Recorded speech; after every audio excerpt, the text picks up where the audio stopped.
Sometime by about the 27th of December, just last month, as of the time of this recording, we're in January, about mid-January now, I write to Anthony regarding our potential meetup, or apparent meetup, as we intended to meet. I said, listen, this Sunday the 7th, afternoon or evening, or rather, there's a particular Sunday or Friday around New Year's or just after work for you, New Year's Day even better, somewhere around there. Following day, Anthony writes, hey man, I'm not sure about this week. Next week might be better for me. Linda wants to see me that day. I figured, of course, she would. So I write back, stating, okay, whichever day works for you, works for me as well. How's Sunday then, after this upcoming one, January 7th? Pay attention here. I furthermore write, by the way, also crazy news or update. Yesterday early evening, I spat out the biggest piece of brain from my skull that I have ever spit thus far. As of this happening about 2 years now. It's rare, it's intermittent with long, rarely happens, but it happens. It's happened more times than I have fingers to count. Way more, actually. I tell him, this should be extremely high priority for us to get solved, and even that statement is an understatement. Once again, I am not getting sufficient help around this matter. Anthony, the person who you know you're supposed to, you literally are genuinely just about the closest person to me in my life, and you know that. I write furthermore, I've mentioned this before, which is a fat hint that if someone's saying that to you, it means that you might be guilty of overlooking something that you shouldn't be overlooking. Something worth discussing seriously in person once we get a chance. See? My shit's important. No, I'll wait a week and a half for his holidays. And I do. Without complaint mostly. But my God, by the time we sit down, have something. Treat the thing as if it's important. I say to him also regarding further matters. Has Mom made any indication? Oh, yada yada. That's some Mom stuff. Furthermore now, we'll skip on ahead. The 29th, he writes back for me, says, yeah, the 7th, that works for me. Regarding what I told him. Spitting that up? Oh, that sounds worrisome. Anyway, oh, you know your mom. Yeah, she tends to write on the weekend, I think. Well, I'm not free on the weekend. Maybe I could send her a follow-up later on a Monday, perhaps. You see already? What this is? I write back to him. I say, look, man, understatement of the century, Anthony. Yeah, it's worrisome. And then what the hell else can I do? If he's not getting it, he's not getting it. Let it be. I'll see him when I see him. I'll have another chance manifested by the allowance of God within this universe, within his matrix programming, to try again. You failed the level. Try again. You failed the level again. Try again. You don't know how to play this level? You're incarnated into your life stream consciousness. Do you know how to play by the rules of this level? You're in life now. The whole life's a level. There's a way to win and a way to not win. There's a way to score your points and a way to not do it correctly. You're playing the wrong game the whole time.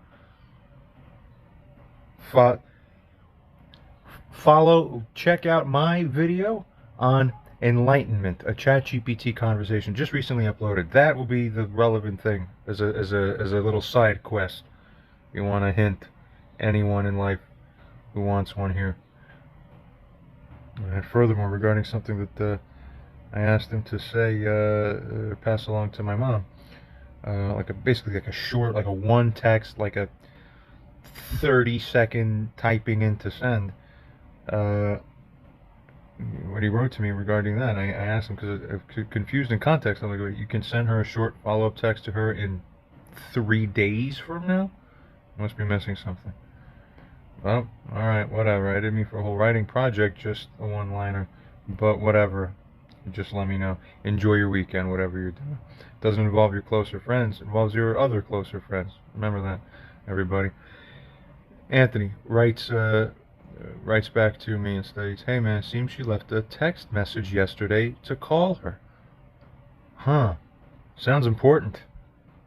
See, that's so... Pause there, okay? As you read that to you, everybody who's normal in the whole universe now, as you're reading that, how does that make you feel? You're like, oh, interesting. Furthermore, yeah, in context, she doesn't even often do that. Right. What's your instinctive response? Oh, better call her. She specifically sent someone in your position a text message like that. It's like, oh, well, let's see what's going on. Let's follow up with that. See that? Okay, reasonable expectation, right? Yeah, okay. All of this video, these hours of videos right now that we're all about to go through, and we've been going through, that's exactly because of just this. You have finally found and discovered the crux of this entire thing. So I want you to figure out, does this make sense in the universe we're living in? Is this a sane universe? We'll find out. He furthermore states here, I'm going to ask if whatever needs to be said or asked that she seems to want to ask or talk about right now, I could ask her if it would be sent through email or text. See? Notice his wording too. He didn't say I'm going to tell her that I will not talk to her at all. What's the reasonable implication here? First of all, I'm not going to tell her I'm not going to put any firm thing like I won't talk to you. No, it's just I'm going to ask if whatever. So if you're asking her if it's okay with her, whose permission are you asking for? Hers, exactly. That's what the word ask means. You understand? So that's the reasonable implication number one within context regarding what you're seeing, and reasonably across the board, anyone watching or witnessing this would agree. They'd be like, yeah, that's not unreasonable. Of course, exactly, good. Number two, where he says this, it also is something that's happening in context. Why? Look at the date. It's New Year's. Okay?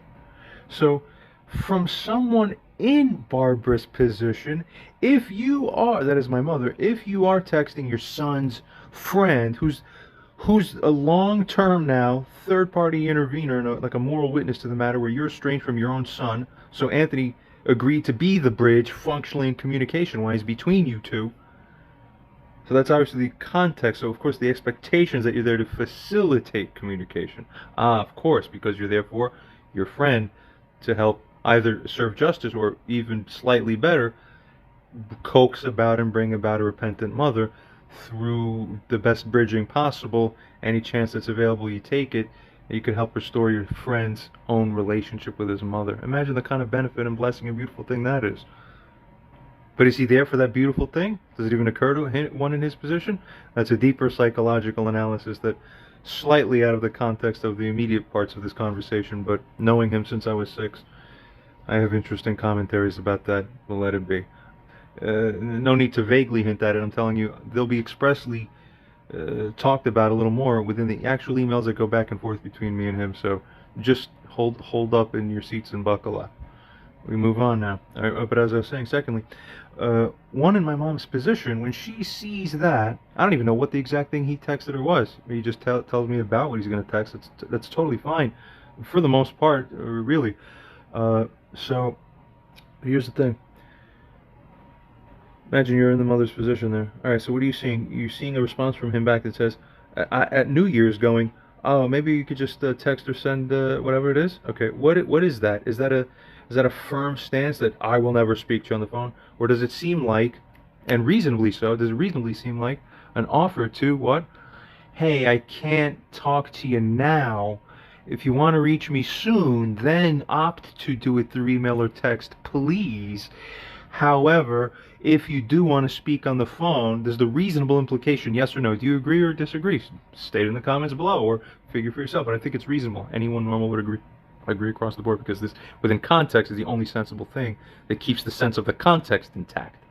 That's the instinct that normal people with good context, high IQ, high EQ, but just good insight and tracking and contextual framing, it keeps its integrity throughout life.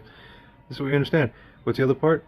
Is that Barbara understands that, well, of course, if I am opting to not do that and I insist that it be a call, then that's her prerogative to insist and double down and say, like, no, like, I'm waiting for the call.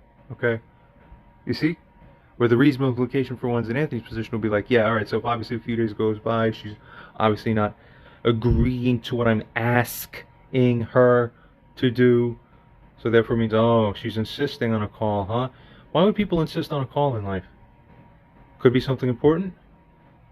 Could be that people use phone calls to talk about things in ways that is not easy over text, especially about what? Interpersonal things? Of course. And it's doubly even more important for Anthony because that's the position that he took on voluntarily. Good. I think we're all in agreement. We move on. This is how this looks like so far. So from here, now assess to see if this is me, John, Let's talk about it as if it's the third parties. I'm not even, I'm a narrator. Just look at Anthony, look at John. Okay, let's look and see if John's response within context is unreasonable. Okay, now switch shoes. You're in Barbara's shoes, you're in Anthony's shoes. That's what seems to be, but you're supposed to be a reasonable Anthony because the idea is we're all acting reasonable in life. Now come into my shoes. Now you're reasonable John, or you're John, and then check to see if this is reasonable. In response, what do I instinctively say? What does John say? Hey, it's up to both of you. See? Sounds normal so far. But what do I say? Do I say you must have a phone convo with her? No, what did I say? But perhaps a phone combo can be a good idea. Would most people across the board pretty strongly agree with that? I'd say so. It's true. Okay, so unless there's an explicit reason given to the contrary that makes a good showing as to why it wouldn't be a good idea, one would accept by default that what I just offered is the thing that's optimizing for the situation. Okay, so let's see if there's a challenge to that later. Well, there might be, but so far we're seeing reasonable, right? And we're tracking sensibly what the context is here. Good. Continuing. I furthermore recall having suggested it naturally, and this was in reference to something, even actually 2 or 3 weeks or something like this before this, I wrote to Anthony and said, hey, it might be a good idea, just because it crossed my head randomly one day. I'm like, listen, I know you guys have been texting a lot, but really almost no phone calls. It might be a good idea to call her if you want. I could foresee a potential benefit, so something for you to consider. Is basically what I just said. Now, funny enough, 2-3 weeks later, she picks up at the same vibe. She's like, hey, listen, I think it's time we talk now. Finally, we're at that juncture. She's reaching him out for this, and I say yes. Because it seems, again, from my perspective, is this reasonable or unreasonable? Seems to me Anthony's checking in with me, to see how I feel, whether I would support such a phone call taking place or not. Reasonable or unreasonable? Of an assumption to make as one in my position. Of course, reasonable. Guys, any single part of my assessment that you disagree with from the subjective point of view, write in the comments. Write it down. Make a note in your notepad. Make a counter video. Tell me about it. Tell me about it. Or admit, that guy's, John, that narrator John there, sorry, Anthony, John is completely fucking right.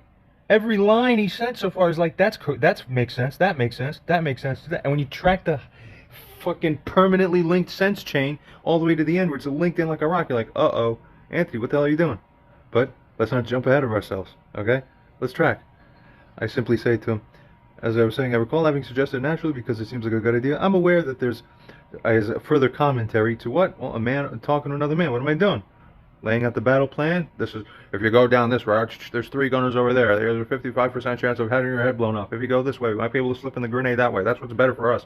You know, strategizing to help give value as a to consult someone, to give consultation.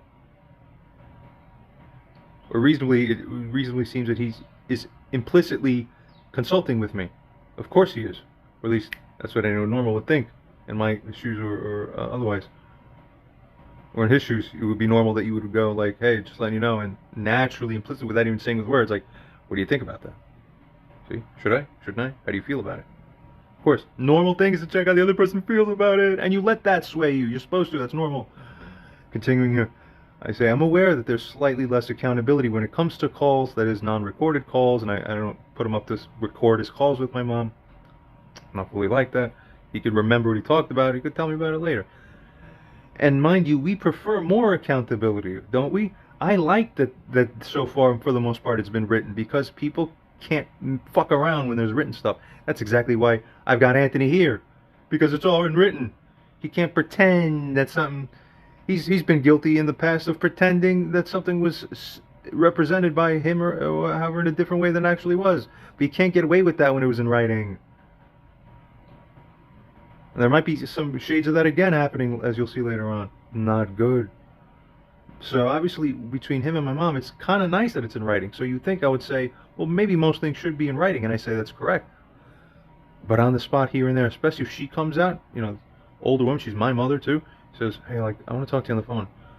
Okay, give her the call back, because that's courtesy, of course. So as I continue to comment here, but the level of communication, in a way, when it comes to calls, well, over a phone call, that can be better for putting certain things across. So it's like, golden nugget to mull it over. Okay, Anthony, you would think Anthony would read this and go like, Yeah. I see what you're saying. Okay, so that's how you feel. Okay, and then that would naturally cause him to change his feeling. How do you evaluate whether your friends are really good friends, true friends of yours in life? General question. Okay, if someone feels some certain way, and then but you see that they're checking in with you, Nancy, how do you feel? Well, I feel like this, and then, oh, really? Like, and then you see that because Nancy expressed how she feels, it carries the weight over with how the friend over feels in their heart. If we carry each other's waves by amplitude, and we carry the wave across the stadium together, and we're in sync, that's my friend, because he cares how I feel about something. If I feel really good or really not good about something, it will cause his heart to move a corresponding amount in proportion. Not all the way like a puppet, no one likes that either, but not none of the way like you're made of stone and you're immovable. That's even worse. That's the worst. So something where it's like, I'll move over a fair amount, like when I see my friend like feels a certain way. Of course, I'm the same way, and that's natural. If I said, hey, I feel a certain way, and Anthony says, listen, man, I don't really think it's a good idea, I'd be like, and I'd really consider that, and I have a substantial probability of ending up being like, reconsider then, just because you felt that when you told me. You see? You're plugged in. Heart chakras are linked. That's what you're looking for in life. So go check here to see whose heart chakra is not linked as the evaluators here, as the witnesses. Good. Next. I continue on. So far, anything I've said disagreeable? Doesn't seem so. I continue on. Also, I state here, John states, there's the general matter or issue that if someone goes out of their way to request that you speak with them on the phone, either by calling you or by asking for a call, where they are deliberately choosing to ask for such a medium or mode despite knowing the existing options, obviously, listen, man, just to remind you, I got to be the guy to tell you, declining to engage with them outright in that way can be seen as disrespectful. Why am I saying this in context? It doesn't sound completely abrasive on the face of it, but it seems like it could be borderline abrasive if you don't understand the context. However, everything in life occurs in context, so let's fully understand. In the past, not as we've discussed probably prior, or is being threaded in throughout here and there, Anthony to me has been multiple times repeatedly guilty of having me. Not my mother, who's in dishonor with us, me, who's not in dishonor with him. Me, as his close friend, calling him on the phone. Hey bro, just called you. Call me back, please. I let 3 days goes by. He doesn't even acknowledge that I called him. Then I call him again. Okay, as if I purposely, this is called special courtesy to a friend. Call it, by Christian sense, we'd call that like a grace that's owed. It's like a paradox. It's a grace. You don't owe it, but it is owed. You owe the gift, but a gift is free. Can it be free and owe? Yeah, that's the paradox of like, I love you. You see? That's the paradox.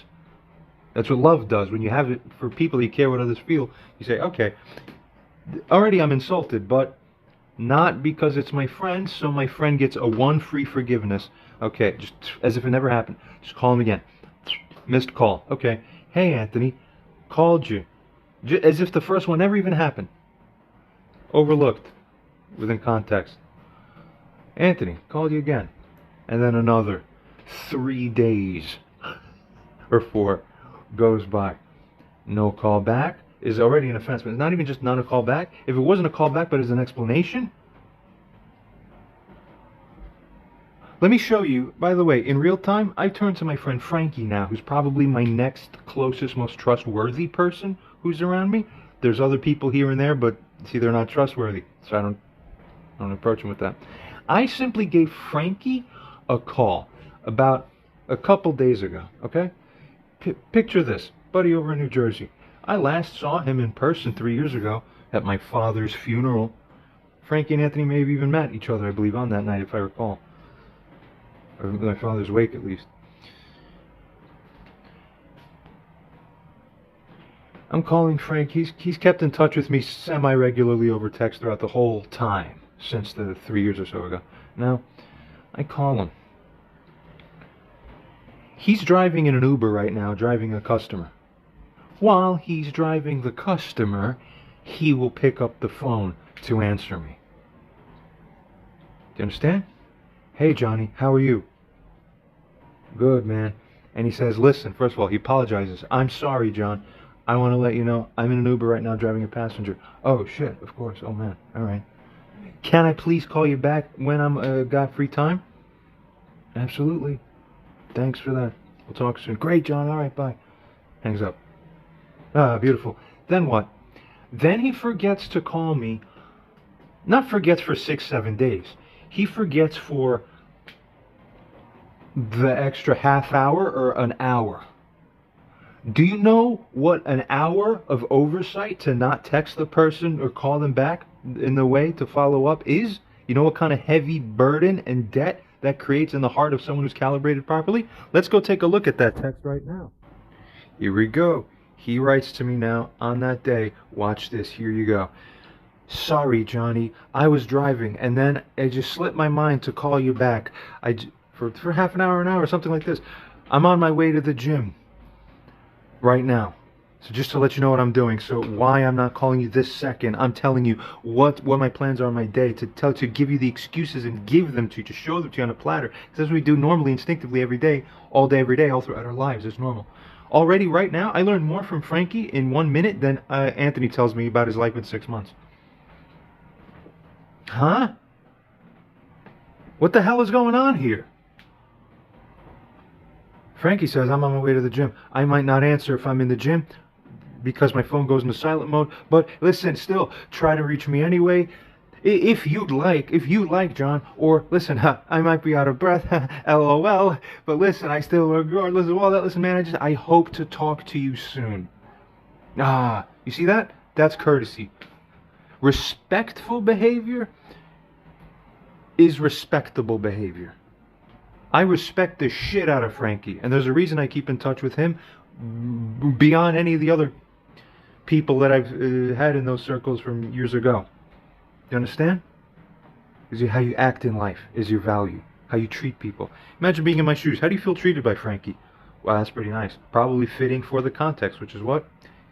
Poor guy in my position is going through a lot. Compassion. Friends. So, going back now. So, Anthony's been guilty of this to me multiple times, involving not just I wanted to call you, and it'd be bad enough already if I just wanted to call him to talk about the fucking weather. Anyone would agree? They'd be like, yeah, it's not even about what you want to talk about. Just the point in and of itself is already the disrespect. But now, how many times did that disrespect get compounded, the seriousness of that offensive? You know it's substantially probable that it's about something important to me. That is important in the general sense of what we would consider reasonably important in life. Are you fucking kidding?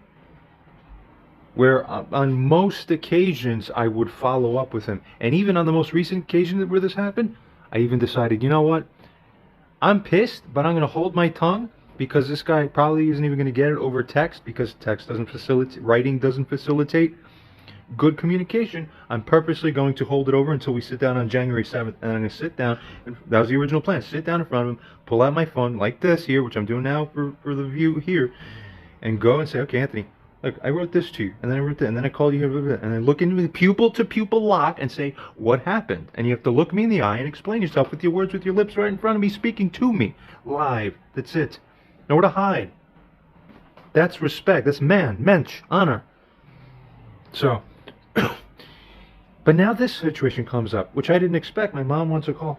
So now I have to be responsible in my position. Now, listen, when Anthony disrespects me and is offensive to me in this way, look, people can be dumb, but friends are still friends. I've known in my entire life. So I have a responsibility. We are as trustees in life in a situation, as managers of situations. We're stewards of the relationships and friendships that we have, where like a keeper of the garden, you know, mowing your lawn, you have to maintain it. You don't just burn everything, but there's how you take care of it to make sure it's prospering well. So I have that job and thing to do with him because he saddles that on me through his disregard and his non-thinking, as I hold it and see it to be, but I think reasonably. Now my mom's coming out. What's my first instinct? I'm protective. That's my mother. Even though she's wrong in the interpersonal situation between her and me, even when she's like willfully blind almost and just dumb, which she is in my opinion, strongly. Reasonably, I think she is.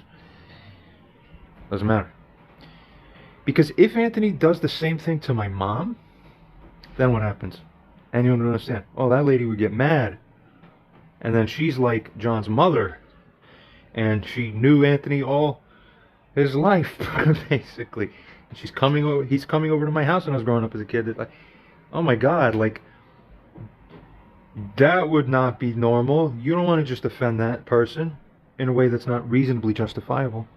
Or she understands and would accept such a thing. No, she's just asking you for a call.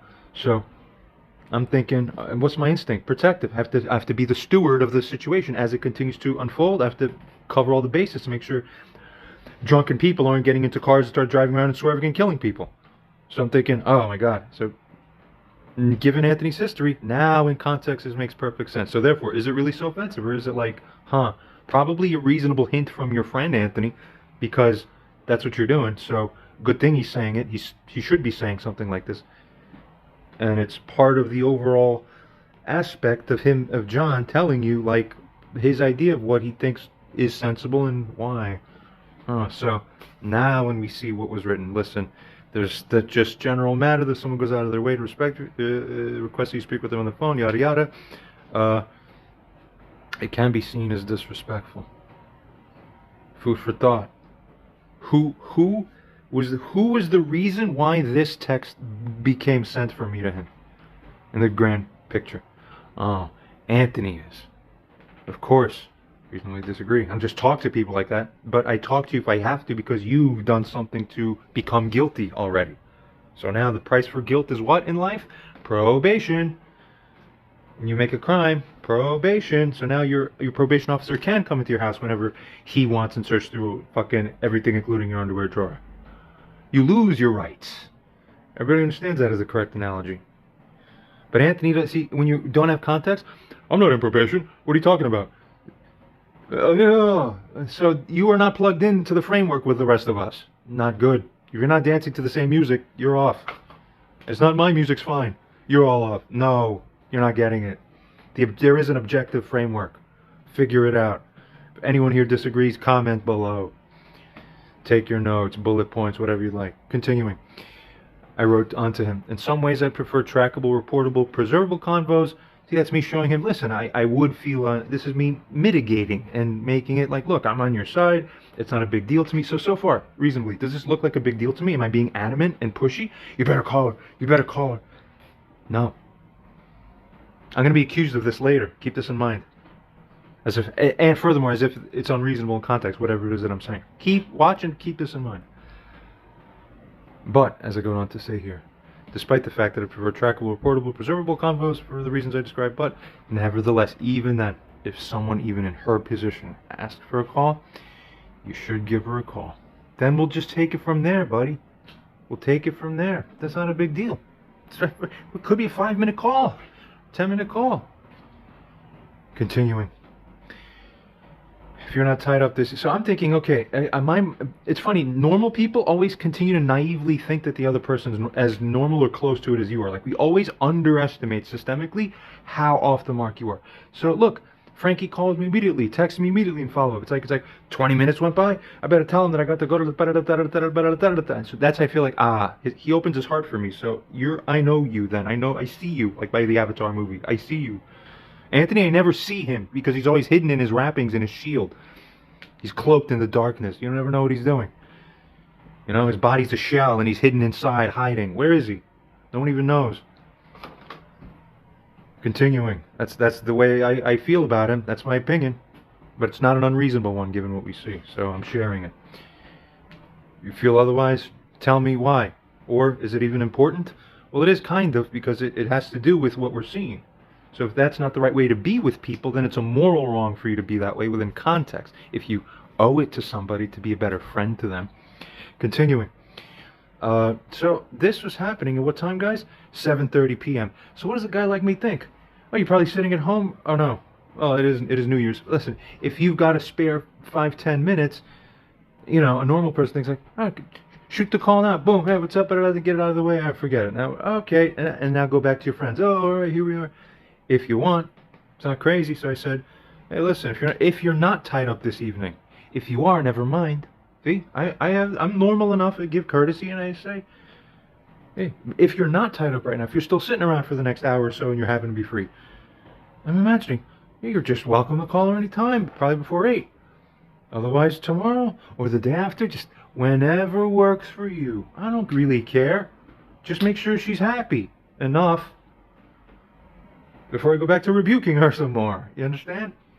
But don't offend her while you're rebuking her. Rebuke and offense are not the same thing. Don't get it twisted. Obviously, of course. Continuing on. Please don't forget to mention the issue of her dodging the trespassing issue. That's very key. She trespassed into my apartment while I was taken to the hospital that week in October of 2022. Anthony finally heard about it once, didn't ever talk about it. Then I told him again months later. Then finally, he started like going, huh? And then we figured maybe you should ask her. He asks her 2 to 3 times over written messages. Hey, did you go into his house that week? Did you go into his house that week? Oh, I didn't hear from you. A few days. It's been a few days. Did you go? I'm asking you again. Did you go into his house? And then again. Okay, I've asked you twice. Now I'm asking you a third time. I'm telling you, unless I hear from you, I'm going to assume that you're tacitly admitting that you went into his house, which has moral karmic implications because that's fucked up. That's criminal. Can't go into someone's house without their permission. When they said you're not allowed to use those keys for anything other than a genuine strict emergency on the spot. The fuck were you doing in my house? See? No one knows. No accountability. You're not allowed to do that. That's illegal, obviously. And you never had any agreement with me that you could do that. So, well, obviously, the woman in my mother's position is trying to avoid accountability. So conveniently, 3 times it's brought up to her within conversation. She'll actually write back to Anthony, and she'll just talk about completely other things, and just even bold-faced, just ignore it as if like, I don't even acknowledge that you're asking me this question. 3 times over. Okay, whereas obviously most people in the audience would go, wow, that's a piece of crap mother. I say, yeah. Pretty crazy, right? So that's what I've lived with. Help somebody. Be a new mommy for me, somebody, please. Get some nice lady here. Help. All right? Fuck. So here we are now. But Anthony reasonably should feel like very angry, like you fucking did go in his house, and now furthermore this is offensive to me that you don't answer me. But then all of a sudden, what opportunity does Barbara bring up? Oh, let me speak to you over the phone, Anthony, please. So what does this naturally cause us to realize? Oh, aha. If she wasn't answering the key question that even Anthony reasonably should be very willing and strongly desiring to find an answer. Like, I want my question answered. 3 times I asked you. That's my question I'm asking you. Okay? And you haven't answered me. I want my shit answered. I want to find out for him and for myself what the hell happened. And now Barbara's bringing you herself on a golden platter, silver platter. Here I am. I want to go phone call with you. What can anyone do over a phone call that someone can't dodge the question the same way as you could in a writing, which you could just ignore, a letter or an email? You say, I'm talking to you right now. Listen, I want you to. What happened on that day? You went into his house, didn't you? That's it. What you gonna do? Stay silent or hang up? No, you're in a phone conversation. You're gonna talk about it. Now you're getting the thing you want, that we're morally entitled to, in essence, by in this controversial situation. This is crazy. So obviously you would think, well, Anthony would surely want to do that then, because he's there to help John. And then, what? Of course, Anthony would be running like, hell yeah, oh great, we're all going to win now, and we can get her on the phone. So, that's what I'm thinking here too. I'm thinking, wow, Anthony's going to love that he gets to talk to her now, because, of course, for this reason. So I say, look, if you ask her directly over the phone, orally, her silence or declination to answer can legally be used as evidence against her. Keep that in mind. You don't have to record it. Just if you testify somewhere or put an affidavit, I spoke to you over the phone. It's established as fact, and I asked you, and then you didn't say anything back to me over the phone, even, that can be used as admission against you. It's amazing. So I explained to more of the law. If you refuse even passively to not meet a request for a call, explaining what am I doing? Giving you the lay of the land. All right, there's 6 grenades there. There's 8 grenades there. That's what a good friend does, a man to a man? Of course. Why? Because I'm assuming in context he's approaching me to get what? My feelings on the matter and my read on the situation. Is that an unreasonable thing on my position? I don't think so. If you disagree, write in the comments. Even if you're Anthony, write in the comments if you disagree. Don't forget these things. Go ahead, explain yourself. Huh? We continue. So I'm explaining. If we're holding her, for example, as a wrongdoer, one thing we can't allow, as I mentioned earlier here, morally or karmically, relationally or transactionally, is for us to allow for any such one in her position to feel with legitimacy that we may be truly depriving her of some consideration that would be considered fair game to include or extend for someone generally and even one in her position. All right, that kind of thing. If we make her upset at us in a way where we owed it to her better, even at least arguably so, we lose our high horse position. Why would you do that? Why would you cut off the horse's legs that you're riding on? Hurt yourself. We're here because we're helping her understand that she fucking offended us. If you get revenge and get more offense back, two wrongs don't make a right, and you learn that in school. So as I'm writing here, anything you disagree with, stop, pause the video, note the time or note the point, comment it later, here, now, whatever. I don't care, whoever the hell you are. Put light on this. I'm tired of being these attempts at gaslights in essence or in effect. They never actually work, but just to even see the attempt is fucking stunning to me. That you dare to try to cast a moral frame on me that's different. It's horrendous. Stop it and put shame onto yourselves and learn how to feel it. All of you in this world who are doing such things. We continue. I say that kind of thing would upset grand orchestrations, Anthony. Why? Because we've been working at this for what? Over a year. With how many videos, how many letters, how many meetings, how many emails? How fucking grand of an orchestration has this been to try to act morally? Act morally. Moreover, Anthony's been a witness of mine over this matter. He's watching what it is like, first row seat, naturally. That's most of the reason I think God karmically put him in this position. I felt that way since the beginning. I'm like, there's something that Anthony was naturally drawn into this because the universe wants Anthony to get some kind of front row seat for some kind of lesson time. So half of what I'm doing, I don't say it outright openly, but half of what I'm doing is I'm teaching Mom, but also it's like I'm modeling, like, look, you're watching from modeling how to handle similar situations in your own lives, anyone around me, your own life, and to further prompt and cue, like, oh, okay, like this is sensible. It's interesting, and the cool thing, I've seen Anthony actually tremendously develop in his sense of handling the situation too, as months went by, watching someone get better at, like, more nuanced and refined at how to handle interpersonal situations. It's very interesting and great stuff. It's good for the soul, good for the heart, good for life. So, anything I said here so far incorrect in these texts? Doesn't look like it. I say, look, small things fuck up big things. True statement. Okay. Am I being unreasonably pushy here? No. Does anyone disagree? Go ahead. Otherwise, no, I don't think anyone does. I think it's clear and reasonable. Continuing on. Also, can you pick up the spare keys that she has? Oh, what? Anthony is being asked to pick up the spare keys that she has? Oh my God, could John be meaning that he wants Anthony to be... Could this be Anthony? That's... Oh my God. You're being honored with the keys, potentially, if that's right, what John's saying there, to his house. He wants to entrust you with that?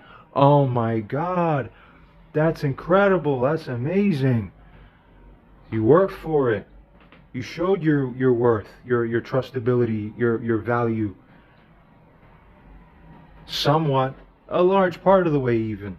So it's sad to see Anthony cut into that himself and cut himself down like a tree cutting himself down with an axe to cut himself. Why would you do that? And I said, look, did she watch this? Did she watch that? And just skimming through here, just the other points. What should you tell her? Bring up this, bring up that, because we should know the answers to them and why. It would help her process and realize what is it that I did wrong, what is it that she's missing the mark in that way. So look, I say, look, man, I hope you're having a good time this evening, brother. Wish you a very happy upcoming New Year. That's all I have to say to you regarding all that. Fair stuff. Nothing wrong. Flamingly wrong. Good. We continue. Anthony writes back here and states this. Firstly, I wrote about the trespass issue in a follow-up email like you had asked before, okay? And as a side note, there's a little bit of ambiguity before because I asked multiple times because it was key that she is asked multiple times. So I wasn't sure which time he was referring to. It's not reasonably clear on the face of it what he means. So I kind of misinterpreted what he wrote here. I thought he was saying that he wrote to her a second time. So I'm thinking in my head, yeah, we know you wrote a second time. So what about the third time, which is supposed to be our final time? But he actually meant the third time. He didn't make it clear before there was a third time. If you were to go back in the conversation, you would see that. So this is also, again, like, not worded well, sadly, but realistically, Anthony has that pattern, more so than most other people I interact with. He doesn't speak straight. But anyway, no problem. There's no issue with this that arises materially. It's worked out. He sends me a screenshot later. I'm like, oh, you meant that. Oh, that's great. I'm happy about that. So no problem. But anyway, for now, continuing onwards. All right, imagine yourselves being in my shoes here and you see your friend writing this to you. He says, I haven't called since I mentioned I'd be unavailable these days that I had off. Yeah, okay, so I read English. I haven't called since because of the only, and implicitly only because I mentioned to her already that I'd be, or to me or to her, I don't know which one he means. Again, you're not clear always, Anthony, but that's all right. It's not a big deal here either.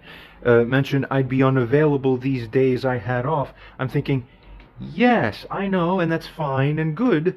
So obviously I'm living on with the impression, and Anthony also is implicitly representing here reasonably, from anyone else's eyes looking at it, that Anthony's just saying that he can't call her now. Doesn't mean he never wants to call her. Probably he wants to call her, and also this, the way he writes this even makes you think, oh, so it implicitly is his way of saying, yeah, I'll be calling her soon. If you disagree with that, write in the comments, please. Otherwise, write in the comments that you definitely don't, because I'm completely fucking right on this. Continuing, he wrote back, also, I can reply through text or email. That's nice. So he's offering, like, as an option, implicitly it's an option. It doesn't look like from here like, this is the only way I'll allow it. You don't see that there. He just says, I can reply through text or email. Particularly, why? Because during the days he has off. He's busy with some special things. But if you're the mother, you know that. It's her prerogative to go, to swat it down and go, yeah, no thanks, I'll wait for the call, please, even if it's a few days. Obviously. Okay, so he writes on, furthermore, no response back from what he said to her. Ah, so if you said these things to her, if you're my mom and then you want to opt for the phone call, what would you do? Exactly, you wouldn't accept the new offer. See, everything's in contract law. Everything's beautiful and perfect if you understand how life works and commerce works and law and agreements and life, morality, functionality, understandings, you know? Everything's making sense. Of course she didn't write you back. That's the biggest sign that she's opting for, that she's insisting on the call. Which, so far, Anthony doesn't show like he's reasonably resisting against, or it doesn't even look like it at this point. The whole time makes it look, oh, it's just because I'm busy now. Oh, it's just because I'm busy now. So if you're representing that, we're in agreement so far. I'm like, yeah, I know. Good, you are just busy now. That's great. That's fine. Looking forward to when later will happen. Did I say anything wrong by expecting that? No, of course not. Continuing. He says, spare keys? I don't think I'll, and I want you to understand this. Spare keys. I don't think I'll be in that area anytime soon. Anthony lives in the same neighborhood that I do, within walking distance from my house, which is nearby, extremely close over. My mom lives in her apartment. We're all living in the same neighborhood. So when I know that we all live literally within the same fucking neighborhood within Brooklyn, okay, if I had to go pick up Frankie's keys from the middle of New Jersey, I'd be there in 2.5 hours. And I'll see you at 6. You understand? What the fuck? So what's the only... That's normal life. So again, when you're normal, you think everybody else is normal. So then when you look at this, you go, huh, he won't be in this area anytime soon. That must mean he won't be in the neighborhood anytime soon. Oh, that means he won't be in Brooklyn, in other words, anytime soon. That means is he going away? But if he was going away, why didn't he say anything? Frankie told me he's going to the gym. Frankie told me he's driving his car in Uber. Frankie told me he's doing this and that. What happened, Anthony? What? I don't even know what the fuck you're doing. Who are you? I never see you because you never talk about who you are. Never mind the fact that this is not even a contextually sensible reaction to pick up his spare keys.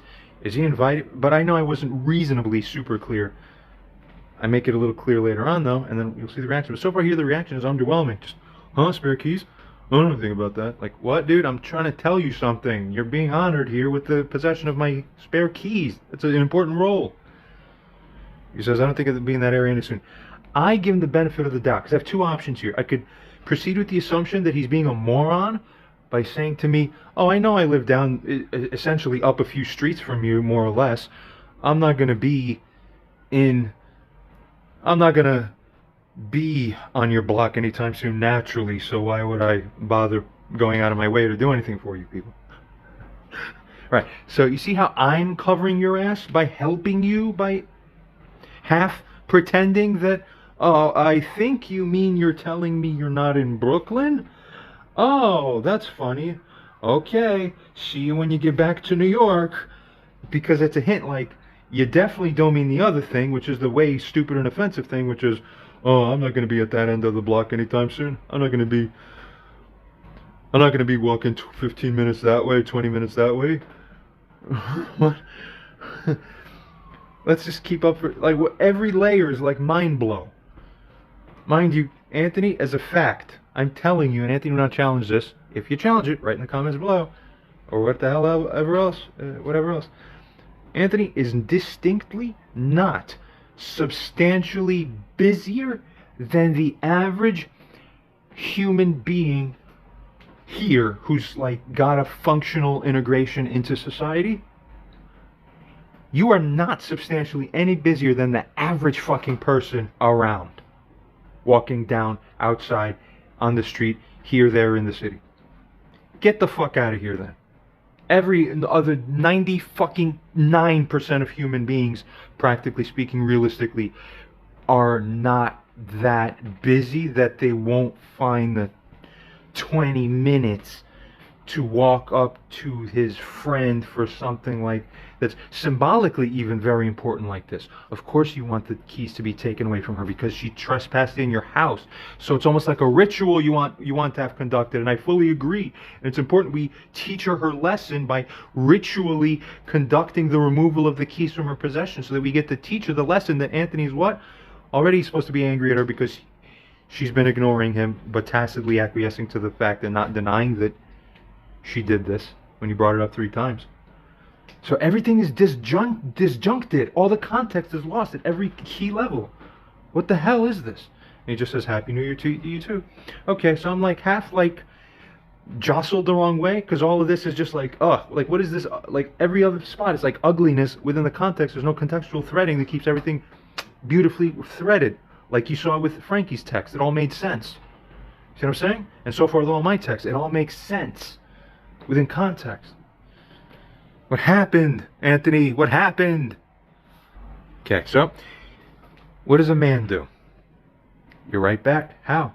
Remember, we're stewards of the situations. We're always having to manage the garden. How do I manage the garden, guys? You're right back. What do I write back here? Late on the day after New Year's is pretty much done. I say, then I agree. She'll just need to wait then till you're available to speak. How dare she, try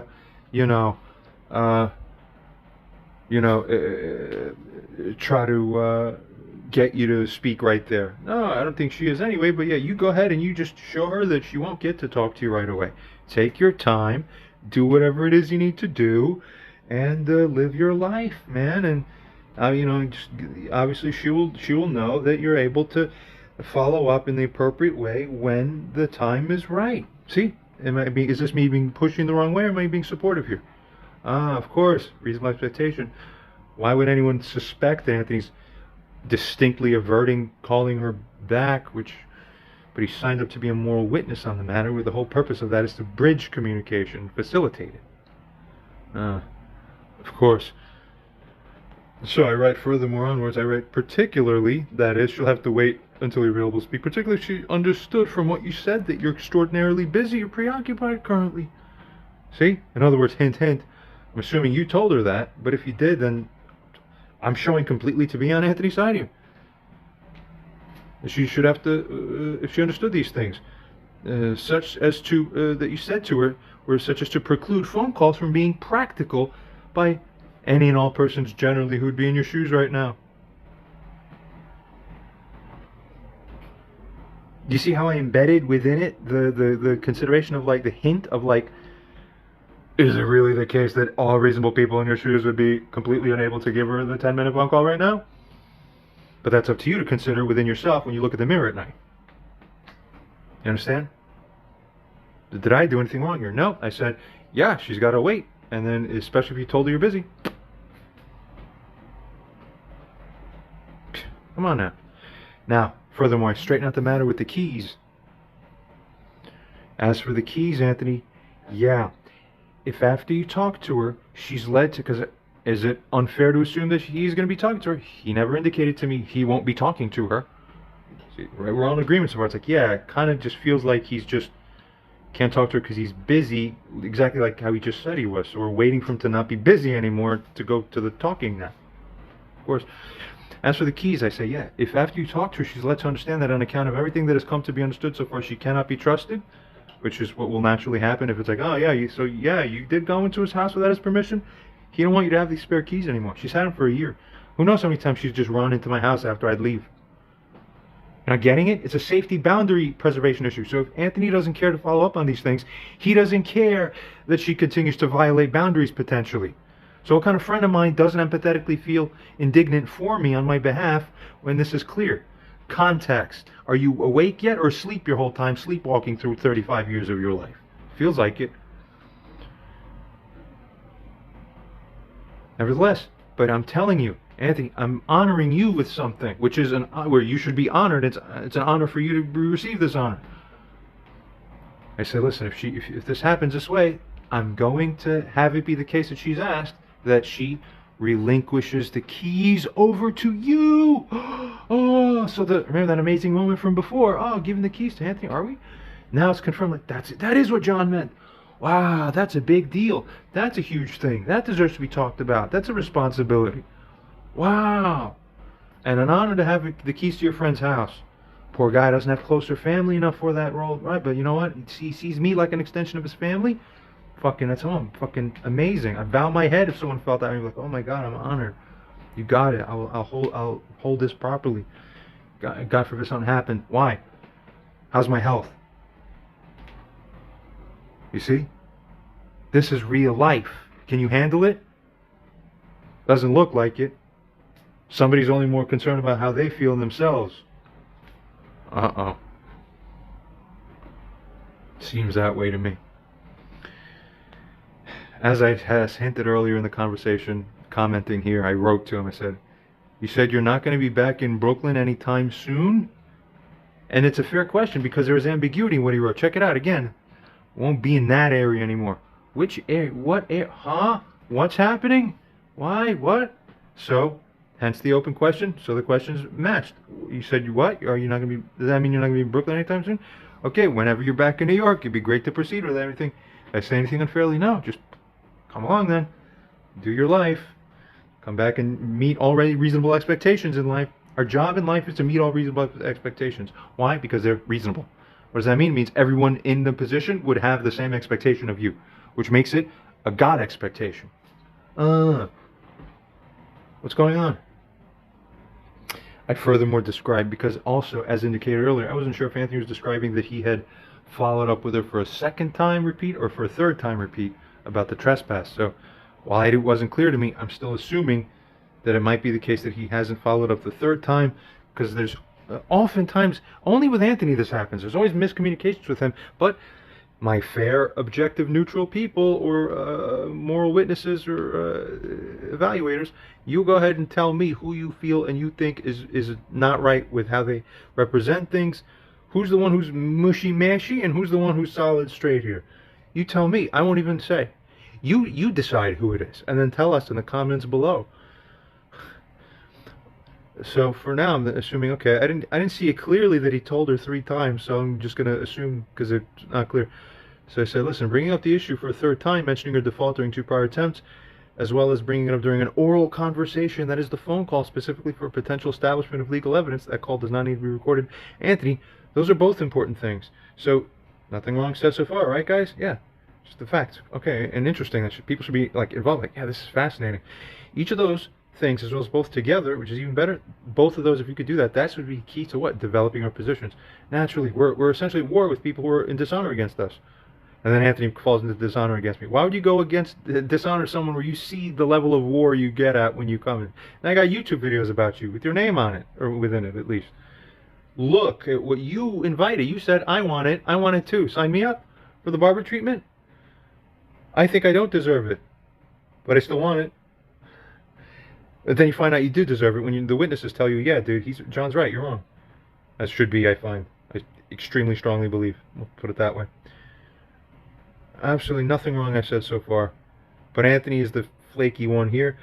But not to the point of outright outrage. But because with Anthony I learned to deal with it my whole life. We continue. I just furthermore say, we can't use non-responsive first to written communication as evidence suggesting a wrongdoing due to legal technicality. So I'm informing him so that he can appreciate the nuances of the circumstances that he's in. We're involved with together. Involving when silence confers or implies guilt, it can't do so through non-response to written things. That's key. I've studied the case law, I know. Okay, I've litigated cases. Well, good morning. But it goes on to say, when someone is silent during a live orally made accusation, that silence or non-response by them is usable to show that they may be guilty. That's extremely valuable stuff to know, guys. Okay, continuing. I simply asked in follow-up, look, how's Sunday 12 p.m. at this spot? Yeah. I continue on with the same text to say, look, also, just as a casual mention, is this so wrong and pushy? Why? Because I didn't hear about any follow-up on this matter for a few days. Frankie would have texted me in 10 minutes and told me, oh, listen, so I think this or I think that, or I'm going to do this or that. That's normal. It's called courtesy. Keep people in the know. This was a few days later, a couple days later, so nothing. So I'm asking her naturally, because I have no idea what the hell's going on now, because now it's January 3rd. So I said, listen, have you gotten a chance to speak with her yet? Assuming that he's looking to. Why? Because of the context reasonably established as supported by all the things we've been saying here that would shape that to be that way. I don't understand. Now continuing, if not, just let me know when you may be looking to try her. I'm here sitting here naively thinking, like, this guy's normal, right? Why wouldn't he want to call her? I'm thinking he really is wanting to call her. Because he should be wanting to. You see what I'm saying? That's how men's brains work. What happened?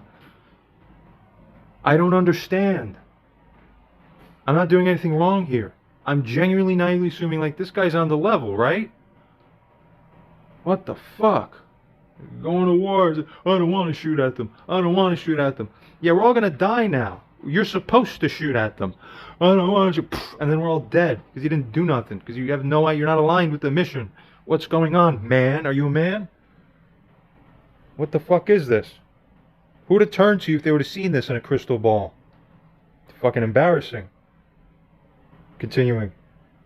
I think, as I write furthermore, we're both kind of curious what kind of attempt she'll make then. Everyone's waiting to see what the hell she's going to say. Everyone's wondering what she's going to say on the phone call. Oh my God. It's interesting. What the fuck? Of course. Furthermore, I write, given where she's at, yada, yada, yada. I think her sitting, watching the video, watching ChatGPT. Her mind will be blown, yada, yada, yada. And then I say furthermore, fourthly, look, and then I write, there's many more things to discuss. I'm really looking forward to meeting and eating this Sunday with you. It's going to be, and it's got to be a very breakthrough kind of juncture for this massive ongoing story of our lives and my life and the health-wise stuff, and ensuring that I'm getting to everything necessary, that I have it secured to me, that would reliably bring me the proper diagnosis and intervention. Yeah, my friends are there for me, right? You're my closest friends, so you're supposed to be there for me the most, right? In these departments that matter, when people turn to you with these kinds of things, you're supposed to be there, right? Obviously. Continuing. And then I say to him, what? Right after here. Anthony, also fifthly and important, here's a side note, guys. I uploaded a video onto YouTube, available on my channel, go check it out, where I covered how for 3 months I've been in talks with an Indian doctor who initially represented to take on my case. I told Anthony this is the most exciting news of my life so far. Back in September, I said, this Indian doctor wants to take my case, yada yada. And I told the Indian doctor, great, let's get a radiologist on board, because he's not a radiologist. I said, let's get a radiologist on board. He says, I will get one, no problem. I have a whole bunch of them that I could talk to. I said, great. I'm one step away from flying to India like tomorrow or next week. And then every few days I'm writing to the doctor, doctor, yeah, we're on board, that's great. When's it going to happen? And he keeps pushing back every now and then. Then he starts ignoring. Then he starts disappearing. And this continues on and on and on. And then 3 months has gone by. And he's just basically stopped responding. Okay, he knew I was dealing with these issues, brain issues. This guy's an ear, nose, and throat doctor, specialist. I relied on him. I basically toned down the level of effort I was making towards following other avenues because this guy looked at the time to give me his word that he would secure that this was going to be done there. So he basically dishonored me. I documented every word that went back between me and him, showed it on video, and I want to have it seen by someone who's in my life who can be in support of me to say, yeah, did John do anything wrong here, or does Dr. Bhatti fuck up? Because if he fucked up, what does a natural friend do? Hey, dude, you were supposed to fucking treat my friend for his brain fucking falling out of his face through the fucking hole where he has fucking food going through his skull, and you knew this, and he approached you and you told me to do it, and I saw it through the text, and then you do this, and you have him sit around for 3 months while he's get worse? Are you fucking kidding, man? Hello? So right here on the screen is where you're watching for the first time me include Anthony in this awareness. And by the way, your friend who's supposed to be taken care of, who you care about, and you're also looking to help him out with this, the doctor didn't do nothing. This is news to him. The doctor didn't do nothing.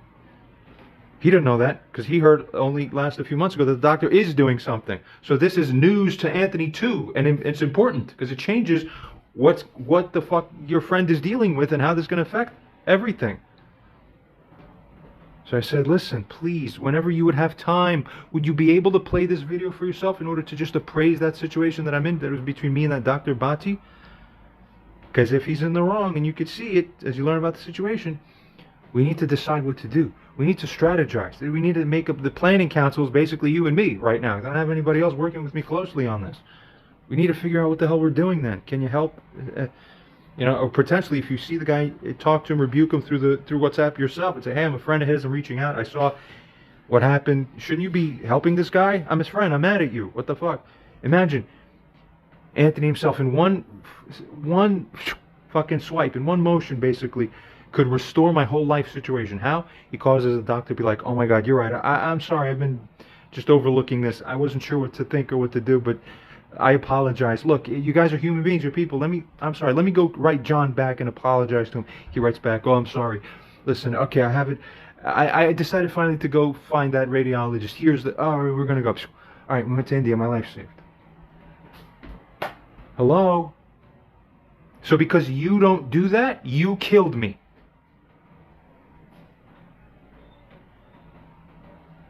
You understand that now? Are your friends cool with that? You want to show that to them?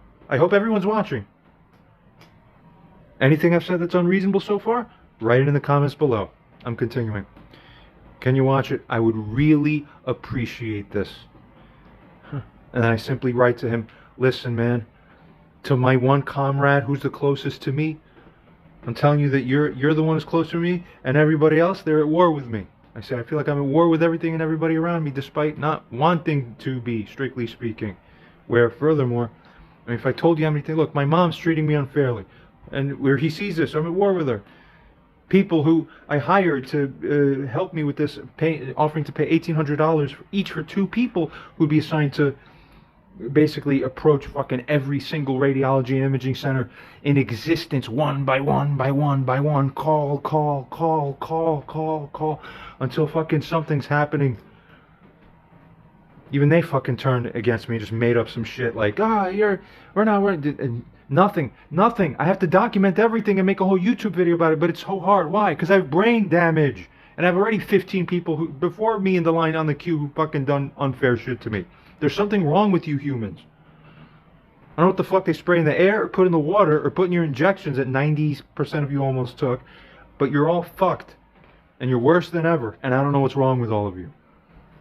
Nothing that you're doing contextually makes sense, but you're all turning into animals and just snipping around, biting randomly, and then thinking that's good, and that the other person who took offense at you biting them is wrong. None of this makes sense.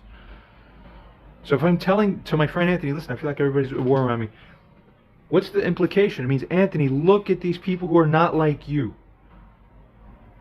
And then he would say, yeah, man, I have compassion for you. I feel that we're going to teach them the lesson, and I disavow and think it's terrible that these people are giving you such an experience. That's what the fuck a responsive person in my shoes is looking for. However, it's said in the matter of form, that's the substance that someone's expecting to receive from you. Why? Because implicitly, he's reaching out for your heart to see if your heart is there. Does anyone disagree? Have I said anything wrong? I don't think so.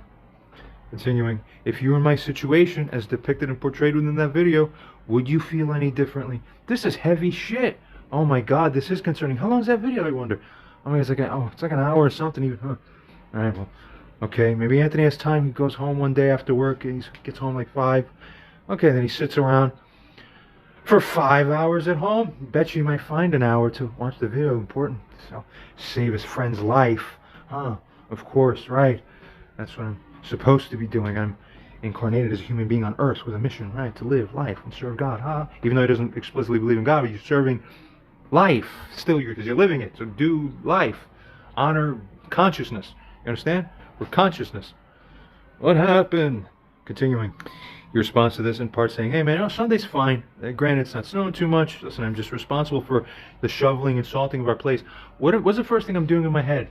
I'm having empathy and compassion for him. I'm thinking, oh fuck, I'm imagining him out there shoveling alone. You're going to find I say something later with regards to the shoveling. You'll see what it is. I'll give you some insight and glimpses into who among the two of us appears to be kind of selfish and off the mark, and then who appears to be like on the base and like fucking doing it right in that way. Keep in mind, furthermore, we continue. In the same text onwards, furthermore, he writes this. Okay, now, so this is him answering the question that I asked. Let's read together and consider what he's saying. Imagine being in my shoes and your friend who you asked for all this and who you've been seeing exactly the kinds of things that we've been seeing here from Anthony to me. That friend to you writes this and you're reading. He goes, I have not spoken to her or communicated with her since the last message from me was sent. Okay. That's fine. He simply furthermore says, it would be nice if she put in the effort instead of her expecting me to run after her to make her try to understand why it is that she's wrong. And on the superficially, I agree. I say, yeah, you're right. I agree. She shouldn't be doing that to you. But on the other hand, the other layer of meaning here is, yeah, but also, as a side note, when you read this, you think, her asking you for a call isn't having you run after her. She actually ran after you. She came to you to approach you to make contact, to get closer to the matter in regards to the discussing. How's that? If she's expecting you to chase after her, that means she's being evasive. But trying to seek a phone call with you is not being evasive. Mind you, the only reason she hasn't responded to the text is because she's still sitting there expecting the phone call. Of course, that's how normal people work. You're supposed to call her. She's waiting, so she's seeing you as being evasive. Why? Because she's still sitting there looking at her phone and there's no call from you. But she told you she wanted to speak to you. That's it. I don't understand. Have I said anything unreasonable so far? No, because most people in life would see and read the flow of a situation like this to be going this way, that's a fair analysis of it. That's right. Always is when it comes from me. I guarantee you. Then regarding this video, he says, he doesn't say, oh my God, that sounds crazy. The doctor didn't fucking do anything where you're supposed to. That's crazy. I'm going to check that out as soon as possible, and I'll tell you when. I could get it done by, it's like an hour long, I think, or so, close to 2 hours, something like that. All right. Bet you I could do it by this, Thursday evening. For sure. You see, that's care. That's care for your people. You know what he just says? I have to check it out when I have free time. When I have the free time. It's like my God, you can't even word it any more fucking despicably than that. Even if you said, if I have free time, it's just, I have the free time. Like, I don't have any free time for you. Doesn't matter how serious your shit is. I don't have time for you. Holy God. Oh my God. Yeah, so I don't want to have my mom feel like, I don't want to have the mother feel like I have to chase after her, but at the same time, I'll check out your video when I have the free time. Like, oh, what, do you see the, right there, you see the fucking, like, contradiction and the paradox. Fuck, what the fuck? He shares with me a text that my mom sent her. And by the way, so in analyzing the text, it's crazy what she's writing. And me and Anthony both feel that within that context, for Anthony sees mostly clearly when he's looking at somebody else's problems, by now at least, you know, it doesn't make sense. My mom writes, okay, I'd like to know what John wants. I thought he, so this is her, this is my mom, again, writing now finally to Anthony. Why? She's waited a few days and hasn't heard anything. Bet you this is something which she wanted to speak about. Bet you it could have been resolved over the phone properly, but I don't know. But anyway, it's up to her. But she just writes, okay, I'd like to know what does he want? So she oh, okay, so in other words, she's previewing to you? Right, I see. She's previewing to you what it is that she wants to talk to you about. So this is telling her, like, it's like the preface, like, okay, so what I want to do now is to find out what it is that he wants. I thought he wants to reconcile, but he's not doing anything in this matter. The reason is because she never apologized, and then she wants to just act like there's no problem, even though she said and admitted that she's not sorry for anything, really. She doesn't regret any wrong thing she did. So, reasonably, Auntie and I both wrote together saying, we don't think that's acceptable. And then she writes here, oh, okay, well then I would like to know what it is that he does want. Okay, wow, so that really does sound like something important then to talk about or figure out, huh? What are you going to do, text about it? It doesn't make sense. The emails back and forth are also rigid and don't really make sense. Just like Anthony wasn't responsive to the emails we'll see from me coming, she's not responsive for the same reason, even how well-worded these emails from Anthony are. Doesn't move her 1 inch because written words don't stimulate your heads the way watching pupils with furrowed brows do. That unlocks the code. You're not doing it. What happened? Or even hearing the tone in your voice is what does it. Women are emotional people, creatures. But then she claims vice versa. He turned down my genuine effort to do that. Though arguably, me and Anthony both find it's not genuine, and we turned it down because it's not genuine. The whole video is on that on my YouTube channel. Two-parter, processing the apology, quote-unquote, from the mother. It's long, it's a few hours, but if you check it out, you find that both me and Anthony find that as a result of what she wrote, she absolutely does not deserve an apology, and ChatGPT agreed, which is amazing. So, and then she pretends here like she doesn't understand. She just watched that video, presumably, and she doesn't understand. Oh, what do you mean? I don't understand. No. Anyone else would understand. But this is how people who are in the hot seat, this is how their minds work. So where Barbara here's in the hot seat and she doesn't understand, then later Anthony's going to be in the hot seat. He's the same way. What? Like the eyes are just rolling. No one's home. You're watching her do it here, you'll be seeing Anthony do it in the emails coming up. It's incredible. Continuing onwards, I say, Anthony, it's amazing. Do you not see the cluster B narcissistic style traits shining throughout here within context? It is sad. I give a template thing. I have a pattern of doing this with Anthony. I'll make like a template suggestion, and then he'll like encapsulate the points. It's like that's a good pointer as to what I should tell her in response. So he takes whatever he sees fit, and he like makes his own message to her and sends it to her. So I offer it here like this, and then I added follow up right here like this. I say, Anthony, double checking also, you didn't follow up with her a third and final time about the non-response to the trespass issue? Question mark? Because again, I'm not sure. And then later he says he did, which is great. That's fine.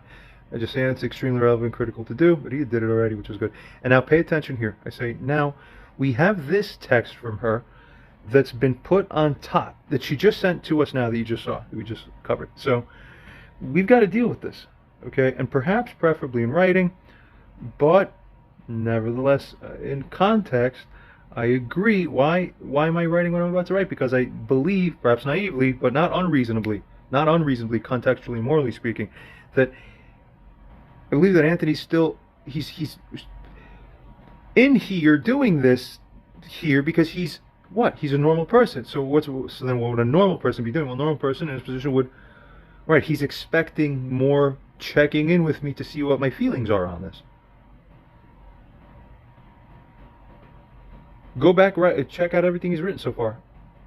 Unless it directly contradicts what I just assumed reasonably, this is all not making sense, not lining up. So there's no problem there for you so far by what I'm writing. So I simply write here, I agree that immediately following the full addressing of what she has written, you should definitely give her that call that she's asked of you. She's waiting for the call she's waiting for it for days now with no call from me. So just reminder, hint, hint, you have a pattern of doing that. So you're doing it again now with other people, even who aren't me, which is even worse because I'm responsible for how this situation goes, genuinely speaking. The next fucking day, I didn't hear anything. Oh no, mind you, I didn't hear anything back from that. So if he didn't write anything back by this point, it seems like, well, he didn't write anything back. So therefore, he's clear. Many rounds along the way, he didn't completely object to something by that point. So it just seems like so far, thus far, he's been signifying like, I don't object to what you're saying. I don't object to what you're saying. I don't object to what you're saying. So if you signal non-response, you signal, I don't object to what you're saying. It's still done in a kind of dishonor, because non-response is almost always dishonor, but you're still acquiescing. So it's very strange to watch these people, how they function. It doesn't make sense. Regardless, here we are. He's still supposed to be my friend. I treat him like one anyway, and that's the most important thing, until you mess up to this level. Now I'm not. Now I'm pissed. Now I'm talking like this, because you showed yourself to be this way. Many chances you had to fix it. I write to him the next morning because I didn't see anything written, but I had, dude, I'm at Whole Foods now eating bananas, swallowed right into my brain, and all of a sudden my cognition tanks. Whereas before, I've been eating only watery things, not so solid, and I'm fine. But I've told him over phone calls months prior, I used to tell him, dude, when I eat bananas, because they're mushy but they retain their consistency, so it's like solid still, and guacamole, like avocado, oh my god, that packs into the skull like the craziest, way more than anything else. Even water is okay, and then other things, it just mushes out, and that stuff goes in, packs, fills the form, holds the form, oh, and then you can pack more. Oh my god. If you align the right MRI scan, you could see it. Otherwise, you can't really see because all the brain matter and the tissue and the stuff will all look like mixed, or you don't really know. It's not clear. I'm not going to take a chance with those. I know how the scans work. In other words, I'm not speaking like as if I know nothing. Continuing, I'm explaining, look, I'm eating watery things, so there's no problem. But then I eat this, and then it takes away my fluid cognitive skills and just tanks my cognition downwards. It's crazy. It's like night and day. As soon as I swallow foods and it packs through the hole into the skull, I have the problem. Somebody help me. And then now the cold coffee, channeling in like a river, gushing into my side right skull. Feel exactly which one. Right hemisphere. God, help me. You can see it with a thermal camera.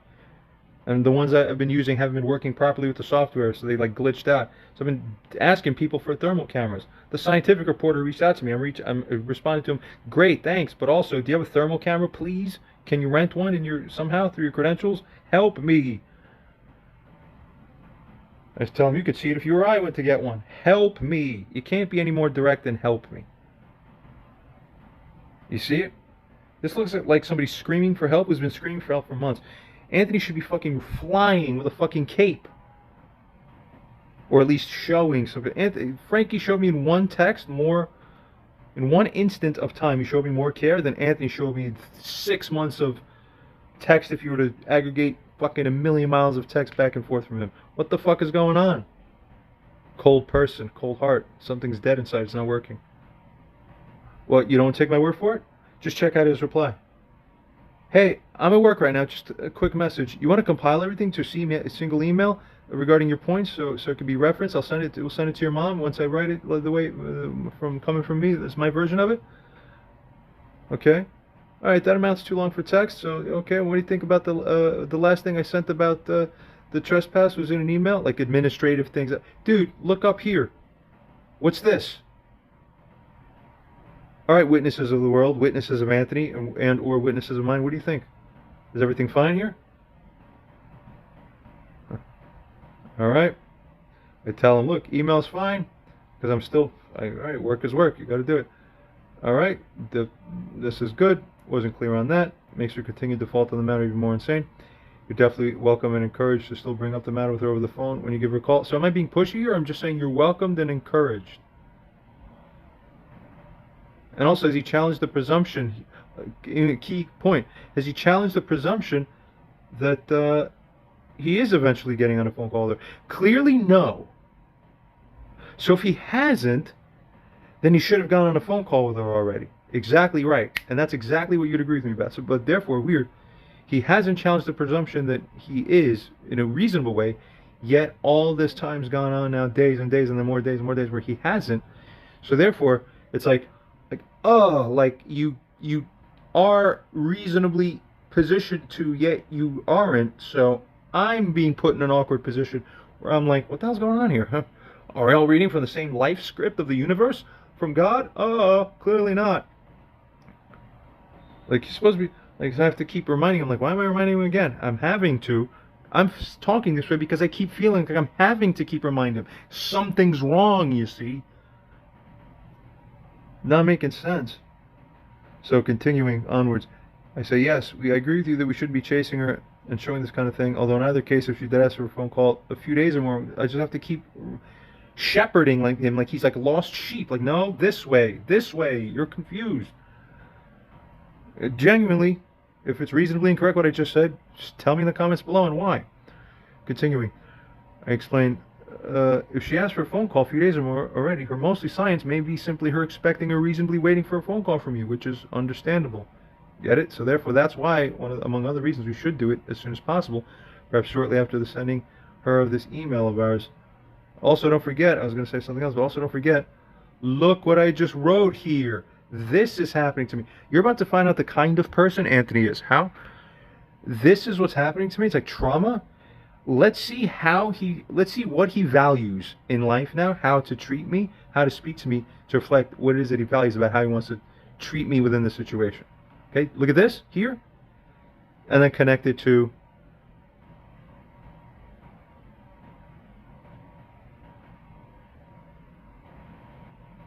this is skim through here, and then here, and then this is what comes out. This is the same day. That was Thursday. Okay, help my life, my brain. When it immediately happens, I lose the ability to talk fluently. Obviously, I haven't been eating anything solid today. You get it? It's the only way I could talk like this. Otherwise, I'm like, blah, blah, blah, blah. Get it? And then when you're in that state, and even how I am now, I sound fluid over the phone. I can't do things physically. I could just speak like this. Anthony's seen me when I walk around. I can't even play handball anymore so well. Everything's all jaggedy. All right, but then I am very strong physically in certain limited ways because of other neural issues that compensate the other way. It's very crazy. This is what he writes. He cares about himself. He's talking about himself here. It's not talking about you. He simply writes, but let's keep in context now. This is his answer. I have no desire to call her at all. This is the first time we're being told that fact in a clear way. It took a week. Okay? So therefore, I'm exonerated for bringing it up to him every day-ish, every about couple days or so. Like, did you call her yet? Like, what's going on? Huh? Like, because why am I waiting to find out more? Why is she waiting? Literally, it's 3:47. So if you didn't call, see, all right, did you call in 3:59? You're gonna call her 4:05. Like, what are you waiting for?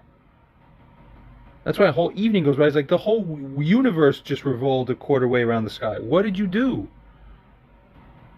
But here we go.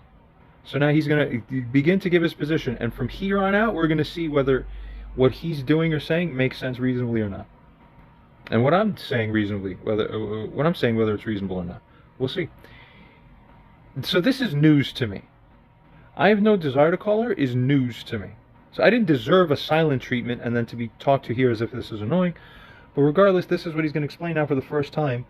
Good, because an explanation was warranted at the very least, so that it can be then evaluated to see whether it's sensible or not sensible, ultimately. See, context? That's how life works. He begins to explain to me why he has no desire to call. You see, if your mother was someone who had put forth any effort to show this progress to me, okay? Imagine someone else saying this to you about your mother. If your mother was someone, as it says here, who had put forward any effort or made any progress for this with respect to me, and if she was genuinely confused or she needed clarity, then sure. Well, it does seem she's genuinely confused. She's chronically confused every day of her life. I agree, but that's her confusion. That's her old lady shit. She's had like super mild Alzheimer's-like behaviors, probably inherited from her grandpa who had it flamingly severe, and she is in her mid-60s now. So how are you talking about her? Can you get a fucking clue of a glimpse into some context? That's why you use You treat people with consideration. You give them chances. She asked you for a phone call. So far, I don't understand why what it is that Anthony's saying justifies declining to make the bridging between all of us by allowing her to speak with him over the phone. See that? Witnesses, consider this. Does that make sense? If she put in effort, then sure, I talk to her. No, she is putting in effort. She's reaching you by text repeatedly and telling you she wants to even talk to you about it. That's effort. That's her reaching you. What do you want? If anyone witnessing this disagrees and says no, there's that what I just said here doesn't make sense, go ahead, write it in the comments. Otherwise, even the absence of comments will speak volumes. You get it?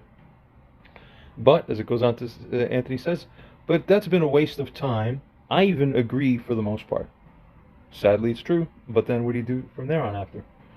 And it shows no progress from the first meeting, which you originally had in May. We're in January now. Anthony said, since the first meeting we had in May, I got an even better, closer look at all of this, after months of basically nothing or being ignored or like bullshit, there's been little progress from there. All right. I agree with what he said, but I don't see a reasonable justification as to how this, in moral sense, therefore means Barbara shouldn't therefore be called back by Anthony. See that? Okay. Continuing, he writes, personally, I think it'd be fitting if there was a response from both of us instead of just from me, since she asked, what do you want, and you haven't done anything on that matter. No, actually, I'll counter right here as a side note. I wrote within some of what I prompted as like points and cues as to what should be discussed. I basically strongly advocated that like we should be directing her awareness to whether or not it is that she watched the videos, and then she tell her that's what John's wanted from you this whole time, because he won't allow reconciliation unless you watch the videos. So therefore, if you want to talk about reconciling, did you watch the videos? It should be your only thing on your mind. So he's been expressing to you through the video, since you're not talking directly because of the estrangement. So therefore, go watch the videos. So that is the answer to what it is that John wants. So that's what John wants, Barbara. So there you go. All right. So I already indicated that in writing, yet he still writes here as if he didn't understand that. I think we should write. She should get something from both of us, because she asked what do you want, and you haven't done anything on that matter. That's not true. So Anthony already has a sloppy brain in that regard. He sees what's there and he can't figure, it's not plugging in. The sockets don't match up with his understandings, but nothing key matches up in that sense. So here's what, right? So all this I'm digesting, it's like that last part doesn't make sense. The first part that he wrote doesn't make sense. Guys, every single thing that I wrote, does it make sense within context? I think so. What Frankie wrote makes sense in context? I think so. But everything we see from Anthony, every part of this narration so far, it's like, that doesn't make sense. That doesn't make sense. That doesn't make sense. So you can see it for what it is. It's literally in front of you on your screen right now. If you disagree, tell me in the comments below. Continuing. What does a person in my position do? Responsibly. Say, look, crazy thing for her to say. I know. Then what? I say, look, to me it's puzzling that he says he has no desire. So what's a responsible person do in my position? If I see that his reasoning doesn't make sense, and I have a reasoning that, number one, looks better or seems better, number two, that reasoning leads to the opposite conclusion, do I have a good faith duty to at least prompt him one more time with one more round of reaching out and like, listen, so like you're consoling me implicitly by talking to me about this. I'm telling you, I think you should consider taking it the other way. And here's why. Here's my counter reasons to offer in the discussion.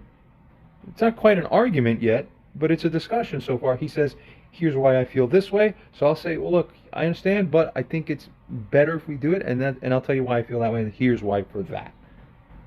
Right, so that's not unreasonable, is it? No, because this is still an open debate as to which way is objectively the best way to go, isn't it?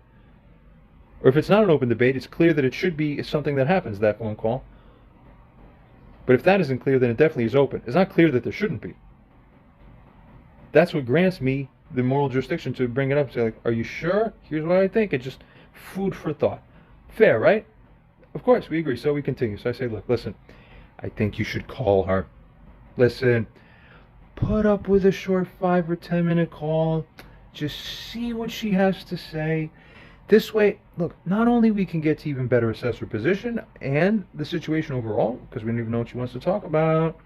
Get it? It's a mystery box. You don't even know what's inside. Aren't you excited? Look. You're supposed to be excited for me. You're the one representing my interest here. Hint, hint.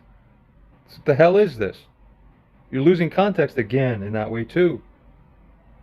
That's a very key point as well. Continuing onwards. I say, listen, even afterwards, look, if nothing is merited by a value from such a call, even then, that's fine, too. That's not bad. That's good for us. Because then we can even just get to say, look, even our calls aren't working out. Lady, we tried, we gave you a chance, but it didn't work out, even though we gave you the chance. So sadly, lady, you're just not getting it. And then we can say, see, even our phone calls aren't even working after multiple good faith attempts at trying and letting her have that opportunity. Therefore, we could start treating her as if, lady, your phone calls don't work. Or it's too soon to do that, see? Obviously. Furthermore, she's drawing to a phone call because she's trying to draw closer to the matter. That's a helpful hint as to where this is going, which is good for us.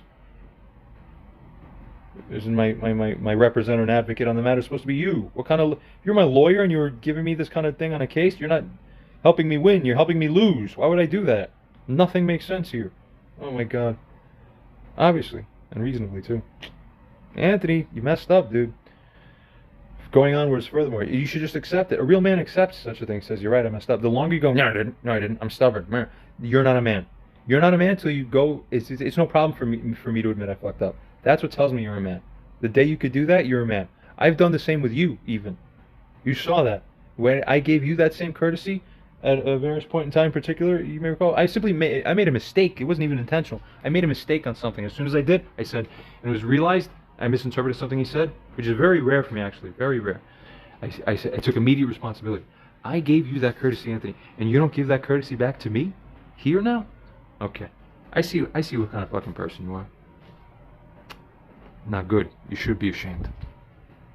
So I'm furthermore writing here, saying, furthermore, she's inviting an opportunity. Think about this. This is more substrate and substance for you to think about, to mull this over now. Okay? She's inviting an opportunity by which we can further secure something that's valuable to us and something that is reasonably owed to us by her. And what would that be? That is an explanation as to what the hell happened while I was out of my house that last year when she came in here. Remember? If you have her on a phone call, you could get it out of her, which helps me, and which you would want too, just like you would want me to be dealing with the Indian thing. Oh no, sorry, he'll do it when he has a free time. Oh, so you see the matching patterns here? He doesn't care here either. Oh, so that's the kind of friend he actually is. He doesn't actually feel for you to care for you to fight on your behalf. Yeah, Jay, don't ever become a lawyer. Yeah, I actually recommended something for you to consider like that. No, never mind. You don't give a shit about the people you'd be representing. On the flip side, Anthony, well, I'll say, on the other hand, look, if she sees herself as not getting a call, just so you understand, look, she can put that karmic, so to speak, figuratively, karma back on us. That's absolutely not allowable for us. Okay? Especially because this is my position, whose interest you're representing on my behalf. Why would I want that to happen on me? Why would you want that to happen on me? Is also the key question. You're comfortable screwing my position up? She'll be mad at me by extension, of course. Obviously. It's the most obvious thing. Why would you be okay with her being mad at you and then really also mad at me by extension as a result? When I don't even want that or invite that. I don't work towards that. Hello? Why are you trying to screw me? Because he only thinks about who? Himself. Because he writes, I have no desire, as I scroll back to show here. I. Even when I'm writing, my brain, help me, my brain. No, he's only concerned about, I'm not going to call her. Help us. God, what the hell? Help us people, too. So, continuing on. I'm having to, instead of getting fucking dignified and getting fucking regarded properly and treated well, I have to fucking spend my time, instead of on top of worrying about everything else I'm worrying about, I have to spend my time explaining life to Anthony, how the fuck shit should go and why. Filling his blind spots in on shit that he can't figure out or see. Help me. This is why the earth is an ugly place. Because you're all idiots. Morally irresponsible too, furthermore. Continuing. Put in a different way, I know it's a little annoying dealing with her, and I agree, she is kind of in this way. It is like mind-blowing how inept my mom is too. She's the same by her moral capacity in that regard. The kind of offness we're seeing from Anthony here, that's been her offness too. But Anthony even sees that and agrees. So I'm explaining a little more here. Look, I know it's a little annoying. If I were in your position, hey, listen, man, I would also have the same preference as you of not really wanting or preferring to like love to go have to call someone like her. Now, I don't know if that's fully the case. I would have empathy for the person whose interests I'm representing, and especially for reasons I discussed before. Yeah, I'd want to get to the bottom of it too. So that'd be like my mission too, like with you, for you, you know. But as I go on to right here, I say, look, but we need to think about the fairness of it from both sides. We men are supposed to be fair and just in how we administer law and justice. Okay? So I remind them, look, man, even she technically has not deserved to outright not get a phone call from us. When did she deserve to be treated that way? Reasonably so. Where anyone would agree, yep, that lady should never get a call, and anyone would agree. If you can't say that, you can't justify not giving her a call. Get it? That's moral standard.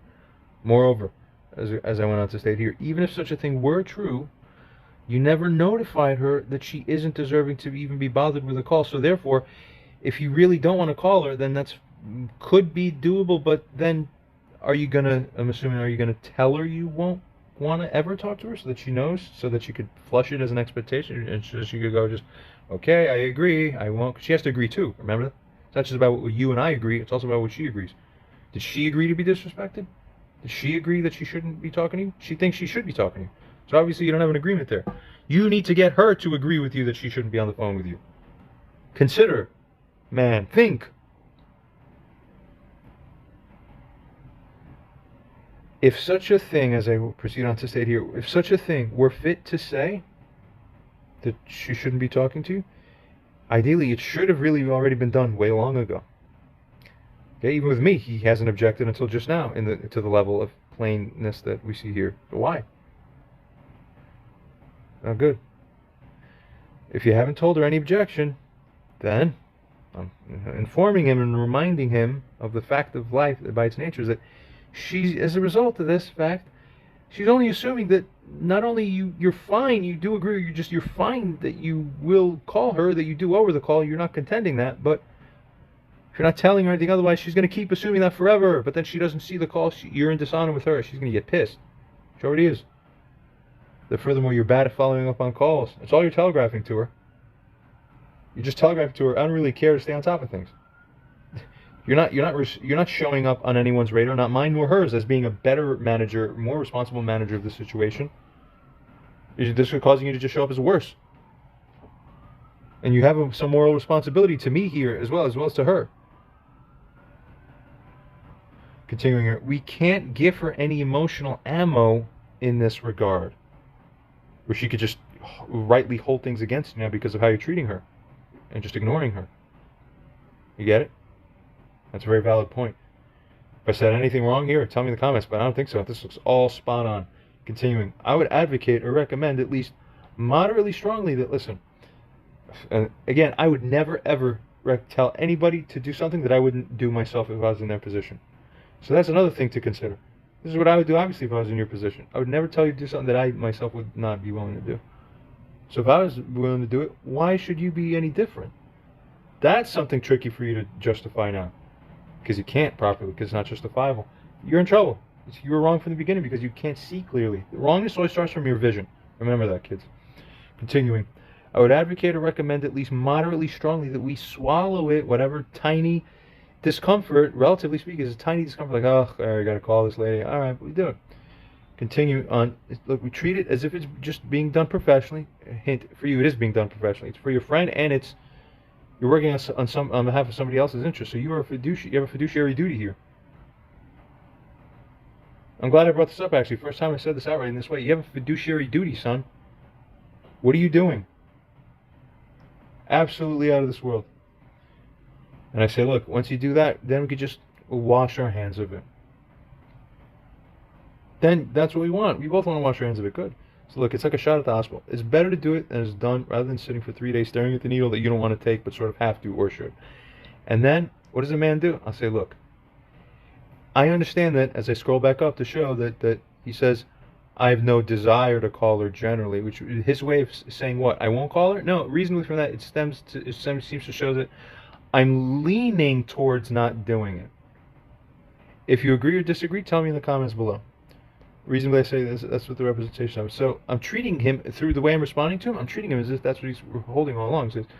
Because a friend of mine, when he says, man, I don't really want to do it, means I'm leaning against it, but because you're my friend is why I always have an open heart to receiving someone to speak into my ear and tell me, okay, well, you're my friend, I'll do it for you. See that? That works. That's what I do for you, people. That's what people do for me. That's how we all do for each other. That's what they did for you.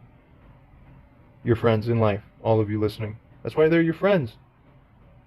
Another reason I'm doing here. That's a normal frame I'm working with. Continuing on, I go on to state in the alternative. Now, see, I even account for all situations. In the alternative, in the event that you were to absolutely refuse, which I grant him because I say if the alternative is that you do this, which means I'm granting it to him that he could. Oh, see? Think.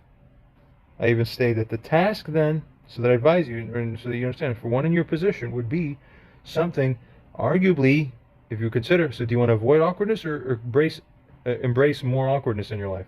I'm telling you, if you choose that, it may end up being potentially arguably more awkward for you, just to let you know. Okay, it would be to tell her days later now, after she asked, something to the effect of, imagine you texting her, and you say, hey, I'm actually not going to return your call. You know I told you earlier that it's only because I'm busy for a few days or whatever, but now all of a sudden, I'm going to reveal to you, no, haha, surprise, I was disingenuous with you before. Now I'll actually clarify that I don't want to talk to you at all because of other reasons that I didn't say before, so I misled you for a few days, haha. See, already you out yourself by that way implicitly as being something like not straight on this. So you see how much worse that is? Awkward?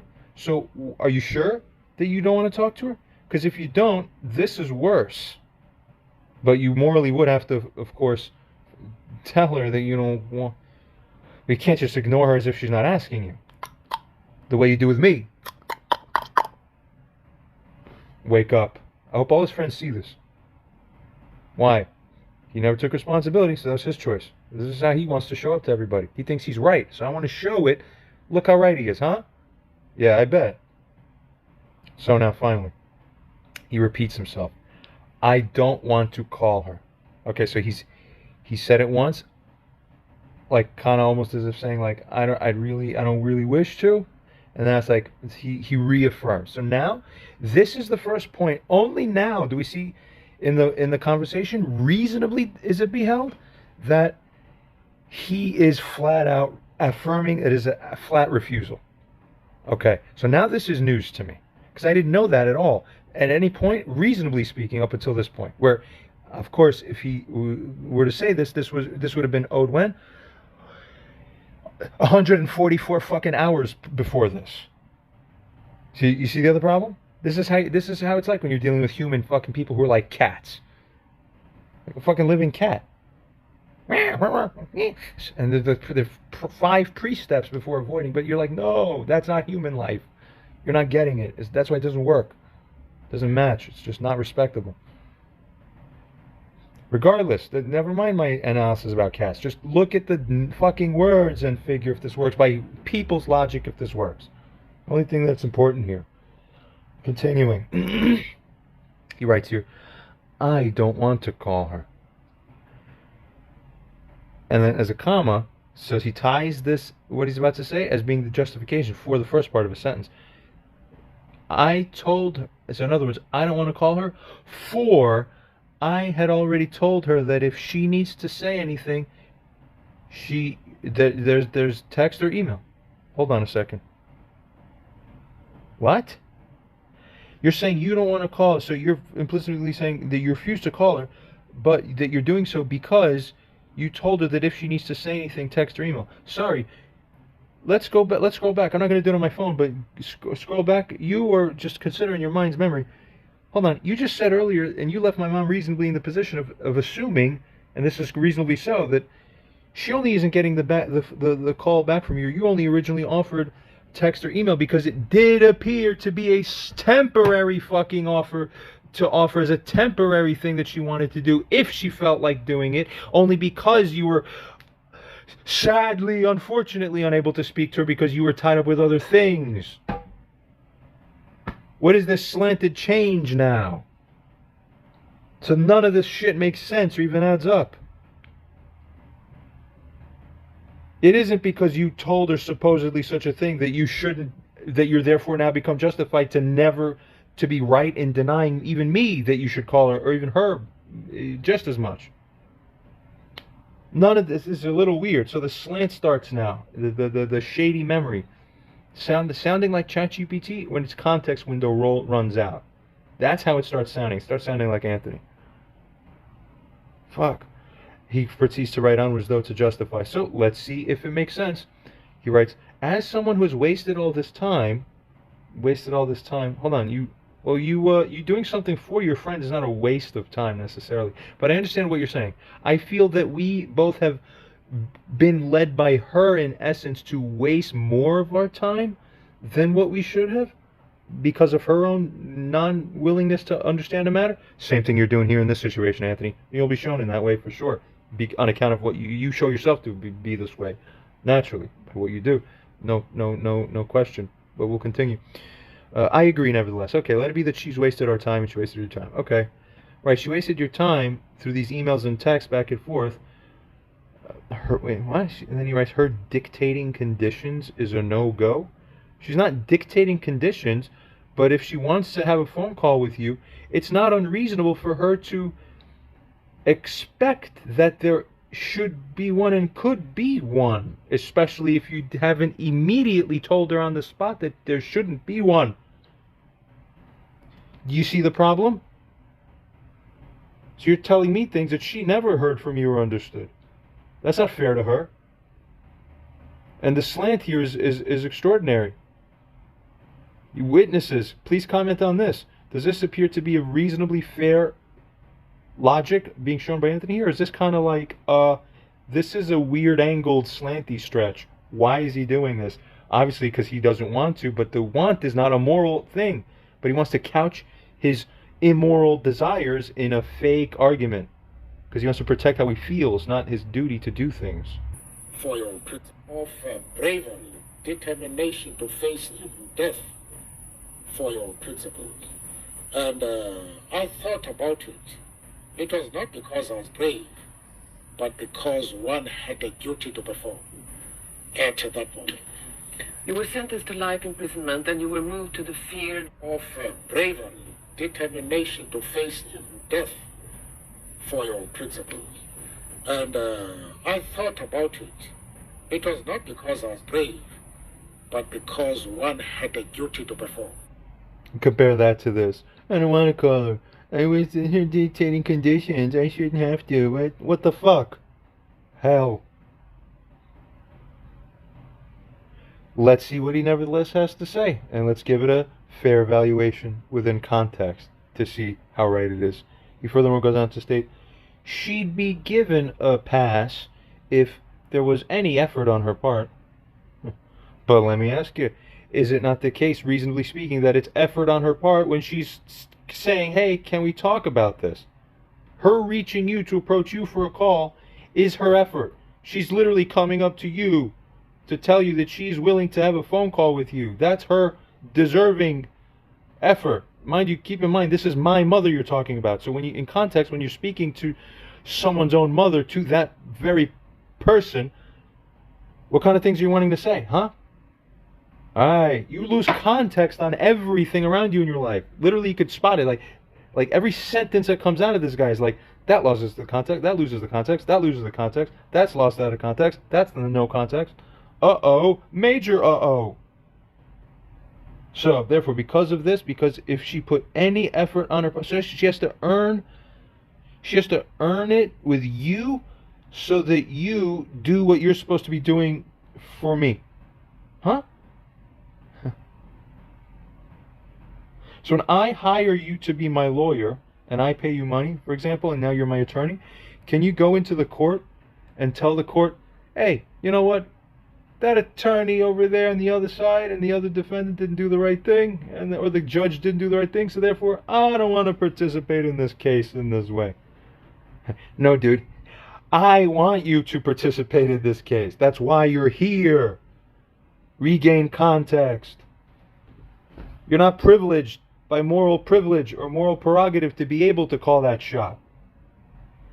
Who would be in this position in such a situation? If I put 100 other guys in this situation, 98 of them at least would do distinctly different than this. Did you get it? But listen, it's all about Anthony, remember? Selfish Anthony, who doesn't acknowledge his friend's suffering. He just says, I'm tired of putting all this effort to help her understand, and she hasn't left square one. Right, but even the stupid old lady is, I'll even say that about my own mother, but she's trying. She's not trying. You can see she's writing, thinking, doing stuff. She's terrible at it. I'd give it a very low rating, but it's not nothing. And then she asks you for a call. That's the biggest effort, actually. That's more effort than whatever she writes to you in writing, actually. So, because it has more of a seed potential for transformation. And showing yourself to come into alignment with that by your willingness is the amazing thing. You get it? That's huge, tremendous deservingness that's created by her, on her part, to come into such an opportunity for such a phone call. Why the hell would you deny her such a thing? You're denying me, in essence, an opportunity to end up inheriting a situation where I get to be restored with my own mother happily because of you. You're not seeing correctly. Selfish. Not good. So given this, and I understand this, the moment I read this, I'm like, no, this is not right of Anthony to say. He's not thinking clear here. What does a responsible man in my position do when he sees his friend not thinking clearly like this? Now there's a problem, and I have the duty to manage it.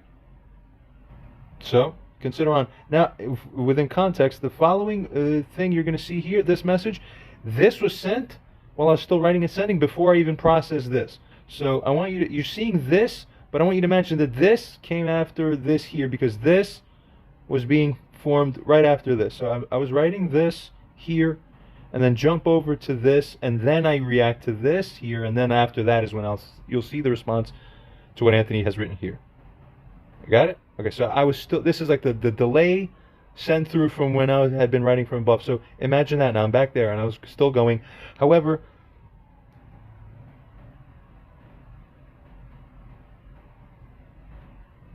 Anthony is signaling to her that, hey, I'm not going to return your call, that I'm of the opinion that you essentially don't deserve one, would be, as I continue on to state here, diplomatically catastrophic for us. Diplomatically would be, that would shut down our communications more, or shut down her willingness to even be workable. It would shut her down even more in a way that doesn't serve us. There's ways to shut people down in essence because you're helping them see they're wrong, so it's helpful. That's not helpful. That's a shutdown in dishonor. So they're going to be resentful and spiteful, and reasonably so, understandably so. All right. Furthermore, explain. And of course, if you disagree, stay in the comments. But of course, if you don't, start telling me you agree with me when you write in those comments. Anybody? Very good. Continuing. I write, furthermore, since I wouldn't endorse such a thing, Anthony. Yeah, technically, you could do it. It can be done, but I wouldn't endorse it. I don't support it. I'm free to not support it or endorse it. But then, Anthony, you're in a moral position where you shouldn't be doing things where you're responsible to manage somebody else's situation that affects them in a way where that person disapproves and doesn't endorse what you do. Think. Continuing, are you valuing your moral duties, or are you just thinking about yourself all the time, regardless of what it is that you're entrenched in? Nonsense. Are you a soldier fighting for your country, or a soldier fighting for yourself? You'd be morally obligated, furthermore, and consider if this is true or not true, to also add in some indication to her afterwards that this is not by my insistence to add, listen, Barbara, also just so you know, this John isn't the one who's having me do this, just because you might think that otherwise if I don't say anything. It's just me. John actually would be fine with me calling, but I actually don't want to be. I'm the one who's telling you no. Right, you see, you owe that, yet you realize also that that's more awkward. So you realize yourself that you shouldn't be doing it, except your brain doesn't contextually align that, so you think you're right while you're actually wrong, while you still keep thinking you're right. It's unbelievable. Cluster B personality, sorry bro, I think you have a large measure or something like that too. Scroll back, check out my cries for help, and check out Anthony's response. If there's no empathy, you see it clearly. Yeah, this man isn't showing empathy.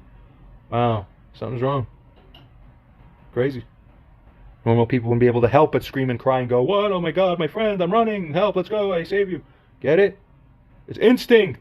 You couldn't pay that man enough to not do that. That's how tremendous the instinct is.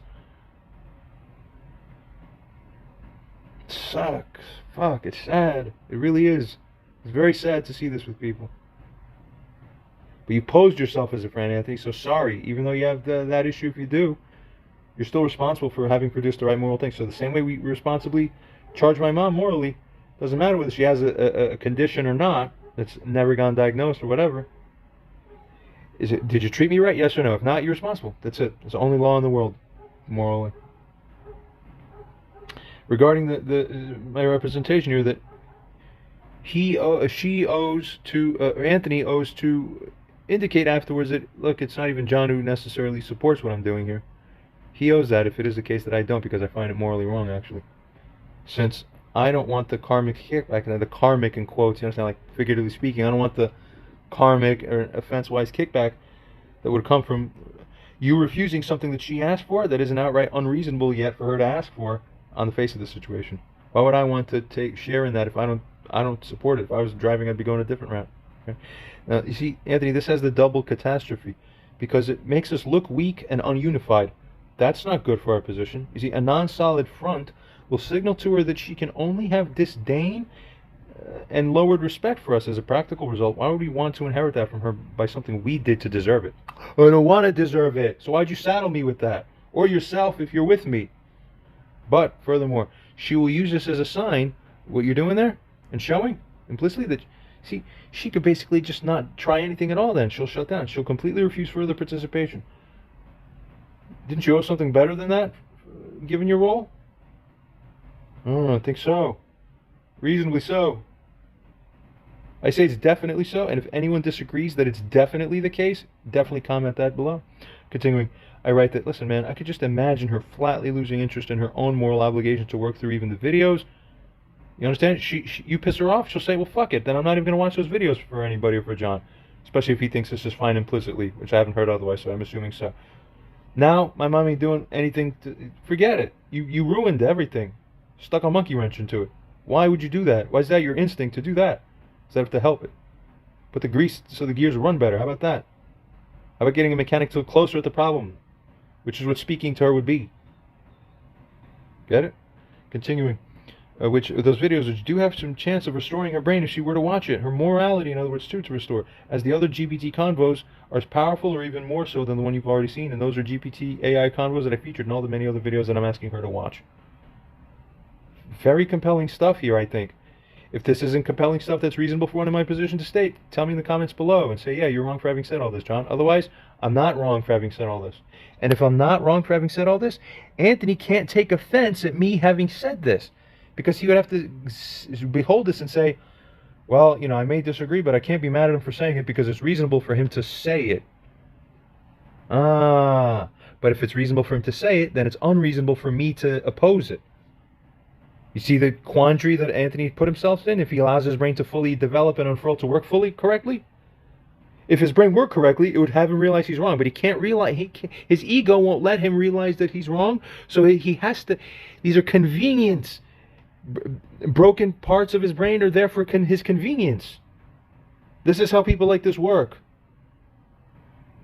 If you think what I've said is reasonably incorrect, let me know. Continuing.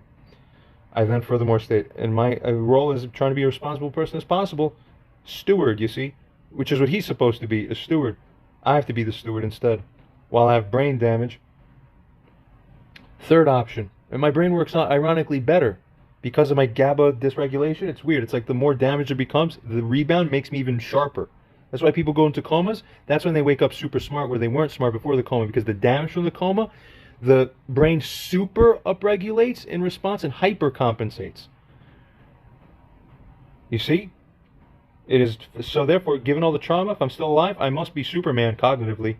Seems like it, but to me it's just obvious. I think the rest of you, all of you, are just slow. But that's how Usain Bolt does feel. See?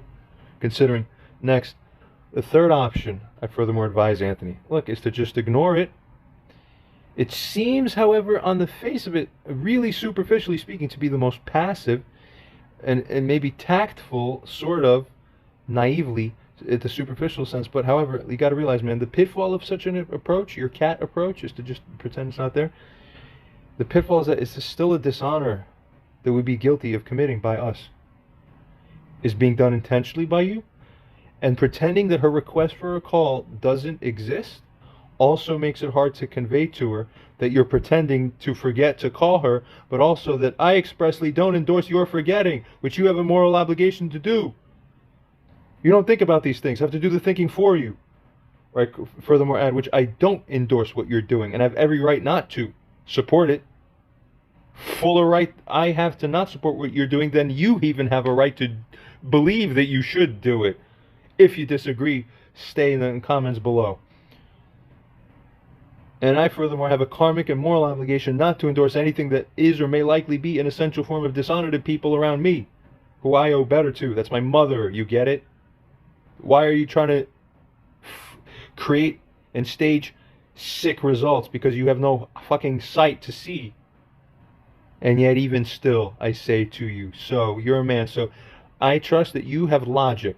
I gave you the full arguments now, so this is the first time that I actually got to fully express all the arguments. I was aware of all of them in my mind, but I'm assuming Anthony's a man, so he knows all this too. Then he signals to me, then he doesn't. I go, uh-oh, time to wipe his butt. So I have to say all this stuff. Okay, so let me formally tell you exactly why every argument here, now you trust the judge to rule, once you argue your case fully. So I restore the same dignity back to Anthony. I say, so after you've read this, now the choice is yours. Now I trust you're a man, so I trust you're still going to responsibly decide after you consider maturely all the things and you understand your role as a human being. Maturely. But assuming if you don't, I'm assuming then you're willing to then you accept the responsibility for whatever happens. That's pretty fair. That's pretty fair, and no one can argue with that. So continuing. So the choice is yours. This is my best karmic scouting report that I can give you, General. Get it? Remember, this came in before or after, but it was meant to be before he wrote this. So then he wrote this. I don't want to call it, blah, blah, blah, blah, blah, blah.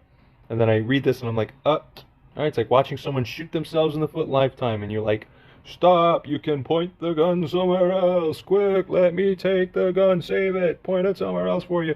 Nope. There went your foot. Fuck. And you're the one who's supposed to be driving, so now your foot can't drive. So now we're all stuck in the same car. Like, why are you retarded? Continuing. So now I'm in the position where this is how he responds. So what do I state? This. Let's see if what I wrote is unreasonable. Alright, well, if that's how you feel, then, alright, what will you be doing then? Thereafter. Not to challenge, I'm like, okay, I'm accepting it. Okay, if that's how you feel. There you go. I just accepted that he's not going to call her. Let's establish that to be the understanding. From here on out, okay, what's your damage control going to be then? Is the next point of the conversation to turn to. If the soldier is retarded, but he's still the one who's going to be doing it, all right, the man rule is you let other men act the way they act, but you just advise them if you think they're doing wrong. You tell them, and then clearly, and then multiple times, and if they're still then like, okay, then as long as you take responsibility. And then it's just fucking then God's cursing us. In a sense, you see? Or blessing us in the long run, you never know. So then, I'm now turning to the damage control phase of the aspect. So let's get this in context. I'm like, okay, Anthony's not going to tell her, okay, so now I'm assuming, so then, you see, when you, oh,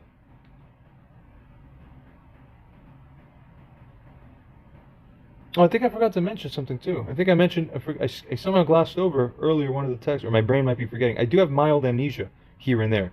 Diagnosed even. Okay? So you think, can someone help me? Fuck. I'm entitled to help from the state and the government, but you can't get that unless you establish on paper that you have the disability. You can't do that until you apply and petition for it through the routes, which is through all these forms, Social Security applications, and that takes a whole thing. And I'm saying I'm capable enough by my knowledge to know how to do it myself. I know the case law that governs those laws too.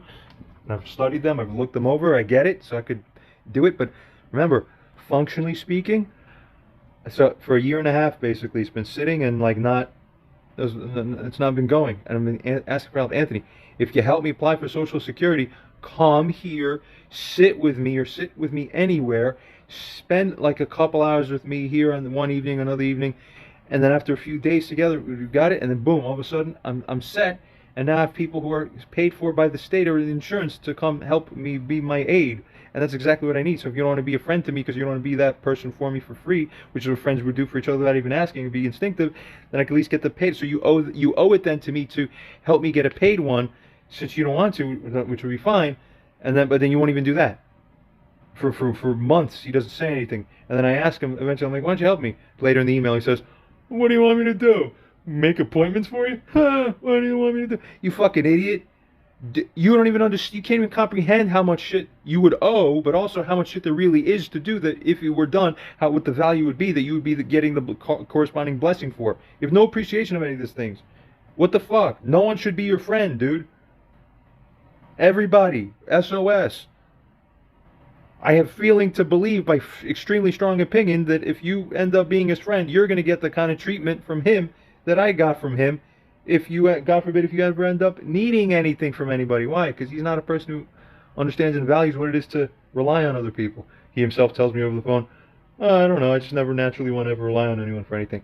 That should be the biggest red flag in the world, because that means he won't do nothing for you. Or he'll think he will in some limited ways.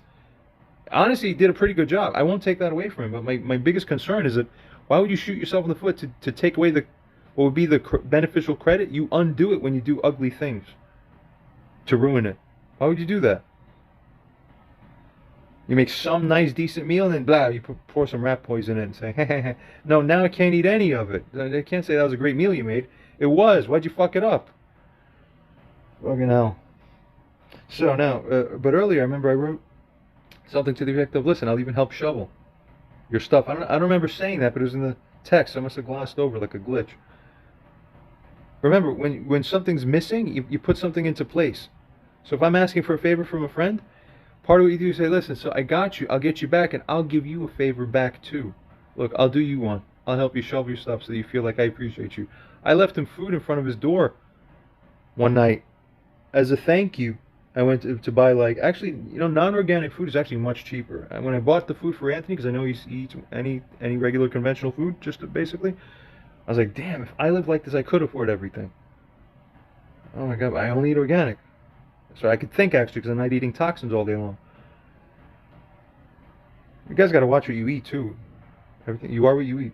Anyway, so now by this point, none of that mattered. He was like, in the end, it doesn't even matter. So I'm like, all right, if that's how you feel, what will you be doing then? So now, in context, this is damage control.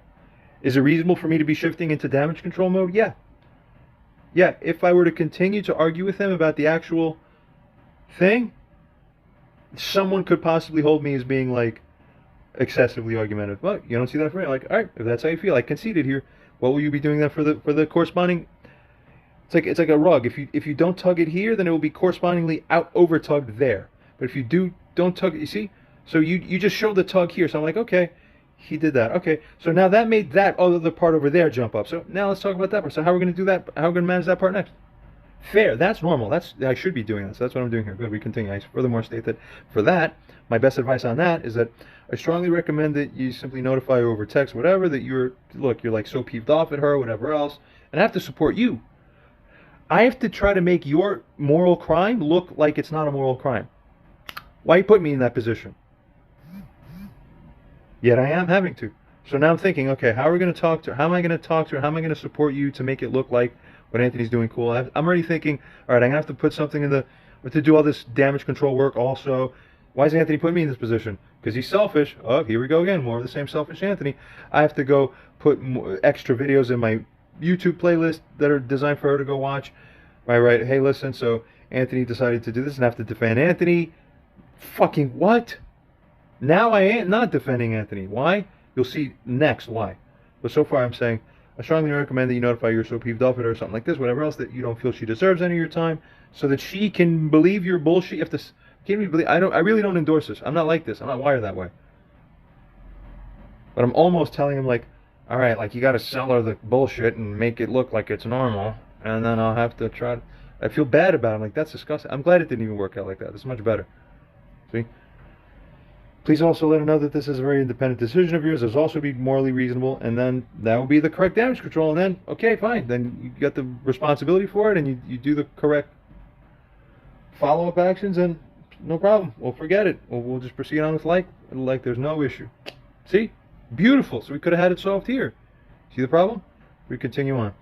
I say, listen, if there's negative or practical consequences to this situation, I'm just simply saying you are willing to take responsibility for this, correct? The answer, so what should Anthony reasonably reply? You say, yeah, you're right, man. I'm taking away something from her, so I should at least put something back of equivalent value. So I'll write, I won't call her, but I'll just say, listen, I'll just explain to you that I don't think that we should talk. You know, say nice. Okay. All right, John, I got your back. You know, I don't want your mom to be mad at us and mad at me and mad at you. And I'll tell her it's not even your thing, that's my thing. Because I would owe that for you then, okay? All right, Anthony, thanks. That's great. You're the man. Boom. You just solved it. What happened in your brain, dude? We'll follow and see if this guy, Anthony's thinking correctly, acting correctly in life. So are you taking responsibility? So his last part would be like, you got this. I take responsibility for it. It's my bag. I'm the one deciding not to talk to her here. So I got whatever repercussions are is mine. Will fall on me. Okay. I respect it. Okay. Okay. Deal. Okay. See, now everyone's happy now. Okay. Then, in a couple days later, you'll be sitting with me on January 7th, which never happened. Anthony just didn't show up. See how that works? That's the kind of man you're dealing with. What we're supposed to have, and then you show up, and then we'll just deal with the rest of the stuff. So one by one, if I assume you're a man, I'm your friend because I assume you are a man. So when you violate that, there's a problem. So of course our friendship has to collapse because you're not treating me with, you're not dignifying me, treating me with dignity, and respecting me. Hell. So I haven't said anything unreasonable so far. If you disagree, stay in the comments below. Make sure to. Anthony's counting that you disagree with me. He needs you. Support your friend if you feel this is a friend worthy to have because of how correctly he's acting. Support him by making sure you show exactly how you disagree with me. If you don't disagree with me, you're going to put him in a tough spot because you're going to show him that he's absolutely wrong. Unless you really believe he's absolutely wrong, don't let him think he's absolutely wrong. Go ahead and tell me exactly which points I'm totally wrong. Only where I'm totally wrong is he excusable. Go ahead, but if you can't excuse him, then you're on my side. He ain't my friend, and if he ain't taking responsibility, maybe he shouldn't be your friend either. Because this is ugly stuff to see from people, and that's the kind of person he is. Not great. Then perhaps you as a witness would be compelling him too. Yeah, that John guy seems to be right. What the hell are you doing to that guy? After all he's been through? That's the kind of friend you are to him? That's disgusting. Not good. Continuing. I furthermore write to him, alternatively, if you feel you may want to take more time to sit on it, and reconsider just a bit longer, because also that could be potential too. Sometimes people reach out and say, I don't want to do it, I don't want to do it, because they're looking for a reason to sit on it more. You see? So I'm covering all the bases. Say if you want to sit on it instead, I'd encourage that. It might help bring further heightened perspective the more you think, and that could be helpful. And then once again, I give concession. Ultimately, up to you. So I dignify him in this regard. I said, what you're doing ain't making sense. I'm just reminding you it ain't making sense, but you will still go your way if you want. Why? Because I trusted you to begin with to take on this position, which means I trust your judgment. I have to, even when it's wrong, sadly. Now I don't, so he's out. But continuing, I read, look, sometimes, as a side note, to like remark on it philosophically, to put things into perspective, right? Things, you know, sometimes things like this can make us feel certain ways for a reason where logically it seems less ideal from certain practical perspectives, but in the big picture, somehow God may be having you not call her because there's going to be a hidden blessing that's revealed later in the big picture. You see that? I'm even agreeing with Anthony. I'm actually showing more support for Anthony, going like, you know, maybe there's like a big karmic reason why God hardened your heart, but it was for a reason. So I'll even accept that. I'll be like, let's just see where this goes to, you know? Does she want to say something on the phone? We don't know what it is. Let's just see where it goes. We'll call her. But also, oh my God, then he didn't call? Ooh, let's see where that goes. We're all curious. Okay, let's go see. It's interesting. Where's God bringing it? Ooh, I want to know. It's so fun. Come on. Love it. Love life. Slurp its milk. Love its juices. Come on, live. It's exciting. I'm dignifying Anthony here. I'm saying, look, I'm even saying maybe it's meant to be, so I'm accepting it. Don't you get it? And I say, finally, lastly, though, I trust and strongly hope, and please confirm for me, because this is also a concern for me. This whole time, we're assuming 35-year-old Anthony, everything he said, his logic, all of it is because he genuinely is standing on the merits that he doesn't want to deal with. What else could be the case? What if he's just scared to, and he's just being shy and timid? Because he doesn't want to deal with it because he has anxiety. He's trying all this because he just wants to cover anxiety. Oh, that's a completely different thing than any of the pretend stuff he's trying to pose here with this pretend fake dragon clothing. So if he was actually timid, but he's trying to mask his timidity by putting reasons to try to make up fake merits that aren't, so you can't, so then that's really, you're guilty of gaslighting because the merits aren't real, but you're trying to sell me fake shit to hide the fact that you're actually a pussy? I hope not. But I have a moral responsibility to address this too, and to state it outright. So I'm asking, I'm bringing it up because it's possible, it's conceivable that this could actually be what's happening, and I have a moral obligation to what? Steward this situation properly and co-manage it responsibly for the greater good. So I write here. So if anything I say to you is unreasonable, tell me and let me know in the comments below. Otherwise, no such thing will be said, huh? I bet you. Continuing, lastly, though, I trust and strongly hope, please confirm for me, that your decision to essentially teach her some kind of lesson here, which is what you're trying to, reminding you in context, that you're trying to sell here to me, her son, bruh. Yeah? And you want to signal a total non-agreement with her to get on any diplomatic line, like what the red direct line they had between the Soviet Union and the U.S. was in the Cold War, that was there for preventing wars last minute as an emergency backup to save the planet. You won't even do that with her? Yeah? And you want to justify it? Okay. Confirming that essentially the decision to do this is, as it goes on to say here, that this is born out of a full and pure sense of a real indignation at being asked by her to do such a thing as simply get on a phone call with her. And that such a choice of yours to not talk with her is definitely not out of any other emotion or feeling, such as any kind of just timidity. You're preferring this course of action only as the result of a sweeping indignation and sense of disgust or disdain or even contempt for her, for her request. How dare she ask you to speak to her, right?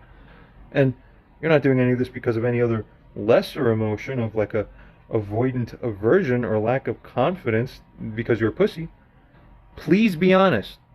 And mind you, in this case, if it was the case or not the case that he's a pussy, and he might not be, possibly, he might really be totally willing and he's just not wanting to, fine.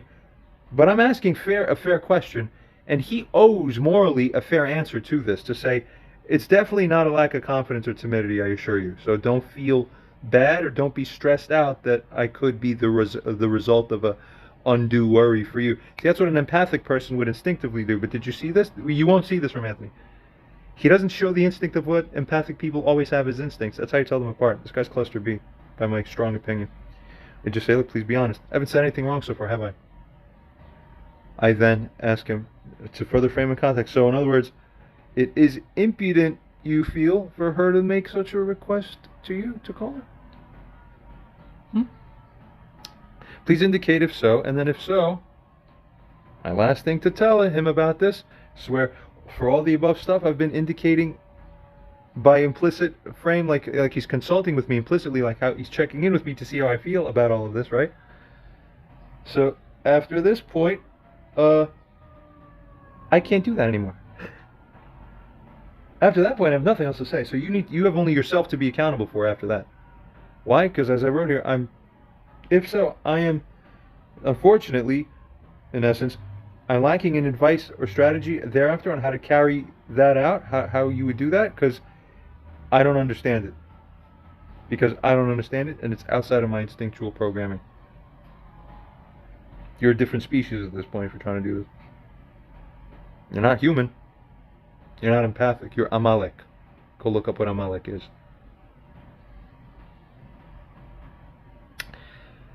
Do you know what Anthony wrote back to me that day? Nothing. That in itself is the offense. Because he owed something to write to me, morally, reasonably speaking.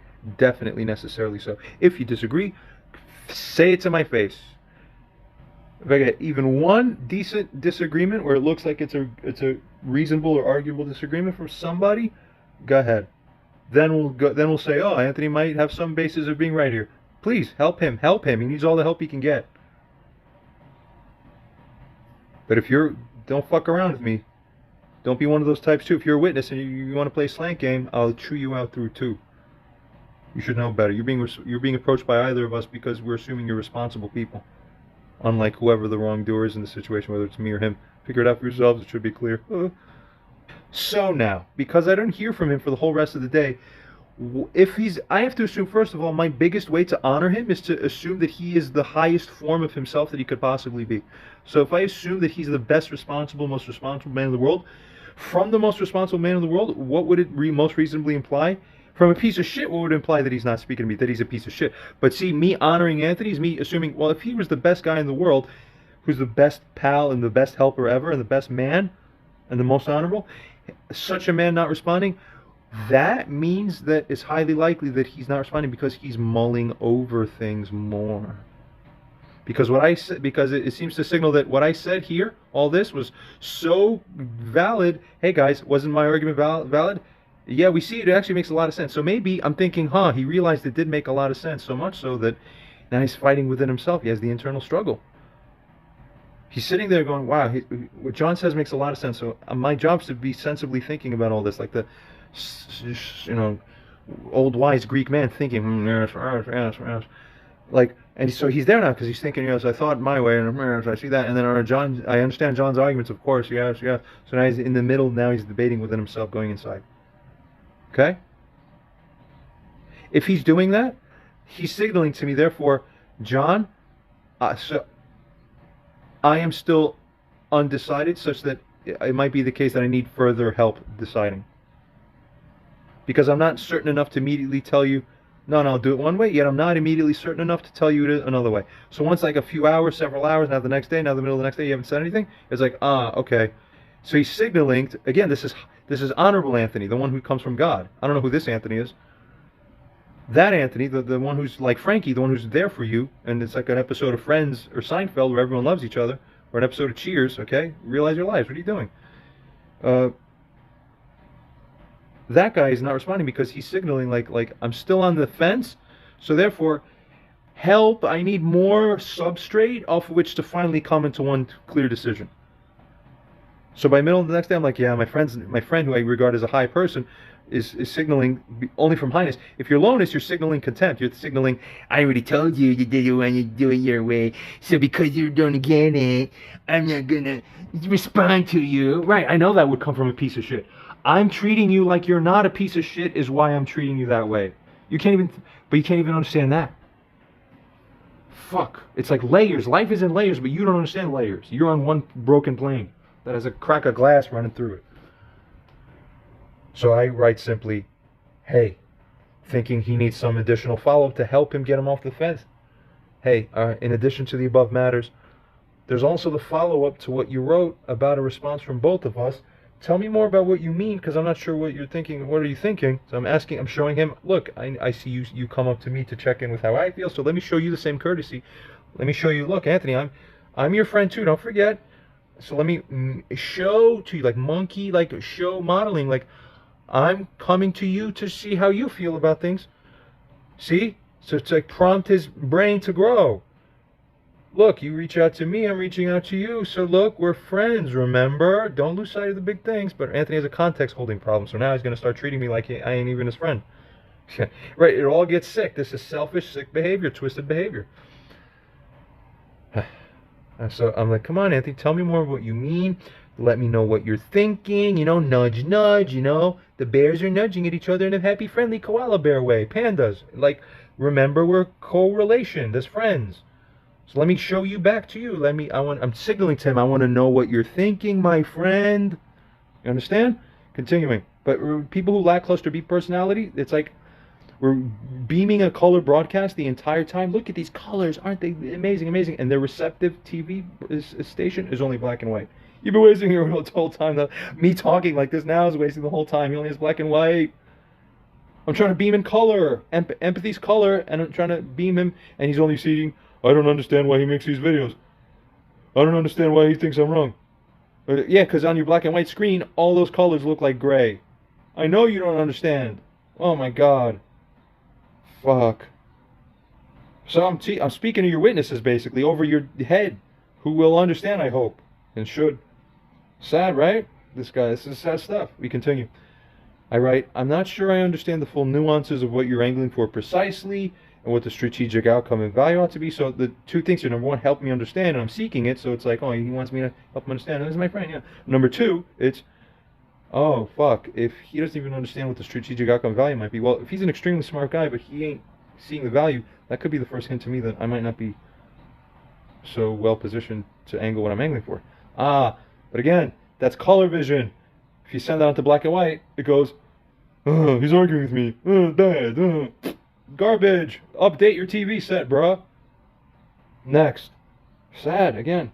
I say then, as I was saying before, he seems to be on the fence. If the job is to be a good friend, is to see him and treat him as he's a high friend until he shows me reasonably there's absolutely cannot be anything else except a piece of crap. So we'll see. He has to degrade himself to that point for himself. Now you're learning life, guys. That's how to remain guiltless your whole life. Flawless victory every perfect time. You don't understand? Go into a coma and wake up, so then you'll find out like how I am. Good. I'll write the books, you buy them, then we get rich. But if Anthony helped me write the books, he'd get half the cut. So you see how he shoots himself in the foot by being against his friends? You're not getting it. What do you want me to do? Make a punch for you? I won't be your friend. What the fuck? So you lose without you even realize you lose. Oh, that's what they said about narcissistic cluster B types. They lose and are stupid without realizing they're losing and stupid. They can't help it. It's something in the misprogramming. I continue here. Continuing. Regarding my mom's apparent or supposed puzzlement as to what it is that I want, or what any man in my shoes would reasonably want, she should be brought to lead by the message being sent to her at this time now that's coming from you. I think that I want both my dignity, and with respect to her, I want her to finish watching the videos. I made comment about this earlier here. So I clarified this here too, because that question was still outstanding. Because I'm puzzled. I'm like, what the hell's Anthony's deal? I don't know. Is he puzzled?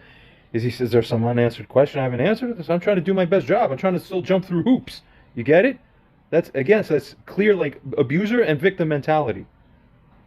See, he's trying all this stupid shit. I'm like, I don't understand what I've done wrong.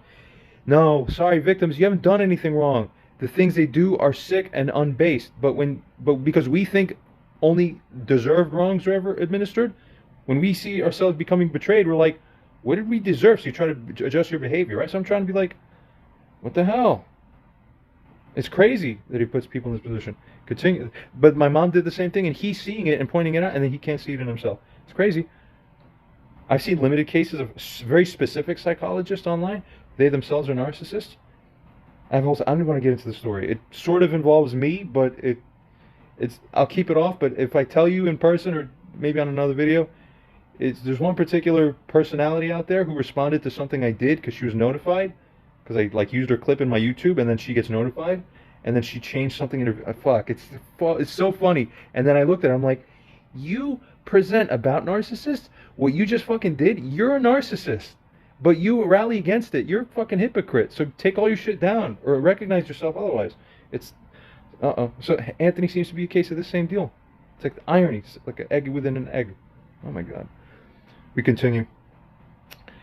I go on to state here, look, this is the most important thing, because all transformative potential comes from understanding, and understanding comes from watching the videos where she comes to behold one in my position speak about the things that are important.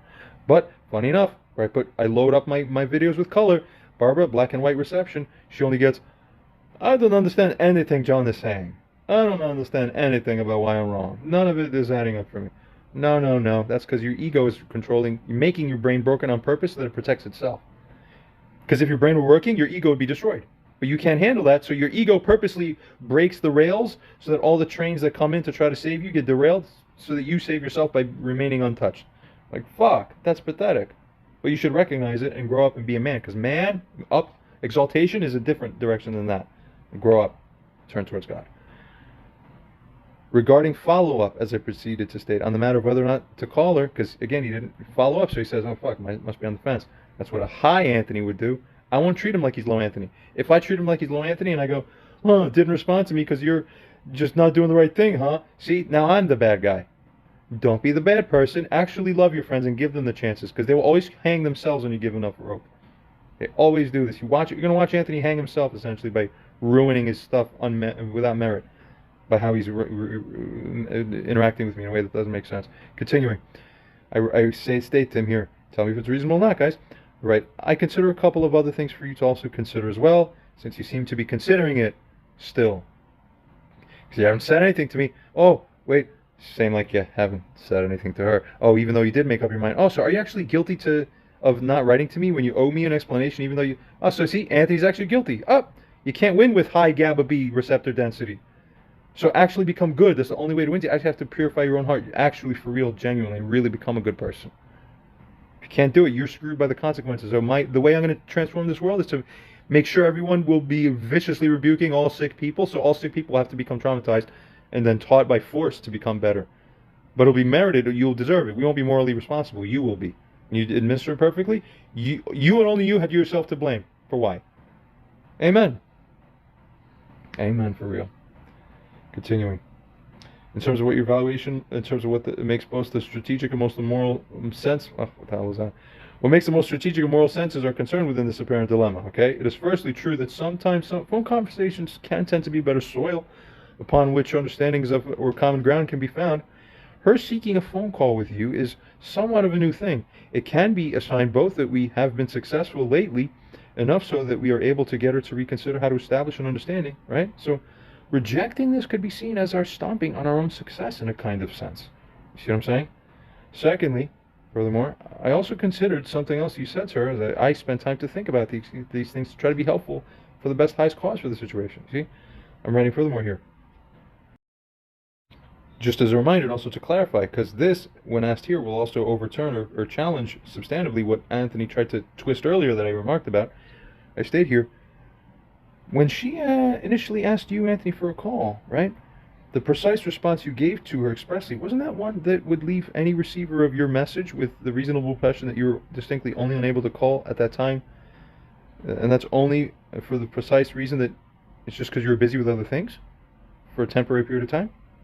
Yeah, that's what seemed to me and anyone else who was reading this whole texting thing. We're looking at the real text. So you see, the inference extended from this implicitly when you said this was that you would be calling her as soon as that condition would change. And of course by now it has. Is that the reasonable inference? If you disagree that this is the reasonable inference by any reasonable person in the situation, comment in the comments below. Make sure to, please. Thank you. Continuing onwards. Pause, you go ahead, pause, enter the comment, and then you're always free to just pause, enter the comment, and then replay. Just keep adding comments. I don't care, whatever. Keep editing, whatever. Help, somebody help. Don't permit Anthony to get away with gaslighting me. That's what these types of people do. It's out of their instinct. They're lizards. I want it my way. I'll tell him when to speak. You have to take it. You get it? The fuck is that? I continue on to write. If you then come back, Anthony, around to then inform her that, oh, actually, now I don't actually want to talk to you at all. Surprise. You see, another issue with this, I realize, is that this has the distinct and unavoidable effect of, as a result of her hindsight examination, this would expose your previous message to her about, oh, I can't because it's like New Year's, right?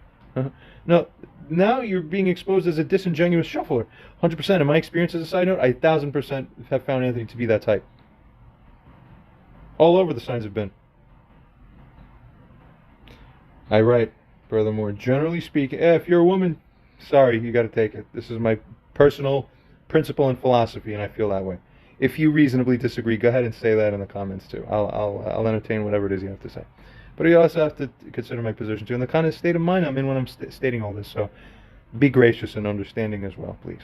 But I write here, I say, look, women are weak, by the traditional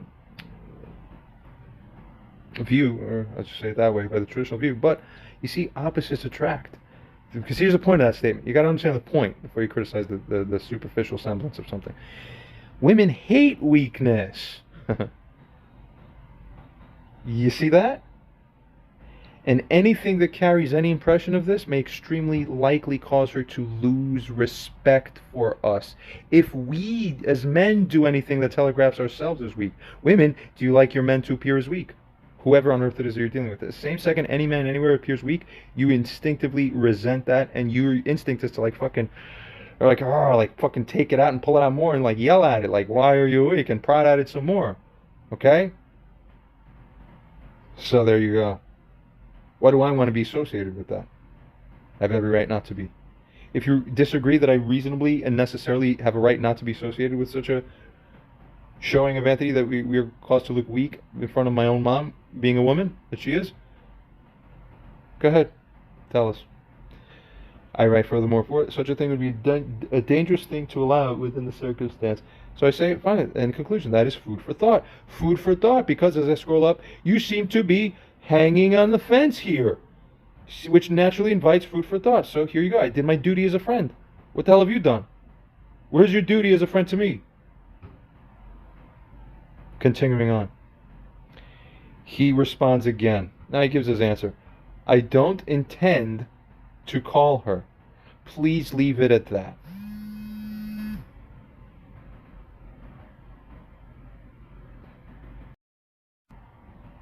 I was just saying, I don't intend to call her, he states. Please leave it at that. So, first of all, now we understand he's going to be, he's adamant, but it's going to the point of stubborn against what the moral and utilitarian perspectives is both disadvantageous morally and it's disadvantageous utilitarian-wise. We're clear and plain showing this is made. So, therefore, his refusal essentially now constitutes an offense to one in my position. Okay? Yet, what grace do I owe? A further consideration that you make under, especially under the Judeo-Christian paradigm in particular. What can I still do to accommodate this to help the bigger picture grow correctly? Okay? Well, because I'm going to have to manage further damage control from someone who's acting unethically, irresponsibly. He doesn't care all the reasons. When you write a short one-liner, I don't intend to call her. Leave it at that. It's like, everything you argue, John, I don't care. Everything you argued here, all this good, I don't care. All this, I don't care. I don't care. So when you signal that you don't care to someone where you had a fiduciary duty to show care, what the hell is that? Uh-oh. That's immoral. That's morally wrong. That's offensive. If you disagree with that, comment below. Otherwise, you can see that I'm right. He writes now, I accepted to send messages back and forth.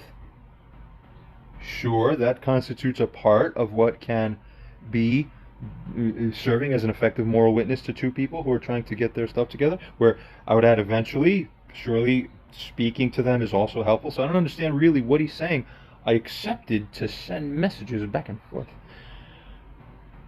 This is a new angle. Something new is introduced now. He writes that the implication of what he's writing here is, in essence, I accepted to send messages back and forth. It means I accepted only to send messages back and forth, and I reasonably deny to speak to her on the phone, such that you should be aware of that. Which is furthermore why I'm denying it. Huh? Well, funny you didn't say that before, where you should have if you thought that was valid. But now it's like way after the fact. It's like super late. This stuff's being. It's like pull out of my ass. Pull out of my ass something new. What, I'm losing? Oh, make something up. Make something up. Wait, is he making it up? Let's go find out. Let me take the audience back to a particular time. This is a few months back, around mid-October. Anthony, after about September, for various reasons, possibly previously covered or other sections, whatever. There's so much jumping around back and forth. But we had him because of disagreement also, primarily, where he was guilty of, as I held, but properly, according to ChatGPT as a witness, and I bet other human witnesses would agree, he was wrong against me for perpetuating wrong. So as a result, I said, all right, you can't be offending me, arguing with me about it, where you've spent these long emails back and forth with me, writing long emails too, arguing back and forth. I said, you can't be arguing with me like this and offending me and then trying to get away with it and justifying it and not take responsibility of it and fucking basically implicating my character to me falsely. You cannot be involved as a witness. So I cut him off. Then I was dealing with my mom. I'm dealing with my mom directly, saying, Mom, we were using Anthony as a witness. he was willing to do this. However, we're at a point where it's not fit for it to do so. I actually protected your reputation with my mom. I didn't like, regarding Anthony, I didn't even tell my mom, like, Anthony's bad. He's blah, blah, blah. Even a correct steward always is responsible. Between you and me, you're still bad. But even with other people, this is how the old mobster Italians were, all the mature ones. Were like, you know, we might have a problem, but when we're standing out in front of other people, always treat the person's thing with respect. I said, look, there's just some issue, but we're going to just talk directly. But Mom, I trust you that we'll use this text line in a limited way. Please don't abuse it by controverting and fighting. If you do this multiple times, it's going to drive me to block you. What did she start doing over the days and weeks? A woman always has to test, too. Let's see if he really means it. You know, and then fucking all this controverting, provocating. After weeks, I said, look, by now this is too much. I'm going to have to block you if you keep this up. She kept it up. I can say, okay, I'll give you one more chance. Now definitely will have to block you if you keep it up. She kept it up. I said, okay, I have to block you now. Blocked her. Because I'm going to have my peace robbed, me robbed of my peace, stolen from me. It's not going to happen. Not good. We continue. At this point, I was distressed because now my own mom can't even be trusted, or she defaults on it. Everyone around me is just insane.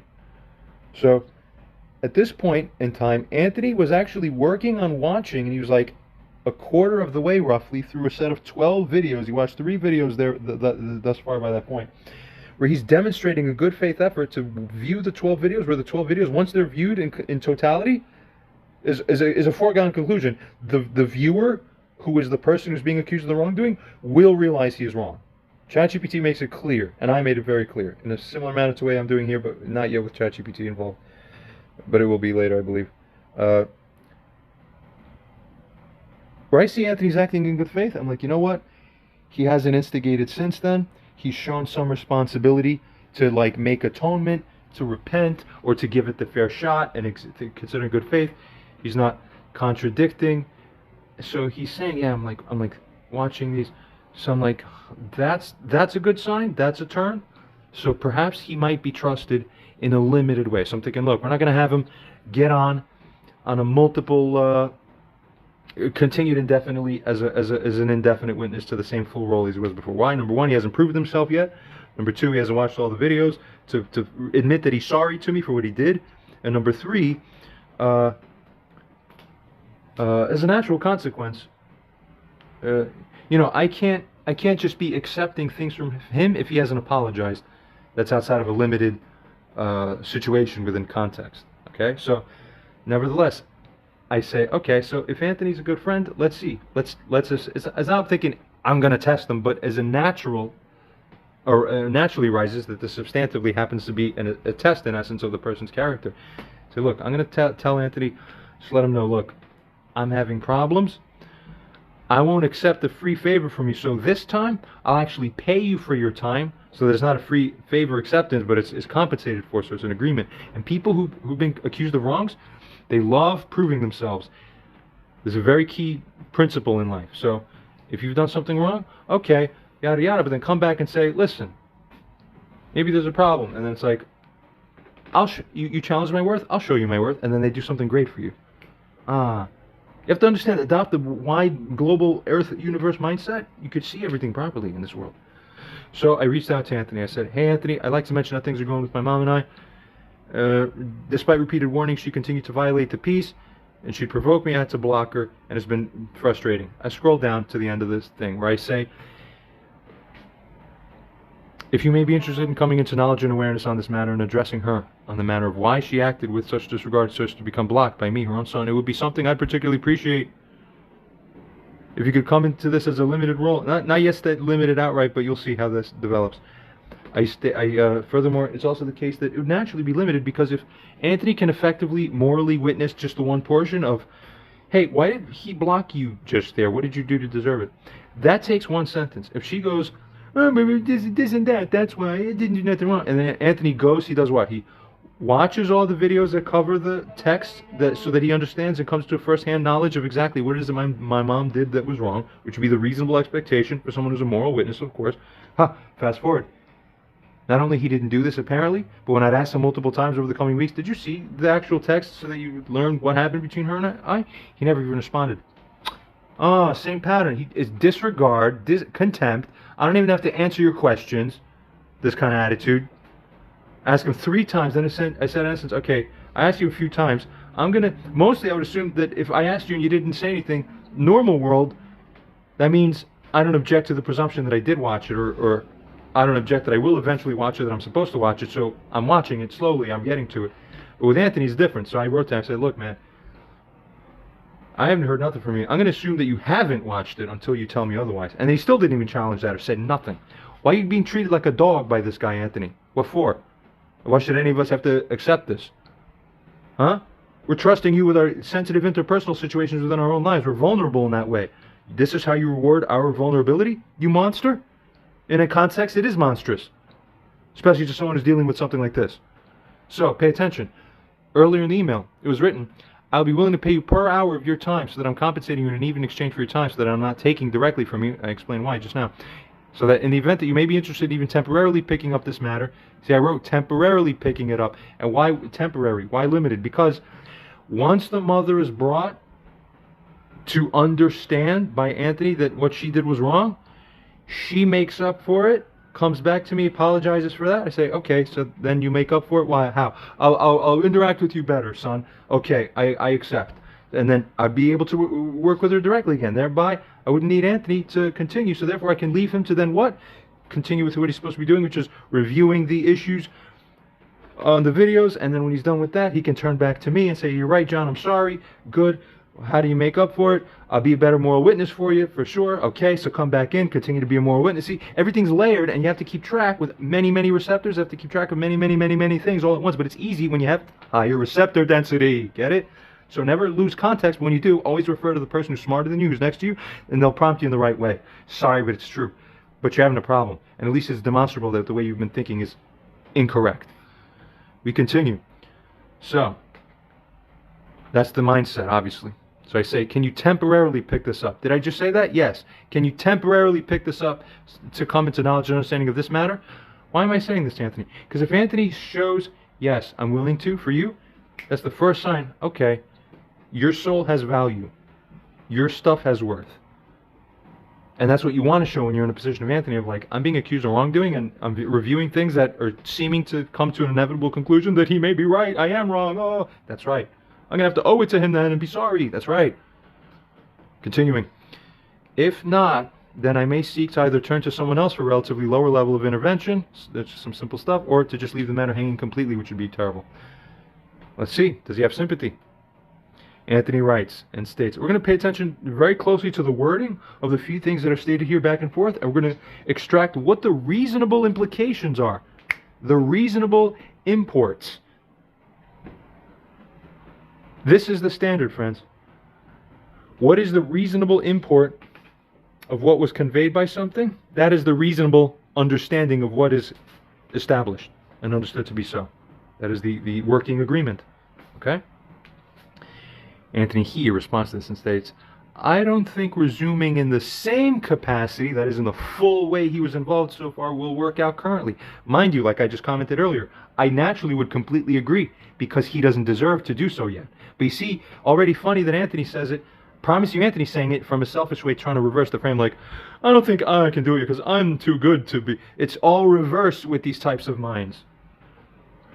We'll let it slide. See? Grace means let it slide. If I was a real law of the land guy instead of admiralty law, you said one toe, it's get chopped off and you have no chances ever again. Ruthless.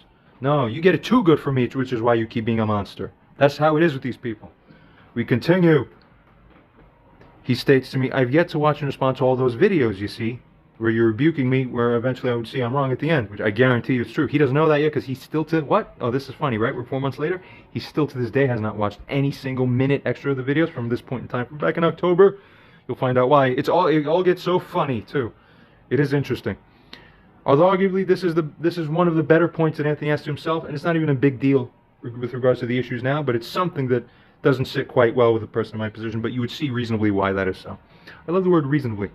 It means every reasonable person in the shoes would agree across the board. In other words, they would fail to differ in finding the same one conclusion. No person could think differently. In other words, it's another fancy way of saying necessarily. Consistent, uniform, guaranteed. That's what it means. It means guaranteed. Anthony says furthermore, in an apparent concession to offer, say like, and to basically accept and say, yeah, I can do it, man. Just let me know. I'd have to know exactly what's being asked of in detail, so that no ambiguity is left. Seeing that acting as a mediator has been problematic in the past, as a result of the emails we've exchanged, I'd have to wait until that resolves first. So in other words, he's saying, I'd have to wait until I behold your showing as to why you find I'm wrong, to see, you know, should I be apologizing to you and who owes who the apology, so that we could reconcile properly. He's still admitting I'm still working, I'm on that road still. That road is not yet complete. Okay, of course. Nothing so very outright wrong. I write back, Anthony, you know, I appreciate your response. It's mature, it's balanced, and it ultimately offers the kind of consideration or opportunity for further understanding and even compassion that one in a difficult position, and the kind of difficult position that I've been, as is mine, such a person could do very well to have and receive something like this from you, from anyone even, but particularly from someone in your position, given that there's been some hiccups, yet, even still, we're still not entirely opposed to working together somehow and constructively. Thank you for that. Okay? Let's consider, regarding what you stated, that it should be clarified exactly what is expected so that there's no ambiguity. I fully agree. That's even better, because in other words, if there's not a reasonable expectation that's expressed, then you can't imply it from the word. So actually what Anthony said here, that I'm fully agreeing to now, this actually helps me now. This helps my case now. Because what Anthony was calling for was an implicit term stating everything that's reasonably held to be the case by us has to be expressly so. If it's not expressly so, we cannot imply it to be so. This will keep it clear and cut and dry so that there's no ambiguity. You just protected me, dude. In the future, you didn't even realize it. But later, now you're trying to claim, and I'm going to use your own shit against you. You don't even realize the layers. I then go on to provide a basic summary. I write a lot. I write a lot and a lot and a lot. And then I even write a little more, you get it? And then very interestingly, by the end of it, I write to him and I say, listen, America at 9/11 and I had October 9th, 2022. My mom is a moral terrorist, in essence. But by this point, Anthony wouldn't even disagree. I tell Anthony, look, here's the videos I posted that would be key for you to understand. Videos 37, 38A, which cover the initial coverage and analysis of our text and ongoing behavior. That shows the fullest detail, the content of what's going on, the actual text. You need to know those things. So I'm pointing him to say, this is part of what your work would entail if I'm going to pay you, but I'm paying you to do this. I am paying you to do this. If you don't do this, you're not doing your work. Because what are you witnessing about? You don't even know. You don't even know. You didn't even look. What the fuck? Continuing. What I say furthermore here, as it goes on to state at the top, for your time both reviewing these videos and your texted or whatever dialogue, I clearly said it with my mother to convey the message of these things. I'll pay you whatever reasonable rate that you want. Just tell me. Somehow I'll figure it out, even though I'm broke. Thank you. I appreciate it. Please let me know your thoughts, what you feel, what you find you're prepared to do. That again, what? Anthony himself said, let's make it clear. So I said, tell me clearly what you're prepared to do. Did Anthony state anywhere else, I'm prepared to actually not watch the videos? No. But the reasonable implication was that we would. However, he omitted plainly agreeing to. So we held it, okay, let's see if he morally brings himself to. He never did. This is all, you always get let down when you're with this guy. And why? Because he'll always think about himself. And then he'll come up with some excuse as to why you didn't deserve to have that consideration. Put fart on that. Fart air. The hell. Here's where the crux of the gold is. I want you guys to focus. Okay, so in context, this is where the discussion goes. Okay. Imagine you're in my position. You just said this to Anthony. Now your friend Anthony's writing back to you and saying this. Here we go. You ready? From the bottom. Okay. So I invited him to become involved here, right? He says, I'm not opposed to sending texts. If that solution's acceptable, I can do that. In addition, with the lowest amount of friction possible, you can prompt messages with certain points. I might even send them word for word, which is new because I didn't support that. And actually overturned that, saying that Anthony should have some input because it's better. He even admits there's an issue with that. Yeah, okay. Keep in mind, what did he write again? Let's say that again. Hey man, can you help with the deal with my mom? He simply writes, in essence, what does this say in English implicitly? Sure, one such way could be text. I'm not opposed to that. If you're not opposed to that, that's you signaling text might be one of the great ways I would rely on heavily to engage with her through. Sure. Well, it's almost like a waste of space. I guess. I don't know why you would say that. I'm not opposed to breathing air either. And you're not opposed to sending texts. Okay. And then furthermore, we can propose to have, for when we are texting, you can structure certain words. Did he say anywhere here, I refuse to speak on the phone with her? No. But Anthony wrote earlier, let's make sure we express all terms of our agreement expressly so that there's no ambiguity. Okay, so if Anthony wanted to rely on some idea that, listen, there's no way I can be speaking with her. Sorry, what you just said here yourself, Mr. I want to worship having complete lack of ambiguity there, and there cannot ever be ambiguity. Mr. There cannot ever be ambiguity just said, I'm not opposed to sending text. What does that even mean? That's fucking ambiguous. Where later he says, he relies on this to say, I can't speak to her on the phone. I said I would only use text. You never said that. You just remarked in a way that fucking means nothing. Like, oh, I'm not opposed to sending text. That doesn't mean I'm only ever going to send text and that I'm reasonably eliminating, so that I'm letting you know we're all agreeing and understanding in a way that cuts out ambiguity. So what did you do? You left it ambiguous in a way that you tried to then self-servingly benefit from later? Puh! Disgusting. I hate people like this. I fucking hate people like this. It's fucking disgusting and despicable. Fucking coward, spineless jello. What the fuck? Hell. I wrote back simply saying, I appreciate you very much. I wrote, I agree with you that my writing style can be too problematic to involve directly because it's too large a risk it wouldn't be chameleon. And I'm not interested in that because it's disingenuous. Things I don't like being. This is in essence all we wrote. Nothing else after was written about nothing. Then he only writes after that, I think if you give me summary points, I'll come up with something. I'll run them by you first. Okay, that's a great way for the general framework of how to deal with my mom. Who the hell said that you can't call her? Absolutely sick. Absolutely sick. And then we come back to here. I don't intend to call her. Please leave it at that because, listen, John, I accepted to send messages back and forth. As if to extend by implication here, I never said I would speak. So that's my Yu-Gi-Oh card on the top. No, it doesn't even read. What you're reading from the card isn't what you think it says, isn't what it actually says. Oh, God. You're all cross-eyed. Why are you doing shit friendships to people? This is how you treat your friends? Dipshit. I feel that way about you. I'm calling you one. If you disagree with me because you think it's at least more likely than not that you aren't one, have your friend back you. Otherwise, he'll agree with me. And then you are in trouble because you owe the fucking apology that a dipshit would owe. I don't like calling you that, actually. Even I have a fucking conscience. It hurts me to have to say that. I'm saying that to you because I want you to know that that's how you've made me feel about you.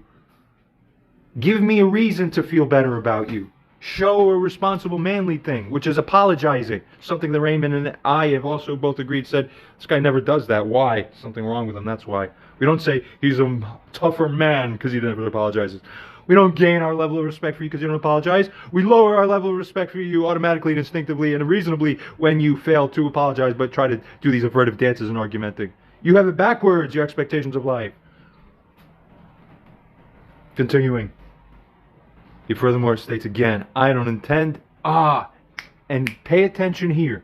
This is news. This is even more. So despite all of that was written above, you would think that someone in Anthony's position would concede a little bit, right? So like, all right, I'm putting my friend through a hard time.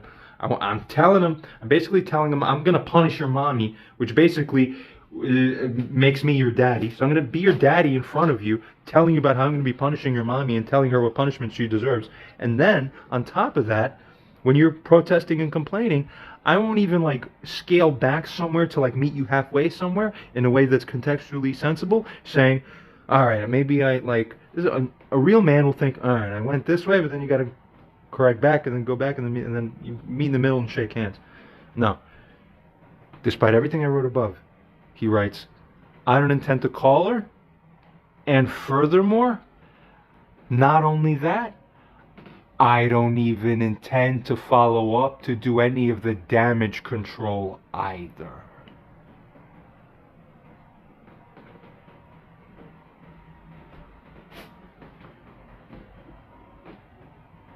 Is this a man? I won't, not only do I not care when I spill it on the floor, I won't even clean it up afterwards. Nor will I pay for the bill that had to be brought in for when that cleaning lady was called in to cover up for that. Like layers of dysfunction and defaulting on people and dishonoring people. I don't intend to follow up even on mentioning the call to her afterwards either. After the message that I previously left. Previously? What message previously? God. The message of what? That you didn't want to call her because you were busy those days around New Year? What the fuck does it have to do with the problems now that I've been writing about here? All this shit. Nothing connects. Everything's out of context. You're doing a terrible job. This is embarrassing. You should be embarrassed. I don't intend to follow up on measurement. So, what's a person in my shoes reasonably supposed to feel by this point? So now I'm being disrespected. Not calling her is a disrespect to her, and I haven't said, alright, but I accepted it. And then even though I accepted it, he's still arguing with me, I said I don't intend to call her. Alright, dude, didn't you see her earlier above? I pretty much accepted that, but I said, alright, well, would you do something to manage the post effect of that bad karma? Bad effect? He says, no, and not only won't do that, but I won't do the other thing either.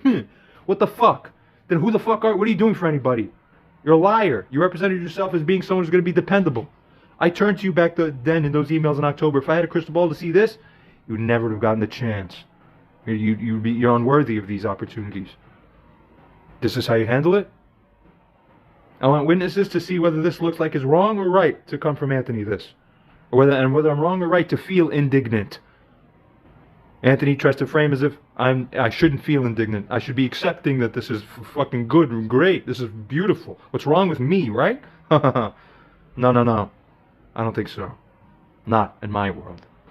And this is my world. Make no mistake about it. My moral framework aligns with the objective moral framework of this universe. That's the place you want to be. Where you find yourself like coming into manifestation and showing up the way, for example, my mom does, or her moral framework doesn't, you've inherited naturally a very big problem in this universe. You don't want that. Because you're not in alignment fundamentally with the reality of the matrix around you, with its code. You're like slanted against it. You'll always lose to someone who's fully aligned with it. You'll always lose to whoever, all the ones of us who are the true Neo, when you're in alignment with it properly, you will always lose. We'll always put up our hands and the bullets will stop. You'll see that effect all around us in life. Everywhere you go, it's like magic. We'll be able to see things, call things, curse people effectively, have it come true, predict things that hits. When we're plugged into the matrix, you're in alignment. When you're not, you're blind. But we see everything. It comes from...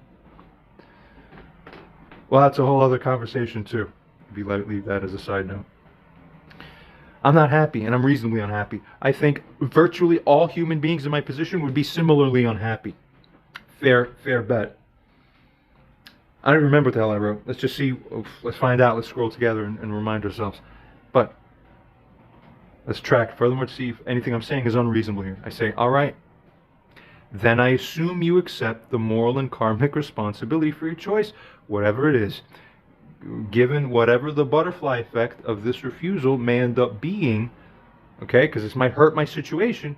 So if it does hurt my situation later, you taking responsibility for it now means that you understand that later, if some ugly thing rears its head, it can be traced back to this here.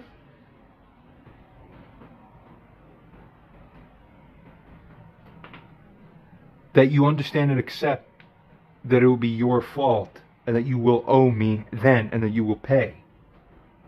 the price of atonement, and not argue with me then. Why? Because you will take responsibility when? All the way back here. There's rules to life.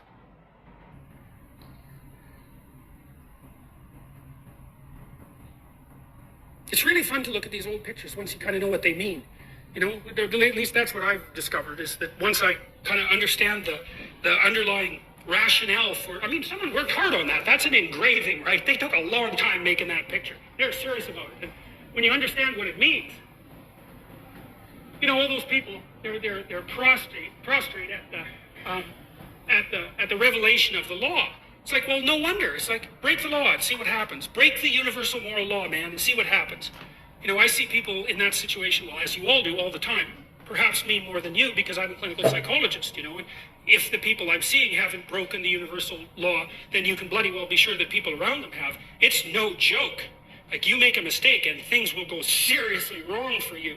And so it's no wonder that you'd be terrified at the revelation of the structure that governs our being. One of the things that's so remarkable about the Old Testament, this is another thing Nietzsche commented on. He was a real admirer of the Old Testament, not so much of the New Testament. He thought it was a sin for Europe to have glued the New Testament onto the Old Testament, because he thought the Old Testament was a really accurate representation of the phenomenology of being.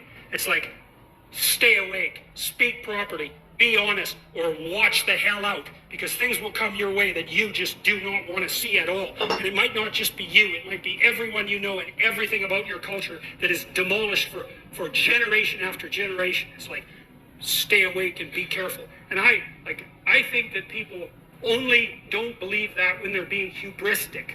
And I think that most people know that deep in their hearts. You know, when you get high on your horse, that happens fairly often. If you have any sense, you think, geez, I better be careful and tap myself down a fair bit, because if I get too puffed up, man, something's going to come along and take me out at the knees. And everyone knows that. Pride comes before a fall. It's like, if you have any, that's why it says in the Old Testament that fear of God is the beginning of wisdom. It's like, I've never, in all my years as a clinical psychologist, and this is something that really does terrify me, I have never seen anyone ever get away with anything at all, even once.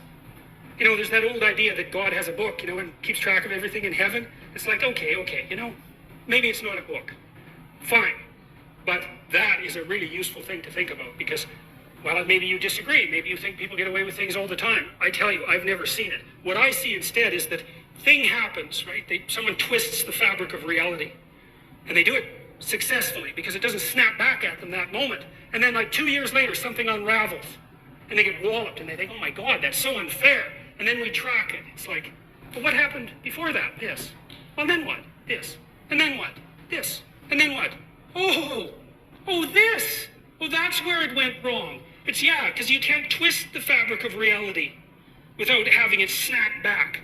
It doesn't work that way. Why would it? Because what are you going to do? Twist the fabric of reality? I don't think so. I think it's bigger than you. You know, and I think that one of the things that really tempts people is the idea that, well, I can get away with it. It's like, yeah, you try. You see how well that works. It's like, you get away with nothing. And that is the beginning of wisdom. And it's something that deeply terrifies me. And, you know, everybody with it. It's like, yeah, you try. You see how well that works. It's like, you get away with nothing. And that is the beginning of wisdom. And it's something that deeply terrifies me. And, you know, ever since last September, when I've come to more like broader public attention, one of the things, I've been terrified of making a mistake, because I certainly know I'm more than capable of making a mistake. And thank God so far, either I haven't made one or no one's found out about it. So, but it's like, you know, we walk on a very thin and narrow edge. And we're very lucky when things aren't degenerating into chaos around us or rapidly moving to far too much order. And it's not an easy thing to stay on that line. And you can tell when you're on that line, because the things are deeply meaningful and engaging when you're on that line. But if you're not existentially terrified about the consequences of wavering off that, then you are truly not awake. So, and that's what I see in this picture. You know, it's like, look out, man. Because there are rules. And if you break them, God help you.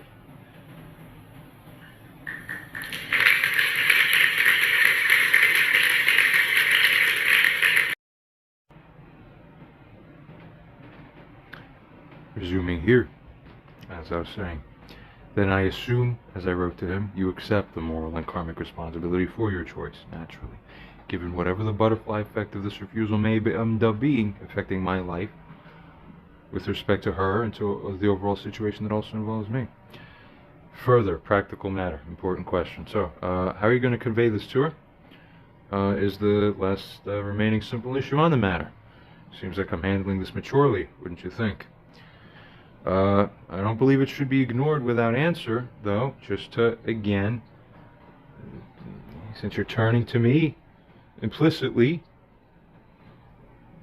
to see how I feel about what you're doing, which is what you should be doing, so that's why I'm going to reasonably assume that that's what you're doing, because you should be doing that. I'm saying I don't believe that it should be ignored without an answer, which is what you're trying to sell to me here. Right? Doesn't make sense in context either. So I ask her, do you want to text her to let her know that you will not be agreeing to even entertain her request to speak with you directly? Because that's a very easy out. And there you go. It's a little awkward, but, well, you chose the situation, so you chose the awkwardness. So I don't feel sorry for you. Reap what you sow. Go ahead. So explain this to me then. Or it can make a problem, and then you can have a problem. I don't deserve the problem, but you're making a problem. So you deserve the problem that you're going to get from me if you make a problem. If I've said anything unreasonable or nonsensical, please comment below. Anything that's not challenged through comments, I'm going to assume on the face of the matter has been left unobjected to, which will presumably establish that I'm right on every single word I've said on all of this so far. Okay? Continuing. Furthermore, said Anthony, like you said, you don't intend to follow up given what you wrote. But as far as I could tell, what you wrote would leave any reasonable person in her position to still be expectant of a phone call. You see the problem there? So you tended to your things wrong. You need to fix something within this equation. As I furthermore go on to state here, is the default assumption unless it's indicated otherwise by someone in your position, which you didn't. So what are you telling me as if you're justifying as if to stand on it? You're standing on nothing. It's air. You're going to fall now. You have no flooring below you. So I'm just simply saying, look, man, I hope and pray that your instinct to not do these things will somehow bring the best net long-term blessing and benefit to all involved, like through God, because what you're doing, strictly speaking, is fucking insane, messed up, and terrible. So I'm just saying, I hope God, through you, will overcome you to make it better for us later anyway, magically. Get it? The important consideration, furthermore, here is that while we are processing someone else's guilt against us karmically, such as when we're processing her guilt because we're rebuking her, we can't allow ourselves to become guilty of any conceivable offense validly speaking against them. To remind him again, because he seems to have forgotten. I furthermore state, I'm sympathetic as to how you feel, again, to show, look, I'm not against you, I'm like, I'm as fucking reasonable to you as a friend in this position where you're putting me than anybody else would be. Explaining here, I'm even helping to calm Anthony in essence to like just look, I'm not your enemy here. Just I'm reminding you responsibly what the reality is. I'm telling him by doing this, I'm saying I'm sympathetic as to how you feel, because it's honestly some form of the frustration, anger, and disappointment that you're feeling here that it came to you from me through me by contact, by osmosis, in other words, that I have had about her. It's naturally occurring within you as well. See, we're sharing in the same feelings. You see, I'm concerned about painting pictures about, look, we're sharing the same feelings, trying to put in value into the experience of the friendship. Anthony's not doing any of that. He's like, what, your brain hole is open, pouring out your brain? I don't care. You see, it's like night and day, what I show and what he shows.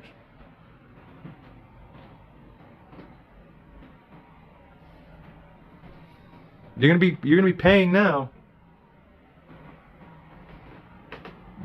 Why'd you choose it? You must be upset with the universe. You must hate yourself secretly. It's something like this. Because people hate themselves secretly will do things where they don't realize they're undermining themselves, but you're causing yourself to fail. So you're causing yourself to fail. That much. If any witness here who's not me or Anthony reasonably disagrees with this, please comment below. If there's no such comment, we'll reasonably assume that everybody agrees with what I'm saying, and therefore, Anthony, wake up. Good. It's true, furthermore, goes on to state that some non-negligible proportion of people, according to human nature, could also be conceivably led to such a point of, you know, what, why the hell are we even speaking to her? We shouldn't speak to her. See, I'm siding with Anthony here. I'm going, I understand that some people could be feeling that way or similarly. I kind of get you. I'm not totally mad at you. Outright, I'm a little disappointed you don't want to do it the right way. Probably you should do it the right way. But in response to that imploration by me is owed something responsible. Something closer to, you know, what Frankie was kind of talking to me in that way. See, remember that? That's called respect. What almost all people else around me in my life, except for my mother and now apparently except for Anthony, actually they pretty much generally consistently have for me. You understand this? The difference? This flies over his head, though. He's going to write back probably in just fully argumentative, like, I said no. Why are you pushing me? So it just out of that response, if we were to see something like that, imagine, after this, how out of context would that be now, given our analysis and everything we found? Horrible. Continuing. We'll find out. So I state, as a result, look, so I'm not totally mad at you for the refusal, because I could be totally mad at you for something. This isn't total mad. This is like, I'm kind of a little mad, but it's like I'm a little mad, but I'm still trying to work with you. You're broken, but I'm still trying to work with you because it's you. But you don't even understand or appreciate that I'm doing this because it's you. You just don't until you're thinking I'm fighting with you. You see, you're like fighting the windmills. You see something different other than what you're seeing. You look back at those old emails, you see and imagine something different than what was there. In the issues, this is outside of the scope of these videos, but from the issues in the emails from the summer, late summer, you saw something from the previous things that you referenced, and it wasn't correct, and I called you out on it. Within the videos, you'll see all over the place. Were you wrong? You never apologized to me about that, months later. Don't you owe me a fucking apology for the fucking wrong shit you did? I think anyone watching this video would agree. Go check out those videos too if you'd like. I have a feeling I might make them public outright because this is starting to get a little ridiculous. People always do. They tempt fate. They tempt the universe and say, "You can't get me, God. You can't get me. I'll be daddy to you and fucking dishonor your mom, and you gotta take it." You're gonna get fucked. Not by me, but the universe is gonna get you. You're tempting it. It's almost gonna happen. Wake up. And furthermore, stating, I'm not totally mad at you for the refusal, but even if we make such a choice that you're making, you have to understand, because we're grown adults, it's carrying it out properly that is what makes the biggest difference for us. And this is the thing that counts. We're supposed to be responsible here, remember? We're 35 years old, bro. So in other words, what we ultimately need to be sure of in how we conduct ourselves, you got to get aligned with the right thing in big picture, is that the thing you're doing, whatever it is, you have to be able to convince yourself genuinely, in other words here, that it is morally right for us to refuse to speak with her over the phone. See that? If you can't reasonably make the case for yourself and for anyone else that you may owe such an explanation to, me for sure, you have no business proceeding down those lines with any justification morally. And yet, we're going to find Anthony proceeds to try to justify it morally. It's not moral, he just tries to justify it, despite the fact that it's unjustifiable. As would appear here plainly, as I see it. So I simply ask him, are you sure that we are morally right here? Fair question. Fair question. Anthony should be fucking grateful he has friends like this. Honestly, given the way he's acting and being, anyone else looking in at this would look and go like, dude, like, that guy is fucking the reason you should be fucking having your shit together if you listen to this fucking guy. And you're not listening to him, you're a fucking idiot.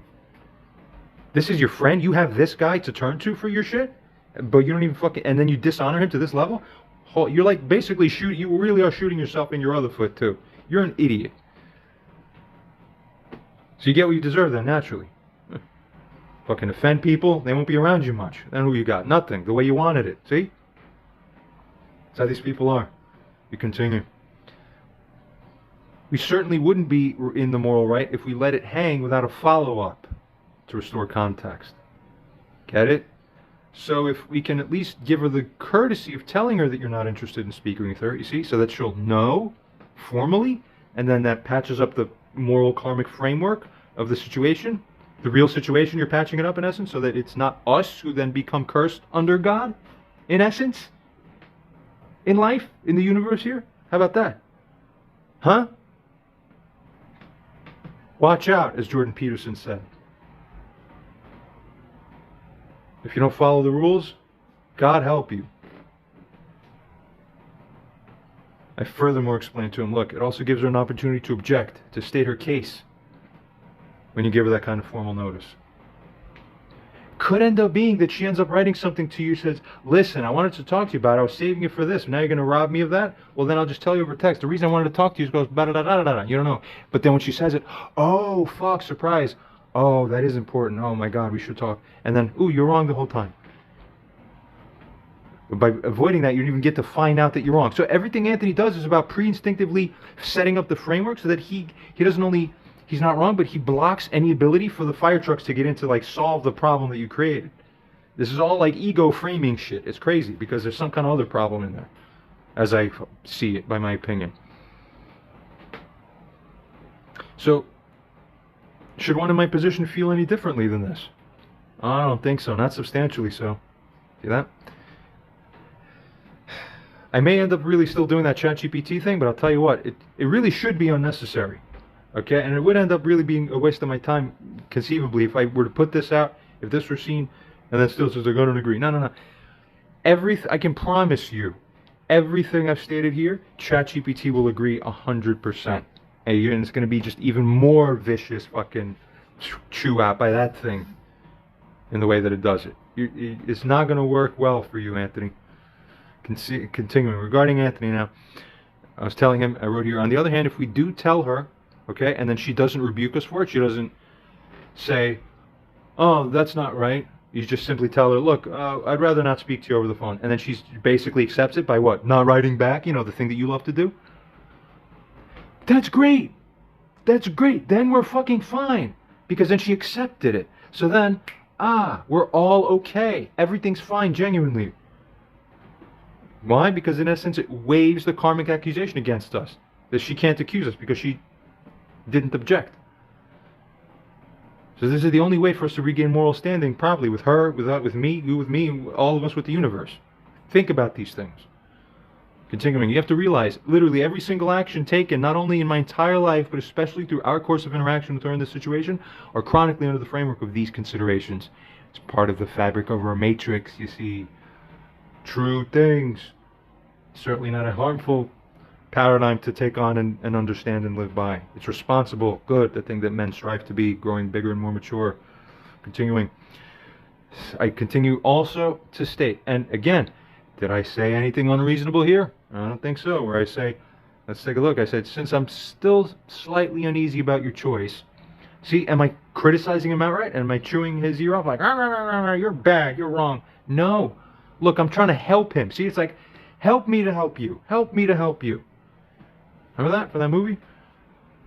Instead of doing that, I say, listen, since I'm still slightly uneasy about your choice, can you sell me a little more? See, because go back and check out what Anthony said so far. Check out everything I've said, quality-wise, in the sense of it, and how extensive, the reasons, arguments, interconnected things, and then go check out what he said. Just said, no, she's bad, no. What the fuck was that? Should people rely on that to feel comfortable about you? You want people to feel comfortable about you. So if the way you're treating something leads people in my position to reasonably feel like a lack of trust or confidence or competence of what you're doing of yours, here, instead of me criticizing outright, I'm like, okay, can you help sell me and talk me up to assure me on how it is that the way you're seeing it is how it's the best thing for the situation. And you're like, maybe I'm not seeing something. Help lube me up a little bit. Don't just stick your dick right in, asshole. Lube me the fuck up first. Idiot. Look at this guy. Does this look like lubing up? Nothing. Do I lube him up? All the time, bitch. You always get the fucking courtesy, because I don't want to tear your fucking asshole open, you bitch. You seem like one. I don't like calling you like that. I'm going to make it a point not to speak about him like this, actually. It's done in a limited purpose for this moment, so you can understand by my expression, which is natural and genuine. You make me feel like this, and you need to hear it. I'm your damn brother. You're same age. I'm talking to you like this straight. I have the privilege to do so as your lifelong friend. I'm going to call you a bitch the way you've been acting. You want to call me a bitch somewhere? Find a reason somewhere where I've been a bitch and say it to my face. If you can't, then you could see that you're the only one who's been one. If you deny it, you come and you make a clear case as to how you aren't in this way, that witnesses who watch the whole set of videos here would agree with you and not with me. If you can't do it, you got to apologize to me, because you've been treating me like a bitch. Wrongly. You don't try to act like my daddy by punishing my mom, you moron. Fuck is that? Immature. Something wrong with your head. Continuing. So this, and yet I'm still a good friend to this guy, writing, can you just help sell me? Help comfort my heart to assure me. What's the double purpose? Number one, it signals to you, is that even possible for you to do if you were to make a genuine effort? Then when he realizes somewhere in his twisted subconscious that it's not, then don't you owe to do something different? Because I'm signaling to you, if I'm uneasy, that's your friend being uneasy. If you're responsible for how he's feeling as a result of how you're approaching the situation, what is it that you're doing wrong? Wake up. Continuing. Maybe there's something you're seeing from your own moral or strategic analysis here that I'm saying. See, I'm always giving concessions, always giving, like, help me. What else do you have here? Let me see. See, that's how to be somebody to somebody. And even Anthony, don't, you know what? I got to learn a lesson here. Christ said, don't cast pearls before swine. I think I see here now, really, all this quality is too much. It's just for swine. It doesn't appreciate pearls. It'll just crush it like it's nothing. It doesn't even know the fucking value of what it has. I really hope you are showing your friends this. I demand that you do. I'm entitled to it, morally speaking, because you falsely accused me, or I'm correctly defending myself, but you're still holding me to be the wrong one.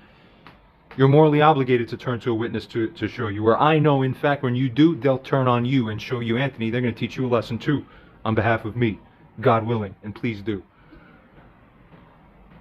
Furthermore, continuing here, I say something that we should save for a live conversation too, this discussion. Consider this. So what else did I do? I'm also seeing that, okay, the written word isn't breaking through to Anthony because he's having the same written word perception dysfunction morally wise that my mom has, where written things, they could be perfectly argumented. Even Anthony says, I don't understand because everything I write makes perfect sense argumentatively is essentially what he holds. And he's like, and she still doesn't listen, so I don't get why she doesn't get it. Yeah, exactly. That's why phone calls are better, dude. That's why phone calls are better. That's exactly why I'm saying you should do it. Anyone would agree. It's like, John makes fucking complete sense here. What the hell are you doing, Anthony? It's kind of disgusting. What kind of friend are you? He called you a friend for a whole life? Maybe you didn't deserve it. That's how you treat him. Does he do that to you, ever? Anywhere? What the fuck? So I simply say here, look, I'm willing enough to be mature about it. I won't fight and squabble over the text line. So what am I signaling by saying this? I'm saying, Anthony, I'm perfectly willing to not contend with you on this matter here over written text. Let's not controvert on here, because if we do this, continue to do this over the text line and emails and stuff like this, it would drive us crazy. So the implication here, reasonably sewn in here, is understand that therefore what you should do when you see this, go, okay, you're right, that's best, so we're going to talk about it, looking forward to it then. Okay, so we have peace for the rest of that week. Then we show up to the responsibly at the table. We're speaking. When we're speaking, things always work out better. So when you're speaking face to face, you have that person there with you and you're talking. It's like, then you build a connection and then you really facilitate. There's always much more high chance probabilistically that it works out properly. Keep that in mind, because this is a key thing. But again, Anthony's always missing context. That's the context of what was written here. So what you would expect if he honors you, he goes, yeah, you're right. Controverting you here. Furthermore, you writing and me writing and fighting, it would be nonsense. We'd all be frustrated. Let's see if Anthony takes the hint or whether he continues to use texting to argue this further, point-wise to me. You can't make this shit up. You literally can't make this fucking shit up. I laugh at all of you humans. I'm not the same as you. Whatever the fuck happened to me, that coma and the research chemicals I took, that basically were quote-unquote research chemicals, you could almost state. I woke up. All of you are fucking nuts, but it doesn't make sense. Look at all of yourselves. I simply ask him, are you free to talk on the phone? I even ask him on the phone, anytime between 4:30 and 8. So phone call too, even. See, I'm offering always something closer. If text doesn't work, don't go restrictive more to withdraw more with more walls. No, take down the walls and go closer. That's how you solve it. You're always going to know people by their instinct too. So my mom, she wants to withdraw, so then you know her instinct. A normal person wants to draw closer. That's usually the one who's right in the situation. It's all mind-blowing. Then you see Anthony cancels the meeting, doesn't show up. Fuck. Everything he does is based on twisted context and twisted interpretations that I find involving this matter here that's relevant. I add, furthermore, I say, I also see that you've written that you don't want to speak with her and that you accepted to send messages back and forth. Right, I covered that, thankfully, by our side analysis, where that it's not even a valid holding that this should somehow imply that he's exempted, reasonably exempted by some apparent or supposed agreement or understanding that never happened, that he shouldn't or wouldn't be talking to her. That just never happened, strictly speaking. Continuing, I ask, furthermore, in follow-up to that, are you implying that you somehow shouldn't even be even asked nor even expected by anyone for you to ever extend the courtesy of a call to one in my mother's position here upon her asking you for such a thing precisely because only you feel that that's something about the purported nature of what you say you agreed to back then that it essentially immunized or exonerated you from being able to, from having to speak to one in her position? I covered that already. It's wrong. So now it looks funny, right? You look at this and it's like, yeah, dude, that's stupid. Why would you even try? What the fuck? But it's a fair question for me to ask here at this point. Sure is. We continue. I then ask, did you ever tell her at the outset clearly, hey, I won't be speaking with you on the phone, I'll only ever be texting with you, just so that you know? Also, very fair question. Remember, this affects her, not just me. She doesn't deserve that, one in her position. I simply ask, kindly, please clarify. It's my hope that this statement of yours is not the sole basis of your position. In other words, I hope that the entirety of what you're saying and resting on is just because I accept to send messages back and forth. You know, that and the other one, which is, you know, she's chasing me, I'm not chasing her. What? Huh? Okay, witnesses, come in and help us untangle this nonsense. It's not tangled for me, but this guy has his tangles. We're going to continue here.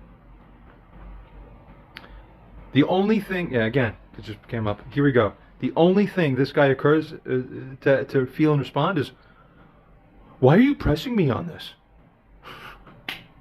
Okay. So at this point, you've dishonored me, but not only that, you've insulted me directly by how you've chosen to respond to me. Look at the amount of courtesy that I put in to my messages. You know how much effort it takes to consider somebody? You know how much consideration I put the courtesy? Okay. Help me understand how it could be. Maybe I missed something. You know, think, dude, for a fucking minute. Think. This guy just, why are you pressing me on this? I'd given an answer. I just hoped it'd be respected. That's it. Yeah, but it's not respectable.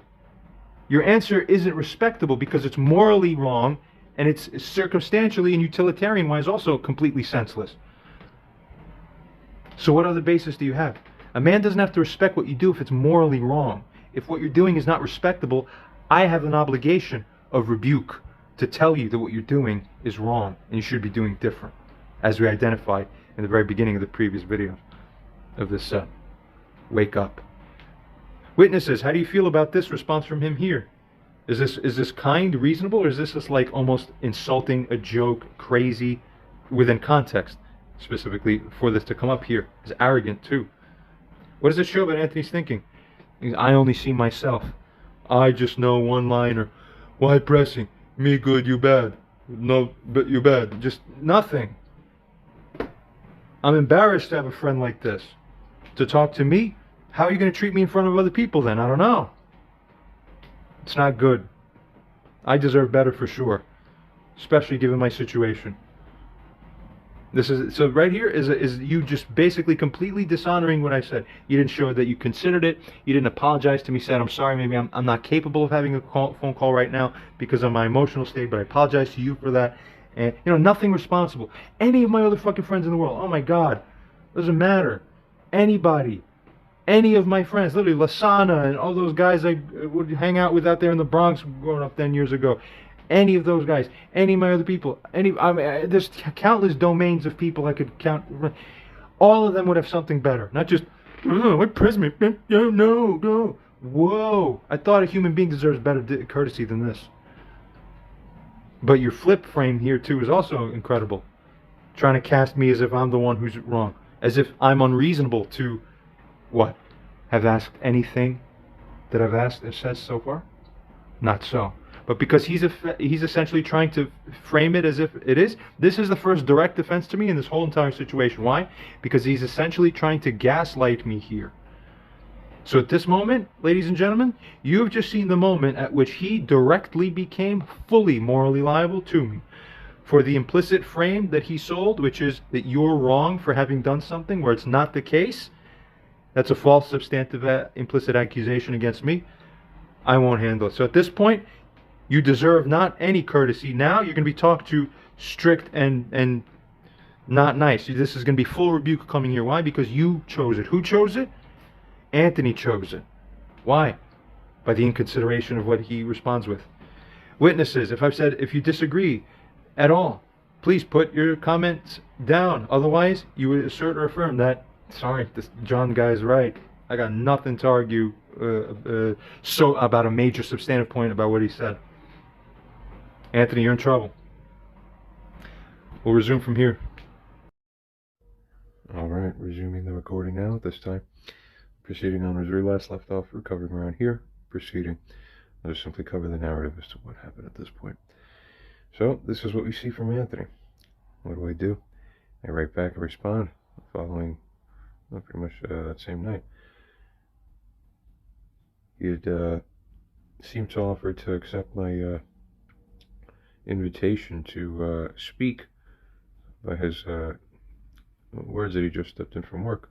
Genuinely, I had overslept, so I told him I just woke up not too long ago. Would have been good to talk. It is my fault. I take responsibility. Perhaps faithful, though, nevertheless, as the opportunity by the missed occasion to speak has allowed me, nevertheless, to write up the following instead, in place of it for now, because I wanted to address it and send to him my response to his points. I woke up, it was already very late. I said I sent it to you via email.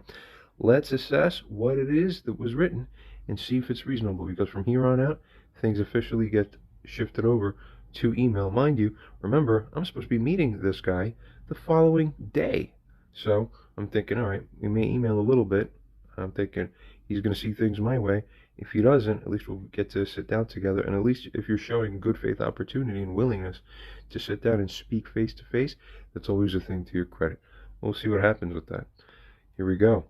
From here, we'll take it on through the transfer over to the email, and we're going to assess who's speaking reasonably, who's not speaking reasonably, and why. All right. I write, saying, the following, Anthony, is a thrown-together mashup of the various points that I have to raise here that I wrote up in my own notes, writing up, things and thoughts and stuff like this. It isn't as fully well refined as my more usual messages and emails that come from me, generally speaking, that flow from beginning to end, but it may be a bit of a collage. It's just the way my brain was working that night. Proceeding onwards, perhaps then, please take a bird's eye view on all of these things I've written, and then maybe even skim once or twice in order to extract the net kind of interconnected lines or matters of substances that run through everything that I'm saying to you now below. The purpose of the following here is essentially to answer your question. That is, why one in my position is pressing Anthony on this. Recall, Anthony's stating this question to me because he's trying to implicitly sell the frame that it's improper and it's reasonably unreasonable of you to be pressing one in my position on this. But I hold that I think this is reasonable. Anyone with full vision on looking in on this, especially, can see that's not the case. It's not unreasonable for one in my position, one in John's position, to be proceeding onwards with precisely the dynamics and positions and statements that John has taken on. That's what seems to be obvious to me. Continuing. As it goes on to state here, the purpose also is, as well, in order to address anything that isn't naturally relevant for us within any aspect of our situation, and to ultimately create conditions where it can be possible, particularly given the right approach and alignments or admissions, for us to simply get on the same page and ultimately resolve the matter. Okay? This, of course, will be up to you as well. All right? So the following is pretty much the substance of this email. Let's consider. Anthony, you've been literally all of a sudden now showing a callous indifference on the matter, both to what one in my mom's position would think herself regarding your approach, as well as to even what I actually do think as your friend, someone who presumably is in good standing with you. Unlike my mother, who, from the perspective of Anthony and mine with respect to her, she's been in moral default to us, to me. Continuing on. This begs the question, why? But more relevantly, it leads to the question of whether such a thing is morally right for you to do, in other words. And, furthermore, whether it's by moral privilege or entitlement within context that you make such a showing of callous indifference here. Is it right, in other words? Continuing, if this isn't reasonably so, that it is right of you, i.e., if it is even arguable that some may find, particular witnesses here upon assessment of this situation looking in now, that you would owe something different, morally speaking, to the other people involved here, there's two others here involved, naturally, then, how do you defend or justify what it is that you're doing? Let's consider the situation. Within it, your own friend here, me, offended and essentially morally abused by his own mother within his own interactions with her prior, has turned to you now for help as a moral witness to the matter in order to both assess what's going on as well as to both certify her wrongdoing and corroborate this wherever such wrongdoing is found, but also to be a middleman who helps facilitate communication and keeps the practical door open for her at all times in order to allow her for the possibility at any time to make tshuva, to make repentance, return. That is, you are in essence a steward, essentially, with respect to the responsible management of this situation for the benefit of someone who you care about, on whose behalf you share essentially, you share essentially the management of the situation with, and who you are advocating for as his friend and supporter. What are the implicit obligations then for someone in your position here, morally speaking, and practically and sensibly? Why is it, furthermore here, the case that your responses to me and to the issues recently have not only been lacking by the merits, but also insufficient with respect to the natural concerns that arise once you're notified of these in follow-up, that is, by the merits? What you're saying, in other words, isn't fully making sense to me. Consider it and have a duty to let you know that if I find that something you're doing is making complete nonsense, but is like offensive outright or borderline offensive. Consider the situation. In fact, I should think that many people that are in my shoes, they would have been much less kind to Anthony. If you disagree with this as a reasonable statement, please comment below. Proceeding. Consider the situation. If it was your father, okay, for example, who was some crazy wrongdoer, and all your family, sadly, would somehow even turn a blind eye to it, or such family just simply doesn't exist somehow now, and you lastly had to turn to me because no one was there in your corner in life. You had to turn to me, amazingly, for help on the matter. I've never seen Anthony do anything like that. Consistent with his personality, nevertheless, that would be. It's just a fact of life. We continue, because I go on here to state. Me, then, in that case, disrespecting your dad, even if he's having a hard time gripping certain concepts involving why he might be wrong when we're rebuking him, conceivably due to even hardwired mental or possibly personality issues, which that guy doesn't have in real life. I remember him. He was really cool. I liked him a lot. We continue. The point is now, I shouldn't even be comfortable in such a situation, blatantly signaling to one in your position that I would treat any parent of yours with such essential or effective disdain, as if he doesn't even deserve to be spoken to, even if he's the one who reaches out to me to ask me for a phone call.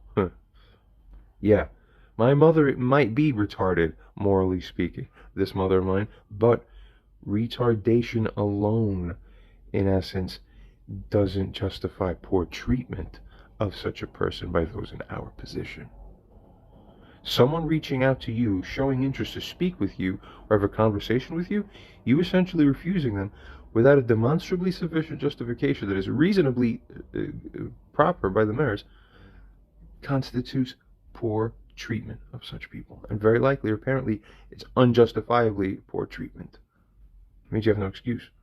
As angry as I've been about her and with her, and as angry as I've been with her, even I have, or I've been the hard ass and the hardliner with respect to how we've been managing a lot of the situations with my mom. Even I have to admit that almost obviously so, really, simply letting her hang is not fair treatment of her. It's disrespectful, and reasonably so. That means virtually 100 out of 100 reasonable minds would agree. If you disagree as a witness, or anyone watching this, comment below. Are you comfortable disrespecting my mother?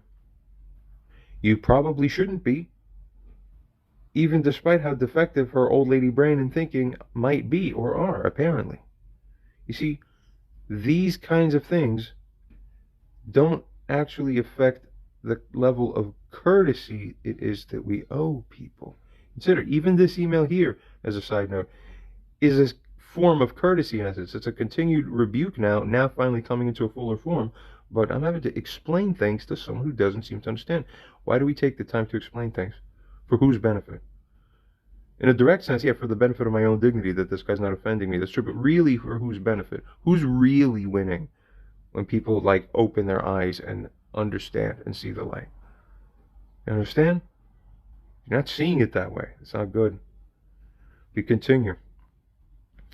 If your mom or dad reached me to ask me for a phone conversation, if I ignored them and didn't call them, I should be dragged out by all the neighbors and shot. Figuratively speaking.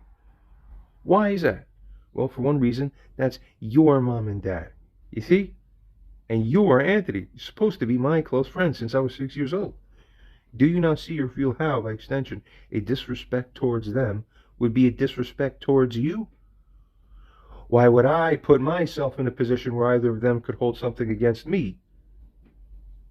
You see, continuing onwards here. Imagine how they would feel. Something in essence, I asked my son's friend to call me, and he's just completely ignored what I said and not even said anything or bothered. How disrespectful. And I here would agree, it would be. My mom is older than us, dude.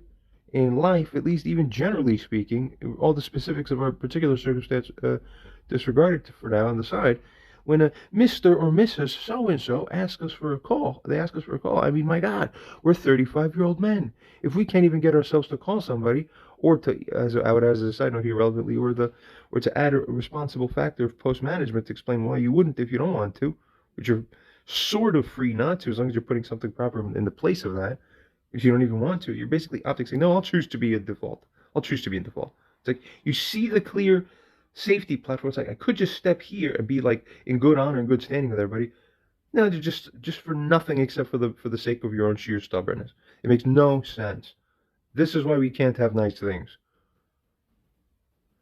If we can't even get ourselves to call someone, as it was saying here, then the whole planet is fucking over. If we're supposed to be the best that this planet has to offer, we can't be. But that's a shame then. Continuing, because this is my mother, because this is also naturally my situation. I'm the person who claimed the wrongdoing on account of her offenses, where I came in and stepped in, brought this matter to you, and extended the matter of jurisdiction of it to you to be the third witness onto my matter with my mom. You get what I'm saying? This isn't your matter. Why would it be? If it was your mom who we were arguing with and I'm there for you, that'd be your matter and I'd be the one who's there for you. See the difference? You're also confusing jurisdiction here, which is another non-context clicking problem. Continuing. Because furthermore, you're in a role additionally here now where you're acting essentially on my behalf. I am responsible, by extension, for what her experience of either of us essentially becomes throughout this whole process. You're the one I nominated. You're here because of me. I voted you in. So when you're acting weird to anyone, who's responsible for that? John's the one who chose him. You get what I'm saying? That's what anyone in her mind would be liable to think. Why would you do that to me? That's not fair to me. At any point in the reading of this email, if you hear or see something that you reasonably disagree with, that you feel is not even reasonably wrong, but even arguably likely wrong. Even if you think it's 50% chance that 50% of reasonable people, well, by definition, it's hard to say, that it's disagreeable, go ahead, tell me in the comments below. Please. Help Anthony if it's possible. Go ahead. Continuing. Resuming here, I am the one here who is offended by her and mad at her. Or rather, jumping ahead a little bit, I'm responsible for what her experience of either of us actually becomes. Is this, as it goes on to state here, not something that you instinctively or intuitively have understood and appreciated throughout our course of management of this whole situation here about her? You should have. I'm the one who is offended by her here and mad at her. But you're supposed to be the diplomat amongst the two of us, being the middleman that you're supposed to be. The one who the woman can actually speak to. Remember? Precisely on account because she can't speak to me. We're strange to each other. I got to the point where I couldn't even tolerate her abuse and I blocked her. Videos about that on my channel. Continuing, if I was in her position, okay, and I told my own son's friend to call me when I'm a 60-something-year-old man or lady or whatever, and that kid, this friend of the son, who I knew since he was 6 years old, or who I let into my house for my son, that man, growing up, doesn't even call me, or even really acknowledge or address why it is that I'm mysteriously not hearing from him without an explanation, forget it. That idiot, whoever that would be getting cursed under my breath every single night and every morning till a truck falls on him. Not call my ass back, is that right? Oh, we'll see. That's the kind of mentality that you take on a foreseeable, if not substantial, risk of someone in that position, in essence, taking on. Thus, furthermore, you shouldn't, in other words, don't put us both in a position, I implore Anthony here, where we, as a result of you doing that, are responsible for this effect happening on her, where you are putting me further in a position of trying to force me to passively accept and endorse what it is that you're doing here. In essence, which is right. You're saying, I'll do this when you don't question it and just be fine with it, right? No one would be fine with it. Virtually no one in my position would be fine with it. It's not our moral duty to, as Anthony implied in his most recent text, that one in my position should just respect it. I'll do something kind of not right, but you're just supposed to respect it. Oh, you're not respecting other people's boundaries, huh? No, you're not getting the point here. Moral logic doesn't work like that. I'm not morally obligated to respect non-respectable behavior. It's morally controversial. That's what Rebuke is all about. Recall the basis of this, as covered way earlier in the previous video. Wake up. Continuing. I don't think it's right for us to do this. So, as a natural result, no freaking kidding, I'm uncomfortable with turning a blind eye to it. Come on. Continuing on furthermore. What's also surprising is that you wrote to me here in this way, even after I already wrote to you what I wrote. That's also surprising. Witnesses, audience, if you had been in Anthony's shoes, do you think any reasonable person standing in that person's shoes, given everything I wrote and how clearly I explained it, do you think that person reasonably should have understood the merits of what I was saying, such as to at least have genuine cause to reconsider sufficiently so as to abandon any potential claim that it's, or to even dream to take on any sort of spin or slant that it's somehow me who's doing something wrong by bringing all that up? Of course. If you disagree, state in the comments. Let us know. Help us out here. See? So, therefore, as a result, my question, naturally, appropriately at this time, is this. Did I write something, then, that is apparently or even likely wrong, incorrect, or otherwise contextually improper? You see, if I wrote all of that with the assumption that that's what makes sense, and then you still aren't seeing things my way, it can only be because something I said is apparently or even likely incorrect or otherwise contextually improper. If so, what is it? You have the burden of identifying which part of what I said is the thing that's wrong, that doesn't make sense, logic-wise, argumentatively speaking, such that I would even reasonably or even likely be wrong, such that you have grounds to stand here and make the kind of showing. Otherwise, you're implicitly conceding that you're wrong, but without taking responsibility or apologizing, you're in default. Bad Anthony. Because even despite the fact that I don't believe I've seen anything sufficient, even till now, I don't find it to be clearly so. I continue on to say here, yet, regardless, you responding to me as if, what's wrong with me here? What's wrong with John? Do you not agree that that's what you're doing here? Yet where such a reframe is incorrect and improper, as I do hold, why are you still attempting it? It's called gaslighting, in essence. Consider this, and this is an indication that something about written alphabetic symbols on a screen or page via message communications don't actually have the practical effect of causing people to come into new emotional and insightful realizations the way that a real spoken conversation tends much more often to be able to do.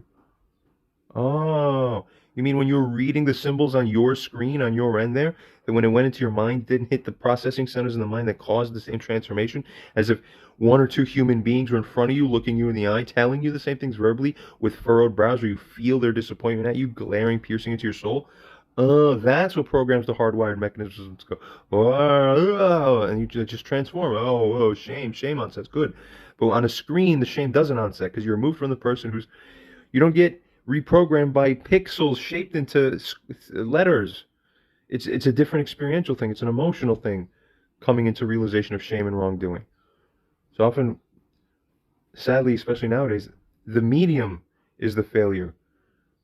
So if the medium's the failure, what's the next responsible thing to do? Okay, my mom's the same parallel case, as I'll mention here and in other subsequent follow-up emails. But you understand, Anthony's been acting as a mediator. Does he care about his best friend? Imagine, he could knock conceivably on my mother's door any day of the week. For over a year, he hasn't done this. Any day of the week, he can knock on her door, right up there, right upstairs, and just say, hey, how are you treating your son? That's not right. And just look at her, and then she'll go, boom, I got my mother back. No, he withholds that for 14 months. Then he goes to me and says, why is your mother taking so long? I'm writing all these pixelated blip emails to her. That's exactly why it's not working. Because you're the example of why it's not working. This here isn't working with you, Anthony. That's why your emails weren't working with her. I told you that already.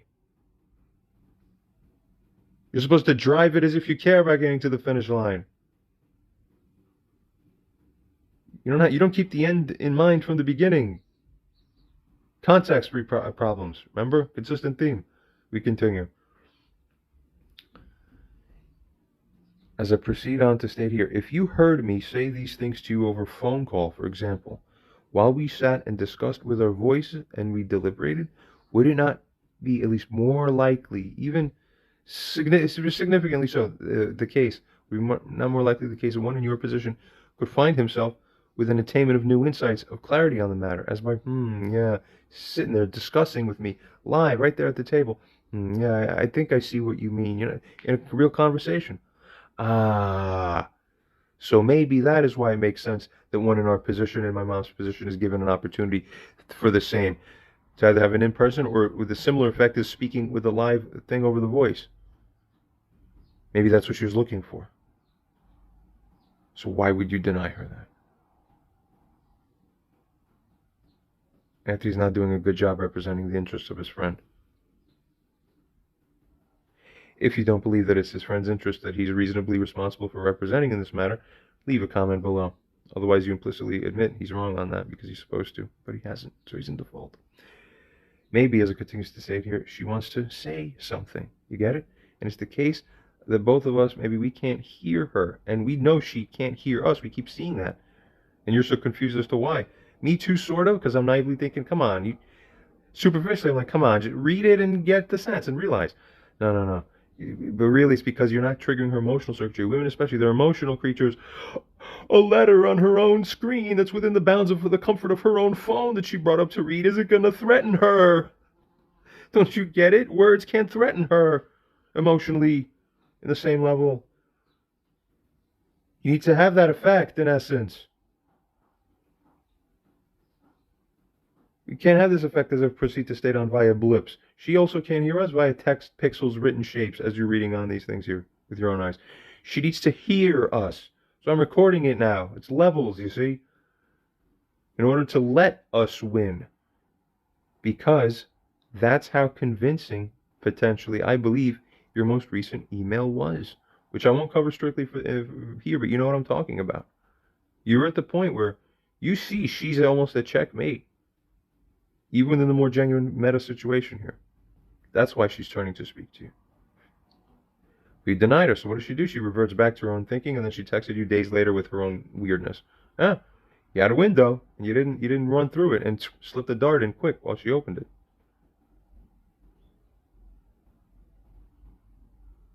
She wants to hear us in order to let us win instinctively. Has this not occurred to you?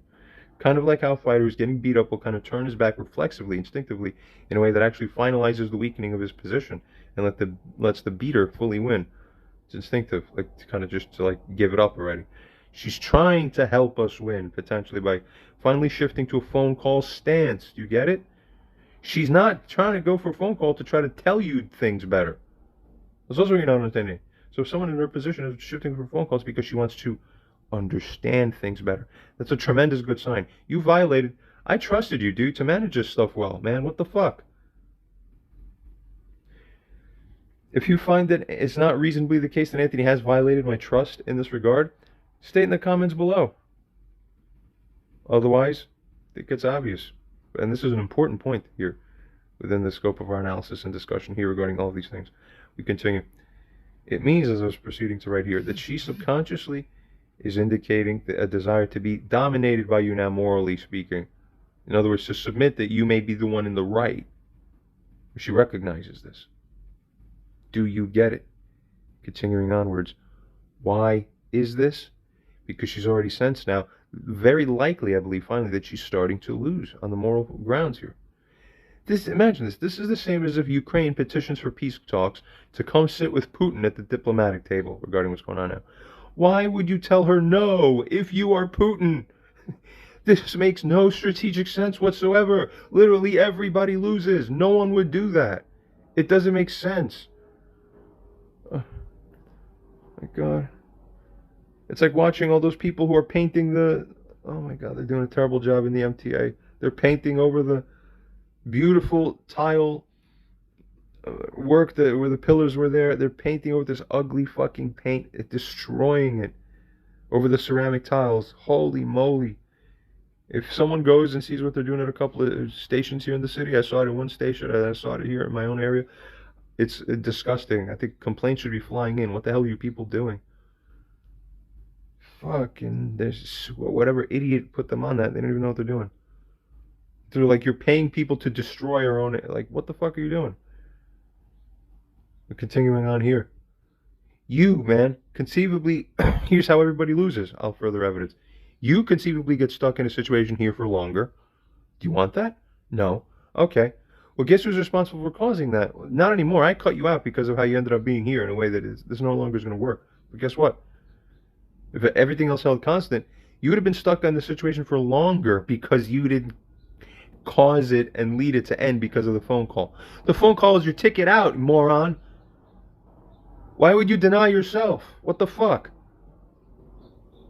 She, on her end, she gets further offended, and I don't get my own mother back. What are you doing, man? Do you have normal wiring in your heart and mind and soul? Please, interveners and witnesses, comment something about this. Make it clear, finally. Approach this guy. Tell him something. Furthermore now, in coming around now to answer your question, the reason is simply this, regarding why I'm pressing you, supposedly pressing you. You're doing something that appears unfair and disrespectful to one of my own mother's position by, not so much by not calling her, but even, you don't call her, but then you completely, like, without shame, you just stand here to me like one of those characters from Lord of the Rings, just like, please, you could save the whole world, like, give up the ring. It's like, no, I want it. Like, what the fuck are you doing? Sick, it's evil. You're doing something that appears unfair and disrespectful to one in my own mother's position. That's my mother, you get it? So much so that it literally makes me, and naturally would make, most people in my position literally physically uncomfortable at beholding what it is you are doing. If you disagree, write in the comments below. Otherwise, you implicitly signal that you agree with what I just said. Where, furthermore, it is I who am associated with this, you see, within this matter, from her perspective. And thus, naturally, I cut off my point here. Just proceeding onward, simply, Anthony, thus, as a result of what you did, you just butterfly effected the whole resolutionary avenue that we were building right out of existence. Why would you do that? Even risk doing that. It's not a guarantee it would be resolved, but the risk, the probability was so significant that it naturally behooved us to reorient ourselves with around to that matter. Why would you be non-responsive to that practical demand of the situation? Because this guy's on autopilot. That's the best way I could explain it. Something's wrong. Just put it that way. We'll continue. Sadly, though. Now, where it states here, where if this is even plausibly or conceivably so, that you butterfly affected the shit out of our lives, does this not constitute reckless management of the situation? One that arguably affects negatively the position of someone who not only you supposedly do care about here as a friend, that's me, but someone whose interest you're supposedly looking out for. That's what you're supposed to be doing. That's what I thought you were doing. You lied. You tricked me. Huh? I trusted you and this is what I get? Is that sensible or defensible? I say that it isn't. If you disagree, state in the comments below. Continuing, is it not the case that one in my position turns to one in your position at the outset of all this that happened between me and my mom, precisely because, in essence, see that guy of mine, that Anthony there, he's going to help facilitate resolution on the matter. You see? That's my assassin right there. But my good, responsible, honorable, moral witness, You fooled me. Continuing. And you didn't do your job completely terribly, but I was very happy with some of the things you did that were right. It only puzzles me more why you would ruin the positive credit from that by doing something ugly at this critical phase here now. All of it is wrong by association. All of it, you ruined the whole picture. So it's a shame because you ruined a lot. Instead of opening up dialogue with her, as it goes on to state here, you're restricting it. You're limiting it or shutting it down instead of opening it. You're conditionalizing it in ways that aren't reasonably apparent to anyone looking in onto the matter as to why it really should be that way. If anyone watching is a witness thinking that they disagree because it should be that way that Anthony states, or such that Anthony has the prerogative to carry it that way that he wants simply because he wants it, go ahead, tell me in the comments how wrong I am. I somehow don't foresee that happening.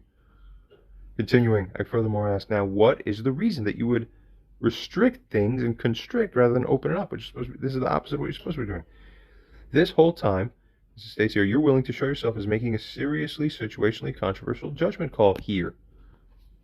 I think so, obviously, but even more strangely or conspicuously, you have not said anything sufficiently clear as to why it is that your choice does have the moral situational merit that you implicitly are relying, seeing, or inherently holding that it has, purportedly. As a side note, is that a tacit admission that you don't have the merit?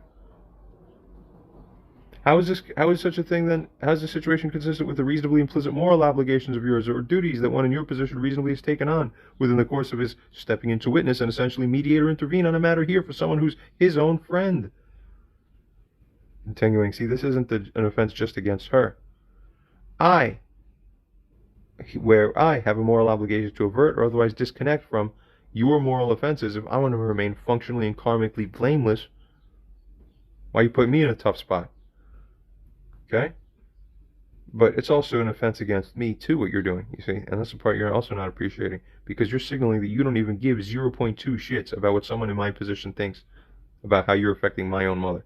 And that assumption by you is insulting. If you disagree, comment below.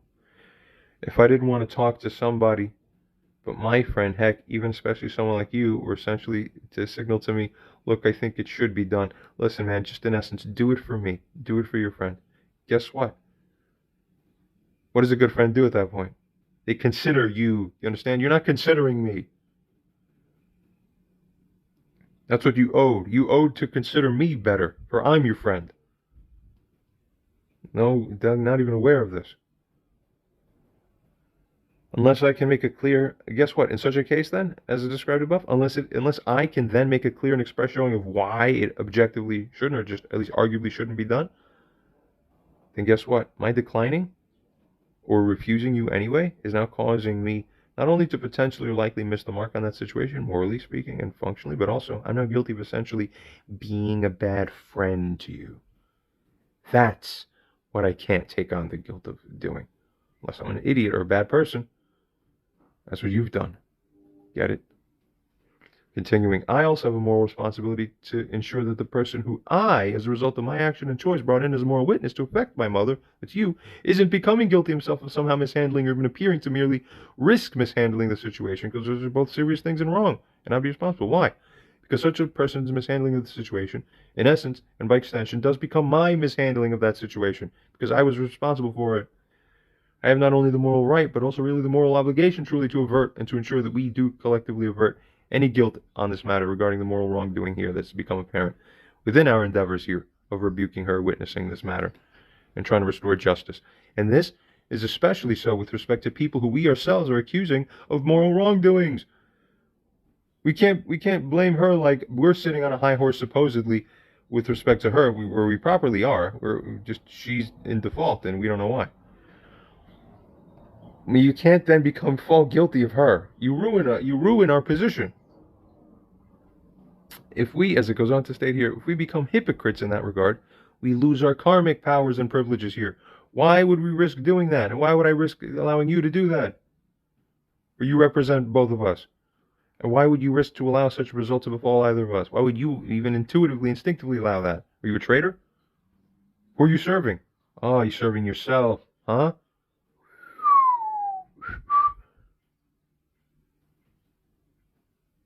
That you would allow such a treatment, such a result to befall me within the situation. If your purported interests within the situation ostensibly have been aligned with my own, why would you do any of this then? To show yourself what you really are. Continuing, you behold that I'm having the extreme kind of health-threatening, quality of life-threatening, and even life-threatening issues at this current time, and you feel comfortable to signal to me such a lack of consideration, such as to create any significant added burden for one in my position? This in itself is a direct insult and offense. So what is it that should be happening within this situation, reasonably speaking? Moral maturity. Or morally speaking, let's consider furthermore, you took a situation and dynamic that isn't supposed to be about you, and you just made it about you. The hell is that? Prioritizing your own wants instead, distinctly over the desires and wishes of multiple other people, particularly where it is at least the case that many would argue that your position isn't objectively justifiable on the merits of the situation, purely speaking. Well, such a thing is a selfish thing, and certainly not morally mature. At this level in life, we're not allowed to be selfish. If we can't hive mind together, interlink and reliably so in order to take care of the meta scheme level operational that we're responsible for carrying out in life, in virtually complete abandonment of our own selves, remember, and referencing some past things I would tell Anthony in previous months, the thing to do is to kill ourselves ego-wise. Remember that? Then we have no business even participating in such a case within society, within people's lives as characters, because you're just breaking everything. You're basically becoming Shiva. Why would you do that? Therefore, the question really is posed here. What then is it that we're really doing? For what? Wake up. I think you should be sorry for giving my mother and I an undeservingly hard time. For her to even have a chance to literally just talk to you. She doesn't deserve that. Do you believe that the majority of people in my position, if they would have seen by a crystal ball at the outset that you would have been refusing phone calls like this and kept making this kind of mess here, refusing calls to my mother by this point in time like this, would have decided to rely on you if they're in my position? If the answer is not, then you owe something better, reasonably speaking. If you disagree as a witness, comment below. Furthermore, continuing, Anthony, when did you represent it clearly to me that you would be rightly and properly able to refuse to talk with my mother on the phone whenever she would ask for such a thing? Keep in mind, as a side note, we reviewed those original emails and agreements before. Reasonably, no such understanding was ever created. So funny how Anthony wants to slippy slide, slanty mind, kind of invent some slant that's not reasonably correct. We covered that already, thankfully, which is important to do by this point. Continuing onwards. And where did I give consent and agreement that I'd be totally fine with such a thing furthermore? You also never saw that. You never saw him reasonably represent such a thing, and you never reasonably saw me affirm such a thing as being reasonably so. That's our understanding. So for an understanding, you need two people's consent. So actually here you see 0 out of 2, where you were supposed to see 2 out of 2. Fucking like, and so what are you standing on, Anthony? Nothing. It was 0 out of 2 legs. What the hell happened? But you're going to find, everyone, what's he going to do? He's going to invert it and say, no, you're somehow the bad guy. No. I can't wait to cover the rest of this. It's really fucking sad, unfortunately.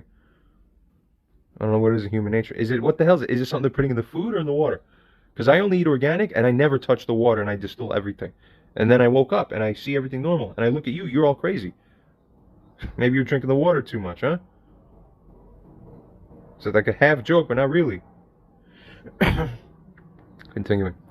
Every human being in my position would have at least some problem with what you're doing. This should be the first and primary, that fact that someone's having a problem with you should be the first and primary indication to you that what you're doing, in fact, here is actually realistically and reasonably problematic. I think you should feel sorry for even having tried to sell such a thing to me. That's a call for your apology here. If Anthony should have reasonably have accepted this call and invitation for apology by making some concession here, state in the comments below. If you disagree with my assertion that he should have, definitely let me know that in the comments below.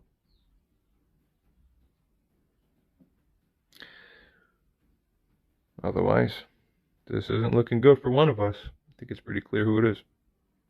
Continuing. The very tone of your reaction and how you reacted to me, your own friend, who I've given so many considerations to, and you give less than what's owed. You give nothing, almost. You give more insults and oversights and disrespect you do, Anthony, I would argue here, throughout the whole course of recent events here especially, than you give grace. Where did you give grace in any of the recent, for covering, what, a couple weeks or more, here, there? Where have I seen one instance of, like, genuine grace? Where have I given grace to you? Many places that you can actually say, like, wow, like, John graced here. He gave beyond what was strictly owed. You could see it. You could see the flow. What are you doing? The consideration flow seems more one way, really, in a kind of sense. You're not mature. Not good. Continuing. The very tone, as we're saying, of your action attempted to essentially frame or impose it as you who has every moral right somehow to proceed this way. Well, why are you pressing me this way? And that it's somehow I who was wrong, and for even daring to question or effectively challenge any aspect of what you are doing, my lord, as if this is somehow improper for one in my position to do. Yeah? Why are you pressing me? Huh. Right? Why is this serf pressing me? It doesn't work that way. You have it completely reversed in your mind. It's not good. I trusted you. You let me down. Continuing. Who asked such a question as this when they are the ones in the wrong? The answer is, obviously, virtually everybody who's actually the wrongdoer. And there's the irony, everybody. The inversion addiction when it comes to wrongdoers, and I'm telling you from a place of experience, you have no idea what it is when you start taking on the bravery to rebuke, which 98% of people don't even come close to what it is that you're doing, that I'm doing here, that one should be doing in life. It's one of the wildest and most insane things that I've ever seen since my time having arisen from my coma in the new mode that I've been living in. That, the inversion addiction. Continuing on. If you don't apologize or take proper accountability and realize and admit that it has been you and not me who has erred within the specific and also overall situational dynamic between us here, then you will have added to the karmic burden of being essentially responsible for me then having to turn to either ChatGPT as a moral witness or other people. Furthermore, all the work I have to do, look, here I am, guys. I'm having to do the work. How many hours am I doing this? Who's responsible for this? If Anthony's in the wrong, where he should have reasonably been led to this realization earlier, but he chose to be willfully blind, that I had to spend more hours in frustration of my time, Anthony's karmically and genuinely, literally responsible within the situation for all the discomfort and burden that I have to take on here now that I'm taking on over and above. Why? Because you should have known earlier, but he stayed willfully blind. So you're guilty. So you're responsible. You are. Where I had to do this in order to have it then be clarified who is right. Where, as it goes on to state here, if such a ChatGPT or other people even do clearly find and depict objectively and unbiasedly that it is the one in your position here who does appear to be the one in the wrong, and trust me, without a doubt, the AI will. I promise you. Check out some of the videos on my channel where I do similar moral assessments on my mother even, and possibly on others too. I don't remember. It's unbelievable. It's some of the highest and most interesting and complex and amazing uses that thing has been recruited for. You wouldn't believe the level I operate at till you take a look. And Anthony gets to live right next to the closest fucking thing. You know me since you're 6 years old. If someone realized the level I'm at, they would have a lot more interest naturally being closer to me, just generally. You understand what I'm saying? Your whole instinct is like off. You don't give a shit about nothing. Not even about yourself, conceivably, because you don't even realize you doing the right thing benefits yourself in the middle term, long term, and even in the short term if your dignity is aligned correctly. What dignifies you. I strongly recommend a video for anybody, even Anthony, if you want, inviting anyone who's interested to take a look at something I just posted, not covering these conflicts here, but it's a post featuring a conversation between me and ChatGPT, narrated Enlightenment, a ChatGPT conversation. That there has the answer as to why it is that most people are chasing the wrong ideas in life.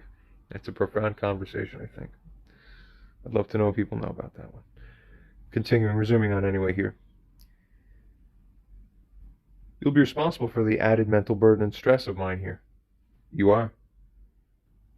It would only not be the case if it's actually the case that I'm somehow in the wrong.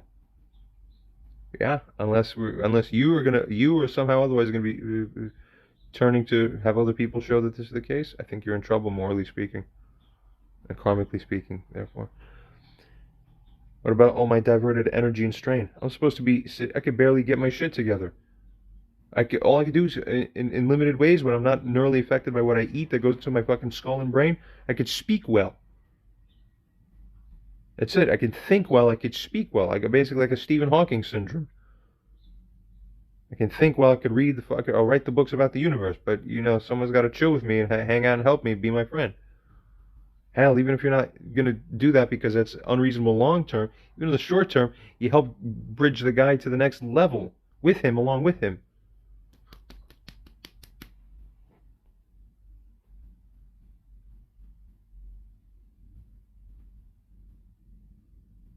I strongly feel like you've been quoting the New Testament passage. If someone compels you to go walk 1 mile with them, what's the correct moral response? Go ahead and walk 2 miles even with them, voluntarily, is the right thing to do. When people are raised on a Judeo-Christian paradigm, on the whole, on average, they tend to, well, ideally at least, they tend to operate better, work better. Anthony, you didn't grow up with religion.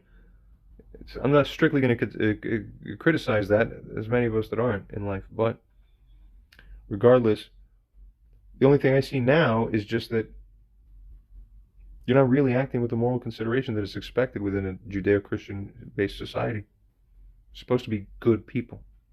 I don't understand. I don't understand.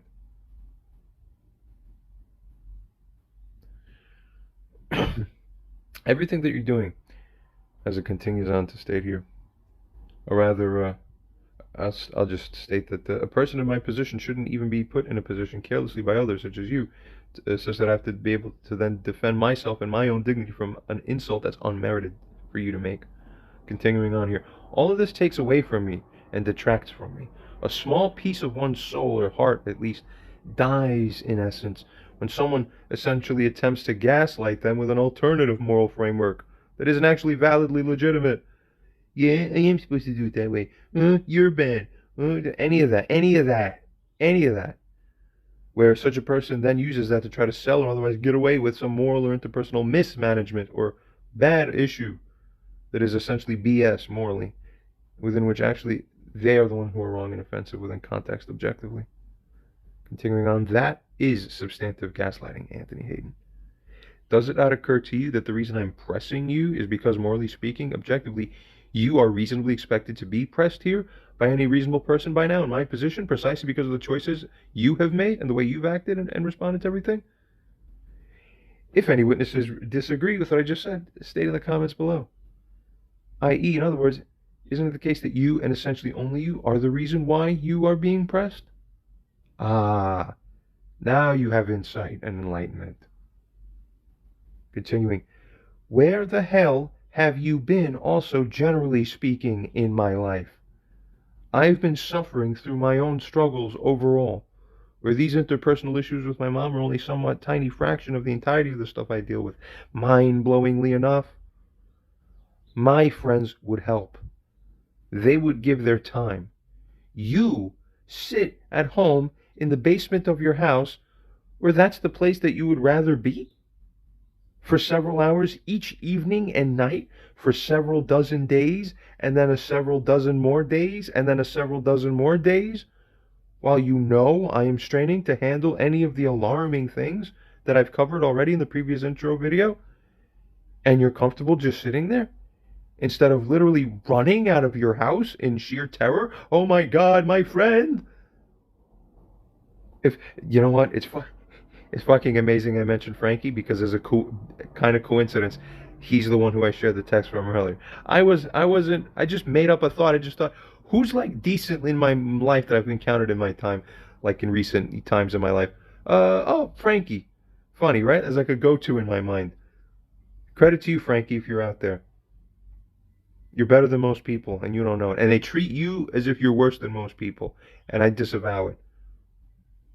I've seen others give a treatment about you that you didn't deserve behind your back, and I always disavowed it and fought for your behalf, Frankie. I'm telling you, if you are ever happening to see this, I don't know. You didn't deserve it. You were one of the best people I've seen ever, relatively speaking, compared to everybody else around us. Continuing, if I told Frankie from Jersey what the hell is going on, he would jump into his car and spend 2 hours to drive here just to check up on me. I'm not even fully candid with Frank. Most people I kind of just like, he might be a little bit too removed for me to even bother practically to burden him with those things. That's how I feel with most people. So I turn to you, Anthony. You're close. You're close to me in my life. You're close to me distance-wise. You know me the longest. I was vulnerable in reaching out towards you. You betray that vulnerability. If any witness reasonably disagrees that this seems to be the case, comment below. Otherwise, you're in agreement that that's the case, sadly, disappointingly. I furthermore describe here, Frankie would have made sure everything's okay, very likely, by the way I see his character and personality to be. And then he would take it from there and help me plan the coming days and weeks and would likely do something. I remember one time I was sitting with him in his car back around maybe 2018-ish or so. After a certain point, when I was describing something to him that was kind of new to him, because I wasn't so candid with him as I was with certain others, he was like, what? And no one is helping you? He literally offered to, from right there in that parking lot, by wherever we were, by some Bay Area or whatever, literally just drive me immediately down to like a Johns Hopkins hospital within the D.C. area a few hours away, that very same fucking night in the middle of the night, for us to go essentially bang on their door to even try to get the help now. You understand the level people operate at? And where you think that's particularly exceptional, I'm telling you, no. You've just been in a blind bubble. I'm saying everyone normal is like that. And you're the insulated one thinking it's different with a misconception. Now you understand what the hell people are expecting of you and why it was reasonable for them to do so. See, this is how people are, as it goes on to say here. Good people, that is, especially those who grew up anywhere else other than psycho New York City, or people here for a time, COVID-ish, post-COVID era, here thought it was normal, and, well, it's just the good old NYC coming back when we're getting robbed more. That's good.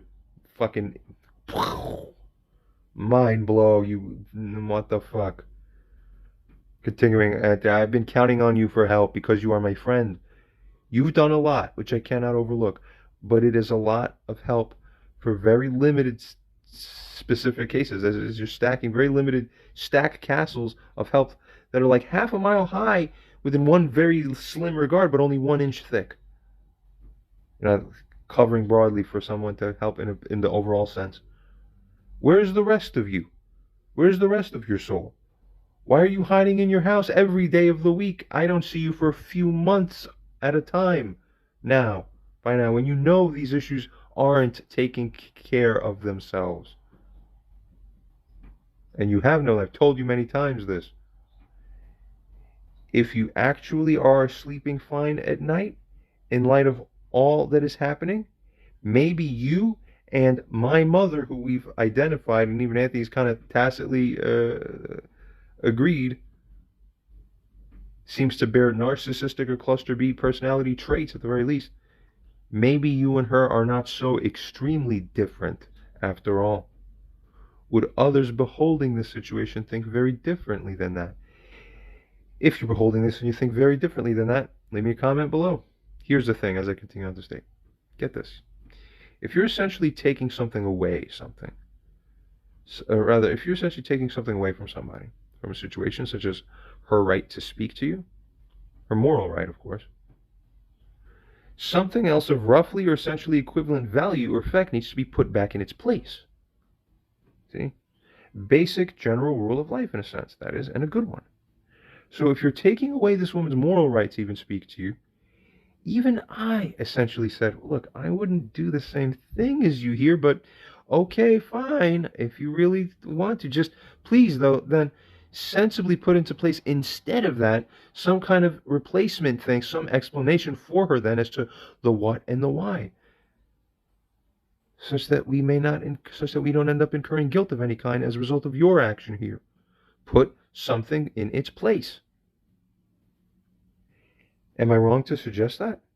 Therefore, unless you disagree with the assumption that Anthony's wrong for failing to do that here, if you do disagree, let me know below. Otherwise, If you instinctively feel that even my mother doesn't deserve neither a call when she asks for one, nor even a candid explanation, would this be the same person who also instinctively feels that one of his own closest friends who lives with unresolved brain damage and other issues deserves essentially minimal to none of that person's own help at the personal level? Ah, see, she don't get nothing from me. He, no, he don't get nothing from me. See, that's the common thread. The instinct seems to be broken then from the root level. A kind of, I hate doing that. I hate doing what I'm about to say, but I'm going to ask the question, does this suggest a character defect of sorts? That people consider whether it does. Continuing.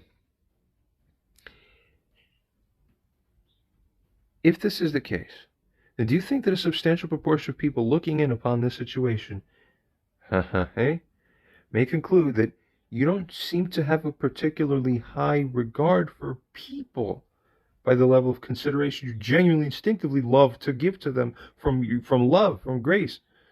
Enough so, such as to instinctively become apt or inclined at the practical level to serve such people well, to be integrated with such people well, and to really be there for them, to have their backs.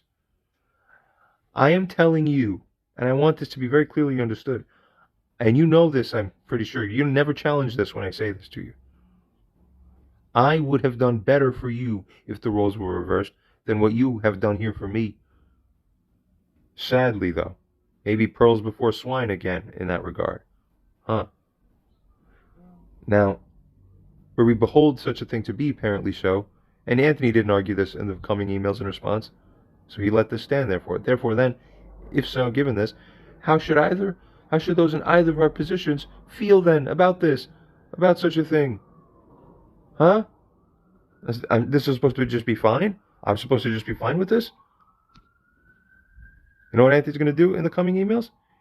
He's going to say, this is not a big deal. Why are you making mountains out of molehills? You get the level we're dealing with here? Who endorses that and thinks that that is right? But you'll see the man's words for himself. I'll hide nothing from what he said. The man speaks fully for himself in multiple emails he took the liberty to write. You will see it all. You decide for yourselves what kind of man you have there. And I furthermore ask here, and yet all of this still here isn't good enough for you? What the hell planet are you living on that you think you should further signal such a thing?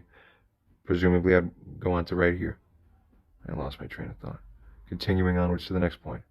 I write, you are putting one in my position, in the awkward position of having to then somehow clean up or mitigate the negative effects of what it is that you're doing. See, where you do this, what the hell do I do? Or I'm not even supposed to be talking to my mother. I'm not really talking. I'm supposed to be mad at her, genuinely. What do? Do I post a YouTube video that's added onto my playlist that she's supposed to be watching, where I try to tactfully reframe the matter, such as to notify my mom that way that, oh, hey, Anthony, just to note and to announce public, to inform, Anthony doesn't want to even talk to the mother of mine at this time, possibly because, do I support you, Anthony? Do I try to, do I have your back or do I have her back? I think she's the victim here. Be it from her, you're putting me in an awkward position. And then do I go, oh, yeah, Anthony, maybe she might deserve it. I don't know. I feel bad even saying that. I don't believe it. Oof. And I don't even know about that. Maybe the jury's still out on that. Nah. Yet I'm associated with this outcome. You see, yet one in my position would reasonably not want to be. So thanks, Anthony. Looks like you're the inconsiderate one here. Or consider something else. Or does one of my positions simply reach out to her then? Directly, even, which goes against the entire point of this whole thing that we're doing with her. Or rather, do we sit down in person, you and me, where I find myself to be in a proverbially skidding car here that you're driving in the driver's seat of, such that I have to now lean in from the passenger side and take control of the steering wheel in order to protect our interests, which is what you should have been doing. Where I would be doing what, Anthony? Where we sit down this Sunday, for example, at a table and discuss like adults all the relevant things that there are to discuss. Do I then need to simply sit in front of you and say, okay, so why don't we just call my mom right now then to get this out of the way? Do I then pull out a phone where both of us are seated together and give my own mother a call? Just tell her, hi, we heard you wanted a call, so we decided to give you the, Merry Christmas, New Year's gift and give you the one call and check in to see what it is that you wanted, so that we're deciding to put her on a joint call just for the purpose of hearing out what it is that she has to say? Huh? See, you're putting me in an awkward position. That I have to do follow-up work to mitigate the negative effects of what you're doing. Where we then let her speak to us for a short bit while we're sitting there at Whole Foods, just so that by the end of that convo, where we will probably still remain she'll remain in an effective moral default to us, where we'll corroborate her further eventual shutting down, her further disconnection, because she's been doing the same thing to me for a year that Anthony here has been doing to me. You get it? But funny enough, here's the ultimate irony. Anthony agrees with me that what she's doing is wrong when he is the neutral party's looking in at her. Oh my God. And you're doing the same thing and you can't see it when it's you. Oh, fucking oh my God. This is the hot fuck. God, the universe is, I don't know. It really is something. You people are freaks. Continuing. We disconnect her from our lives. Let's say there's probably 70% chance she would fuck up that conversation and there'd be no fruits to it. Fine. That receipt on here is to say, at least we did so in a way where she cannot later afterwards, be able to validly feel within her heart that we deprived her of some opportunity. You see that? Within the situation, to state her case in the way that she feels she needs to. If you give it the chance, she fucks it up, then we're fine. And then you wash your hands of it. What's the problem, Anthony? Can someone help me understand this as a witness? Why am I subject to this crap? Continuing. Every person, even in real-life controversies, even in courts, has the right to a hearing. That is, they have the right to be heard, their voice. They have a right to secure an audience to their own oral testimony or their own side, otherwise, for sure, as to what it is that happened and why they think they deserve some special consideration. Where I'm put in a tight position that I have to, as a result of such a thing that you do,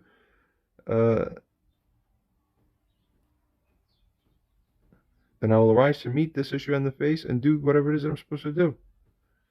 Continuing onwards here.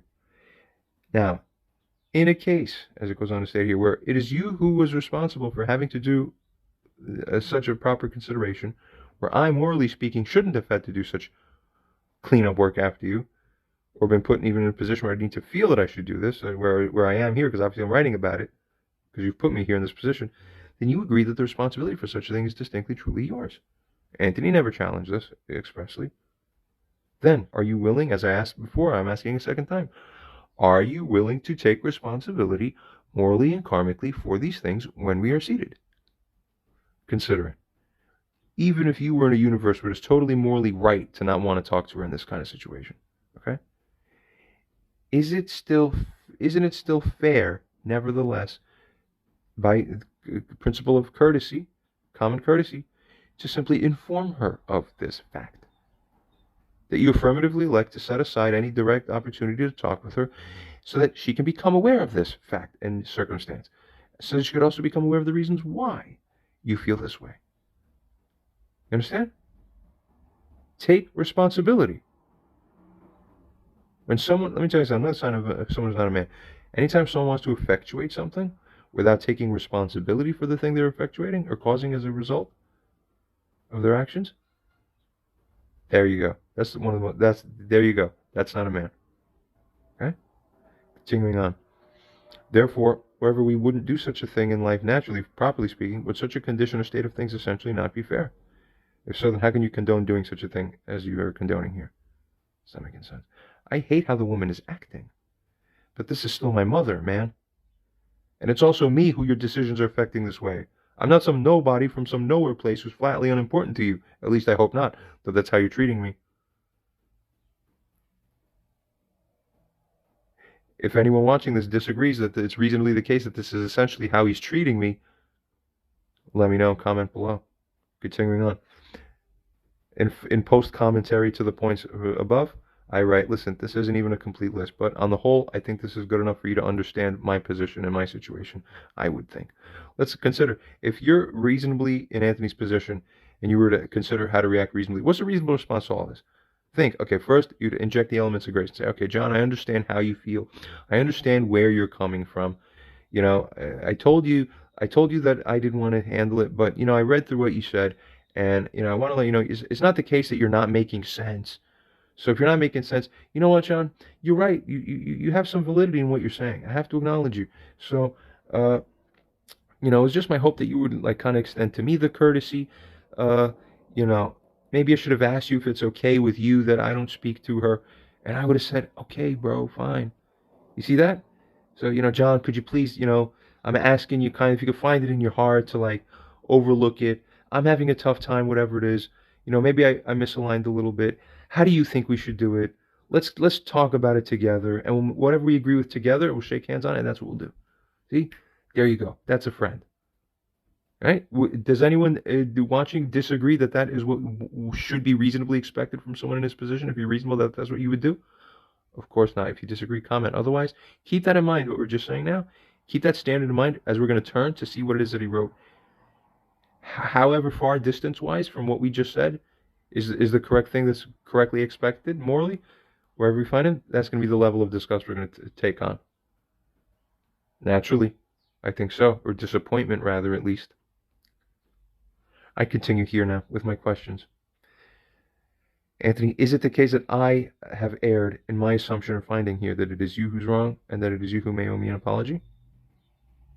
Also consider, see, this whole situation is particularly jarring too within context because you have to also realize here, you're giving me a hard time now. Funny, you're giving me a hard time the way you are, considering the position you're in. You literally have been in a lowered sort of probationary status, morally or karmic-wise, with me, where you received 12 videos indicating that you were wrong, where to me, you were wrong, or to me at this point in time, months later, you've neither denied the validity of my points, conclusions, and arguments therein, nor have you done the responsible thing and fessed up and admitted fault for those issues covered there, which still technically have not been resolved by you. And I'm going to add something as a very important side note real quick. Anthony ends up responding to this and saying, oh, I don't know, I thought we agreed that I'm not going to watch them until I'm done taking care of this. And then, oh, look, surprise, oh, who thought it was going to take this long? You see? He tries that, basically. But, Anthony, you're not getting the point. I'm telling you, what's the point? What did I just say above here? You literally been in a lowered sort of probationary status for as long as you haven't watched those videos. So, where if one in your position goes to say, oh, but I had an excuse to not watch them. You had an excuse to continue your probationary status? You don't want that excuse, a moron. So if that's what you say, I know your brain's not working, you have a context disorder, psychologically, whatever. That's not helping you. But you will write that later, and then now I'm laughing at it already, and we'll laugh at it when we see it then, because in context, that doesn't help exonerate you out from the probationary hole. Because of the atonement you've been lacking in. If you don't watch them for a day, you'll be in the probationary hole for a day. Then you've watched, apologized, made up. Now you're on equal standing with me so that I don't raise it. I'm unable to raise this issue now. The longer you delayed it, the longer you're in a probationary hole status-wise. You're the loser when you're not getting it. That's why I was puzzled where 4 months later you're like, why is he interested in staying in this conundrum? When you don't watch it, you're not solving your own problems. Wow. And here's an important point, and I do implore anyone watching, if you reasonably assess this situation to be reasonably different than what I just stated, comment below. No insight from this guy, sadly. We continue. I furthermore state here, you should not be comfortable at all basically doing whatever morally controversial actions upon my own family members and also me by extension to allowing no shits to be shown, but you're trying instead to reframe here when it's the case that you're already seemingly, genuinely, apparently, and very much so guilty from previous things where you've just stayed in like a non-admission and a non-making up from that. You're lowered. So someone looking to make up with someone where you then turning to me was like, oh, all right, but you know what? I could still be helpful and do a limited thing with your mother here. To you, that should be, oh my God, I have an opportunity with John to actually like show him that my worth. So this is my making up for him. So why would you fuck up that? Why would you then go, heh, I'm actually terrible, I'll do it my way. What? You complain, bitch? No, it's me, it's my way or the highway. Oh yeah, you seem real sorry then for the way you've been, given that you have been wrong. That's why this is an embarrassment for you. What are you doing? Exactly is my question there. What are you doing? It's all brainless.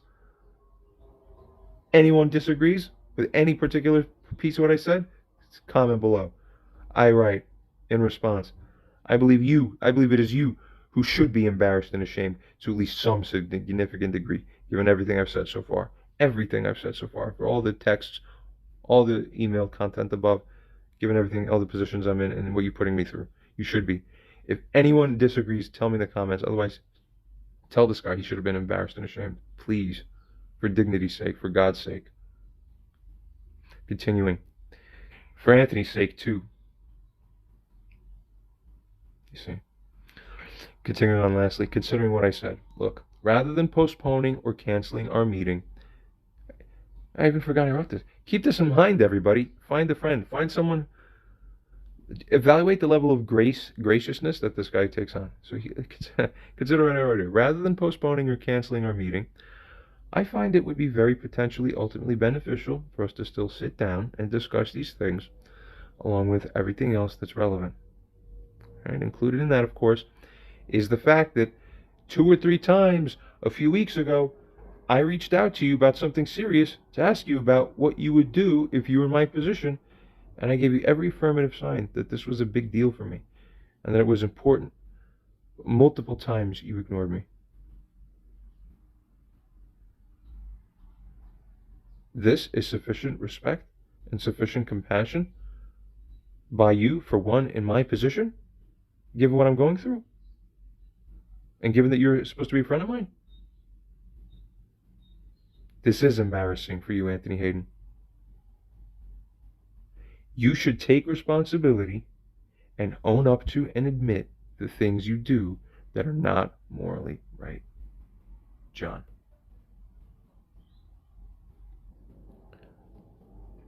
Let's examine something I texted even just earlier December, a month ago from now.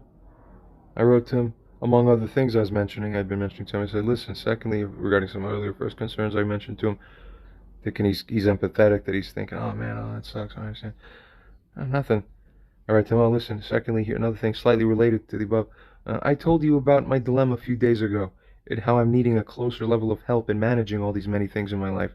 I'm not sure how to proceed in a way that will clearly or easily work.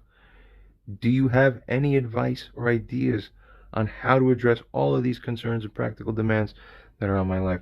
I don't even think Anthony appreciates them, because what he ends up writing in the follow-up emails, oh, what do you want me to make appointments for you? No, dude, you're not getting it. Fuck, somebody help this guy. Fucking hell.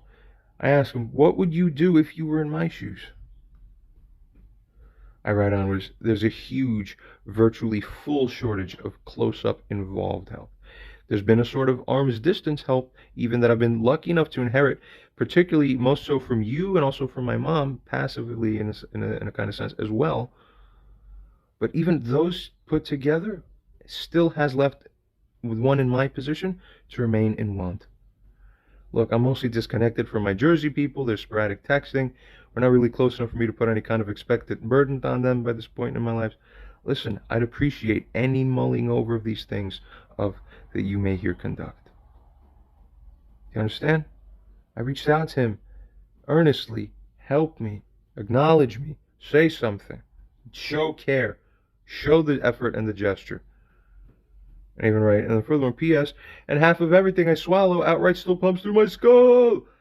I write this every time after it happens. It's like, oh God, not again. The only thing that helps, funny enough, see, this is let me explain this in a shorthand so that viewers understand. When you don't have a liver or metabolism that works well, what ends up happening is that your body retains solids longer. Okay, so here's the thing: if you have like a vat of boiling water, for example, and you're pouring bits of salt and sugar into it, you're stirring it and mixing and dissolving, right? Eventually, if you keep going far enough, you're going to get to a point where the water becomes so fully saturated that it can no longer hold in dissolution the solutes dissolved. So everything you throw in afterwards is going to cause precipitation of the crystals on the bottom coming into solid form, and you won't be able to get rid of those solids. This happens within your body as a solvent volume tank that you're walking around, 170-pound bag of water and fat. When your liver is responsible for basically not turning you into a crystal palace. You get what I'm saying? So understand, the reason that people, for example, who take cocaine end up having intestinal tears, you know why? Because the cocaine seed enucleates within tissue where because of the high concentration or even the remained crystallization within certain segmented parts of tissues, it brittleizes the tissues. In fact, it does other things. There's multiple effects in combination that makes it most dangerous. But it brittleizes the tissues. Why? Because it sharpens it. Imagine let's say you have like a paper towel roll, okay? You know how you sell those like the super high quality Bounty ones that are so soft, right? If you just rip a fresh dry one off the thing and you like squeeze it in your hand like a crumpled up ball and you squeeze it, mush it around, it's soft, flexible, right?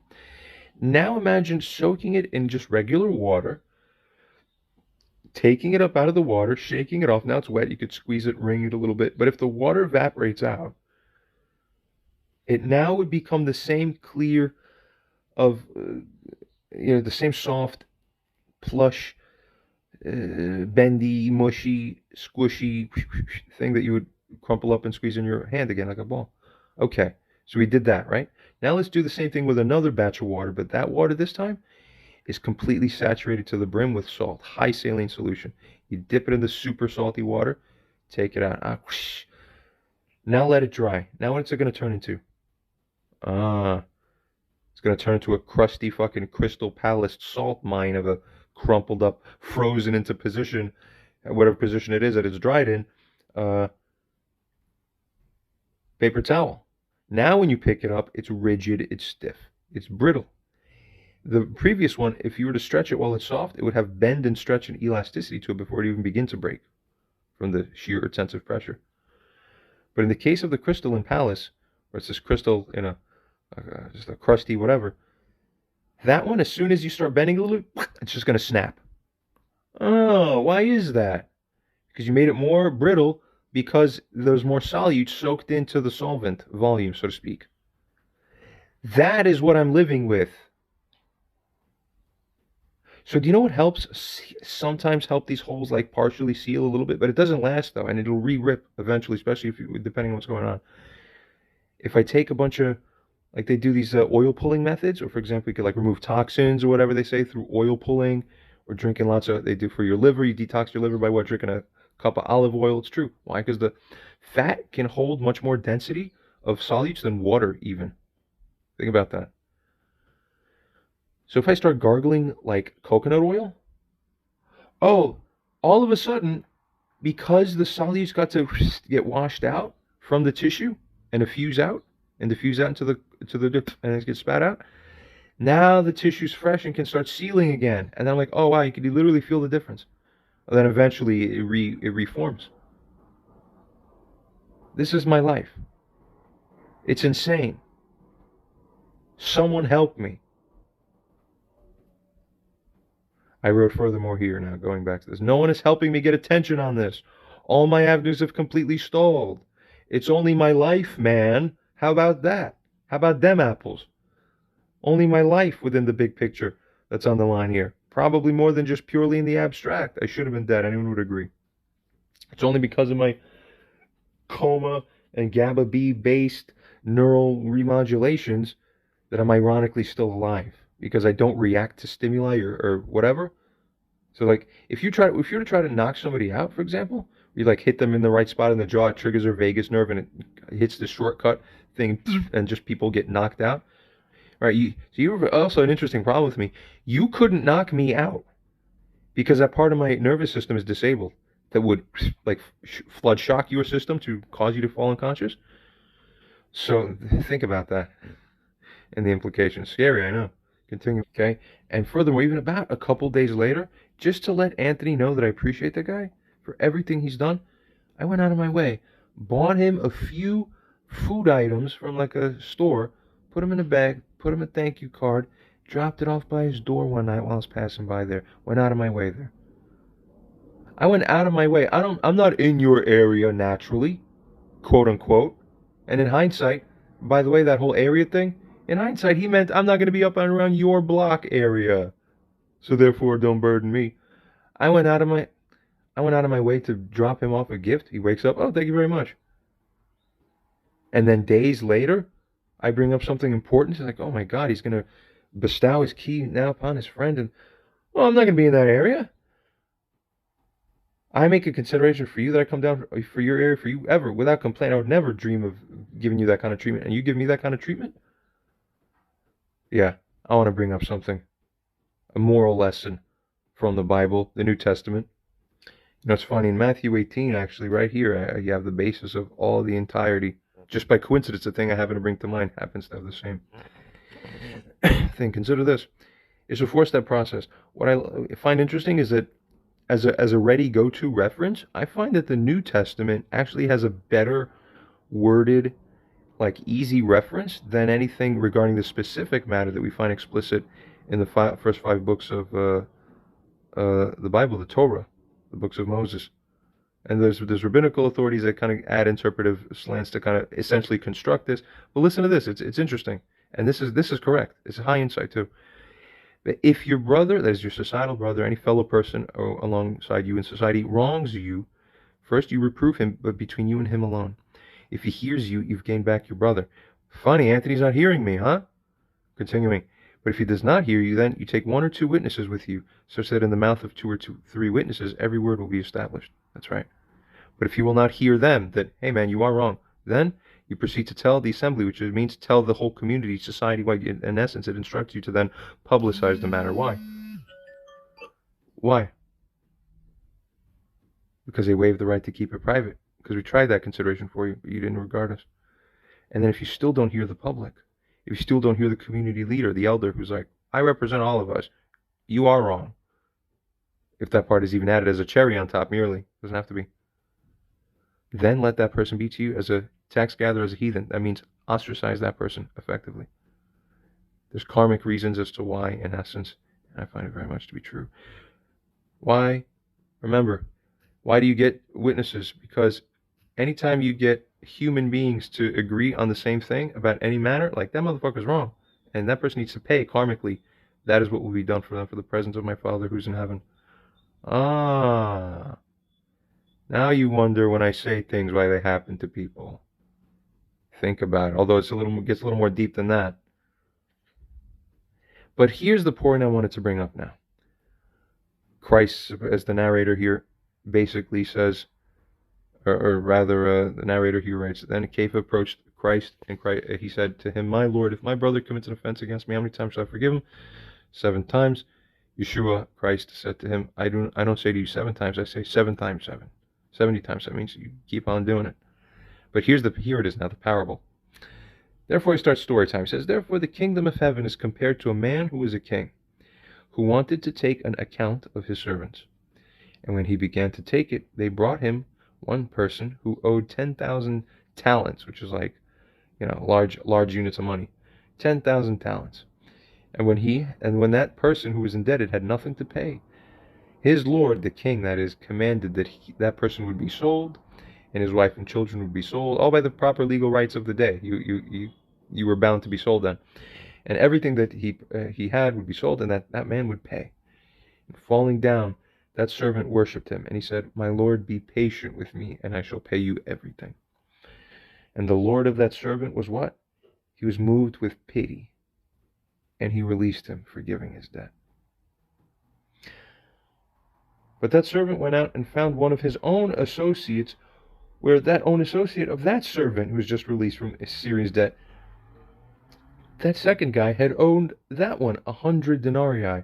Denarii for being a much smaller unit of measure or money, much smaller amount.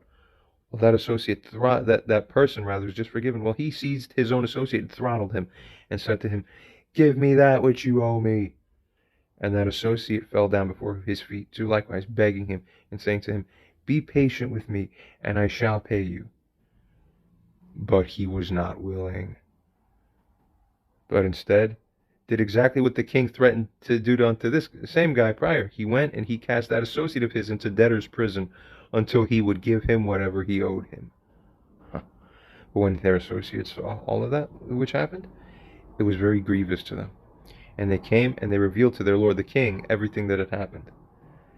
Then his lord called him and said to him, you wicked servant, I forgave you that entire debt because you begged me.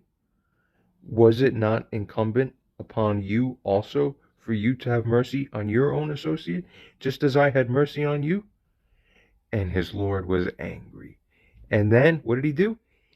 He then took him and delivered him to the scourgers until he would pay everything that he owed him. And this is a very important principle too. Even forgiveness is not permanent. If you get a transiently standing forgiveness, but then you do anything afterwards that betrays that essence of what you were supposed to owe by your natural gratitude that you owed, that's called a grace that's owed, it gets pulled out like a rug from under your feet. So my Father who's in heaven will do to you, unless each of you forgives his brother his offenses from your heart. Why did the king originally forgive that person? Because he was moved with compassion. He was moved with pity. Is Anthony moved with pity? I drop him something by his door, and then I won't be around. I don't have any time for you. Just thank you very much. Yoink. 3 days goes by. The previous thing I covered here, I texted, wasn't addressed. So instead of texting about this, I called him. So he says, hey, I got home, I saw his call. What's up? Notice this again. Hey, I just got home, saw his call, so I'm going to text you what's up. You see, already, again, every single layer of what this guy does is laced with disrespect. If you see a call, the person wants a call from you. So if you're going to text, what's the following text going to be about? It's going to be, hey, I wanted to talk with you. You're delaying the inevitable. What are you doing? Something wrong with him. I write back, hey, just wanted to chat with you over the phone to touch base, also to discuss what's currently on my mind. What's currently on my mind, guys? This. What would you do if you were in my shoes? This is important. I'd appreciate any mulling over. 3 days, you say nothing to me. No wonder, naturally, it's the only thing that would be on such a person's mind. 100 out of 100 times. Anthony's like, what's going on? Oh, naive. I don't know anything. Yeah. You guys remember earlier how Frankie wrote back to me?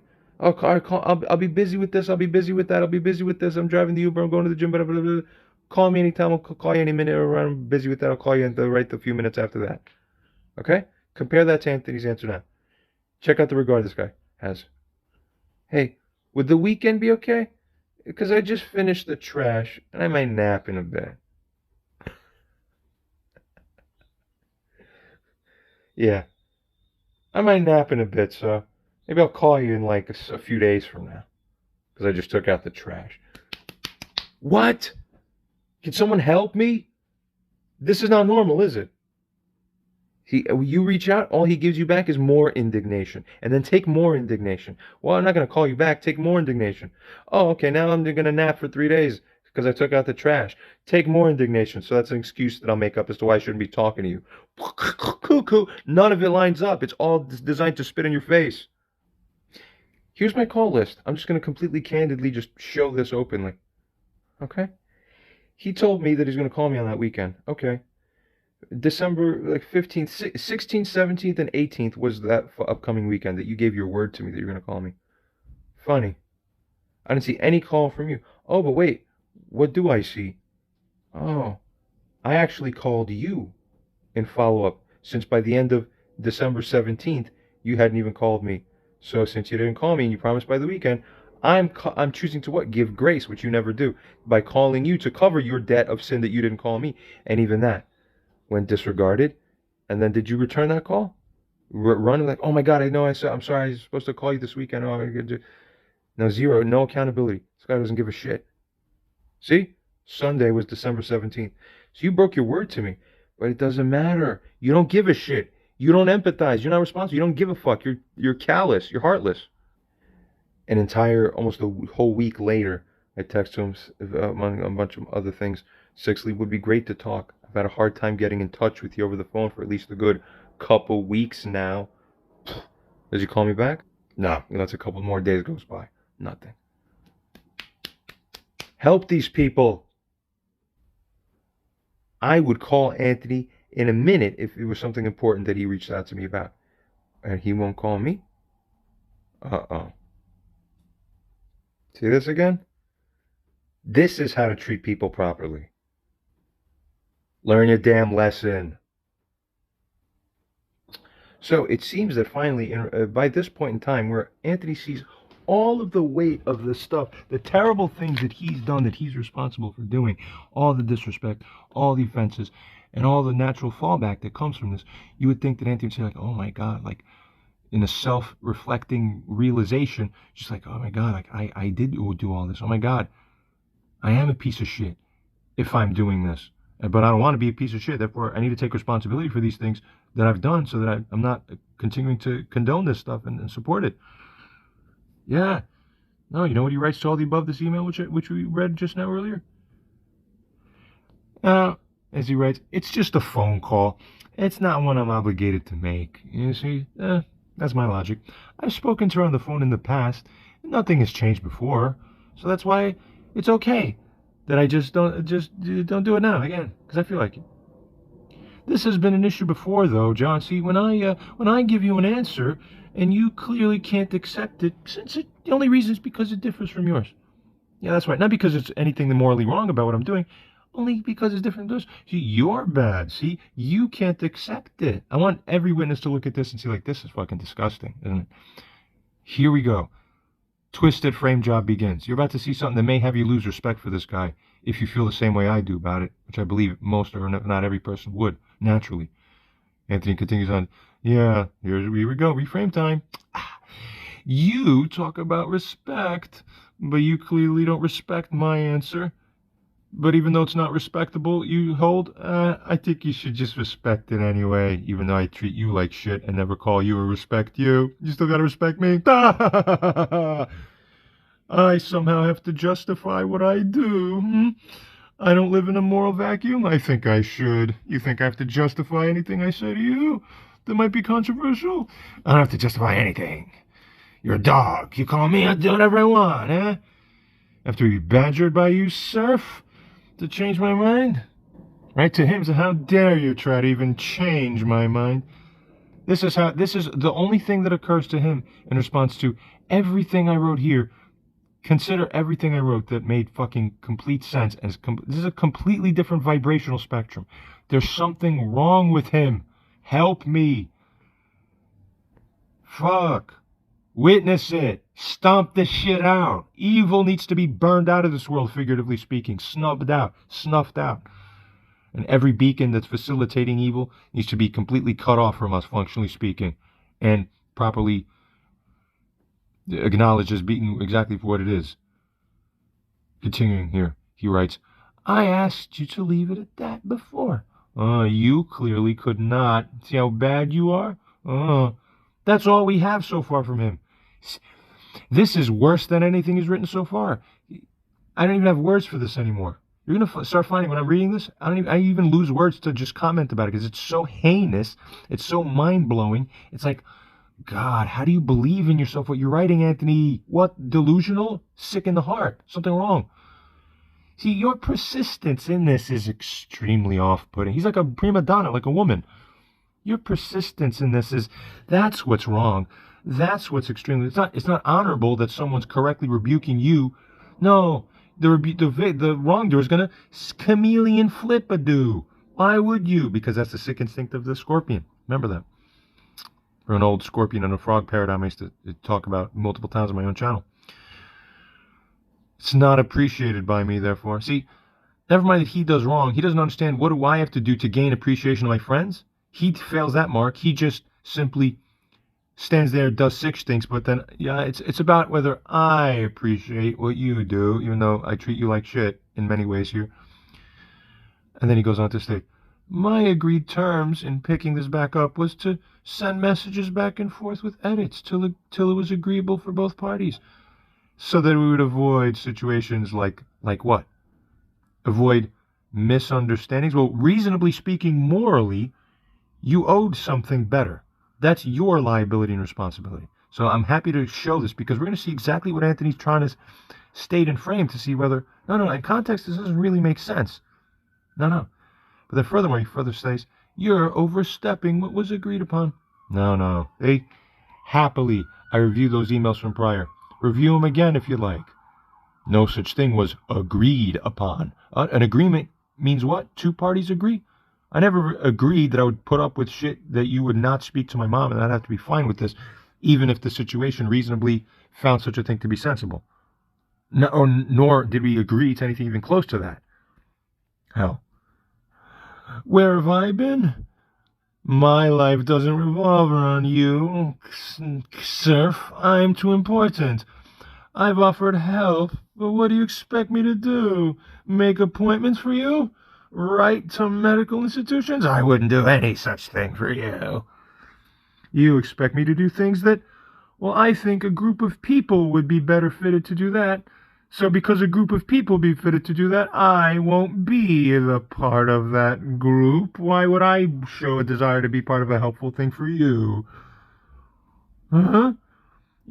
Yet you're asking me where I am in the grand scheme of your life? You see, because I am not a group, that's why I shouldn't help you. I want someone to look at this and just look at it and be like, this is shit. This is literally shit. But Anthony dreams he can sell this to someone in my position, generally speaking, whoever that person may be. So I want to put this on blast. Here it is, everybody. Look at this. This is Anthony Haydenn. I'm not a group, and you know what? Favors can only run so deep. Yeah. I don't have to treat you with respect and dignity or consider you. See, you know, I'm already involved in dealing with something for your mom. Yeah. By the way, for the audience, now let's step back a second from this, okay? Contextual reframings to correctly identify what the thing is. Imagine you're turning to a friend because someone's disrespected you. You're turning to that friend, why? Because you know they have your back. If they already have your back at a basic enough level to be a surefire support of you, especially in the event if they objectively find, yeah, that other guy is in the wrong. He screwed you? Well, that's all right. Well, we'll get him. Okay. When he takes on that indignation, what is he in essence, I don't want to say like being trained to do, but genuinely through his habituation, like where he goes through a process where he's brought naturally to fight for you. Like, when do you love your country more? Before you went to war for it or after you've come back from war fighting for it? You see that?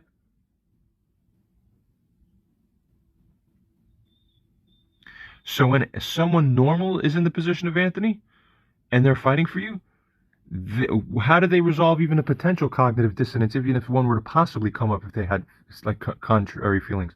Well, I'm helping him, so therefore I love the man because I fight for him. So therefore afterwards it's, yeah, man, I'm even more loyal to you than ever. It's not an issuance of favors on a limited dole that fucking runs out quick and then, you've run out of your favor quota. But bringing you along to help me on a matter is something that if you were normal, this would actually inoculate even more against such a result. So therefore, if you're actually insane enough to show such a thing, what does this imply at the end? You probably have a personality disorder. This is it. Your witnesses, you're looking at what, in my opinion, strong opinion, is a personality disorder, or at least clearly we see the manifestation of personality disorder traits that would be consistent with those. We have a problem, potentially. Continuing. What do you want me to do? Favors can only run so deep. Doesn't matter that you're one of the most extreme cases in the world, and I knew you since we were 6. I don't really have to do anything.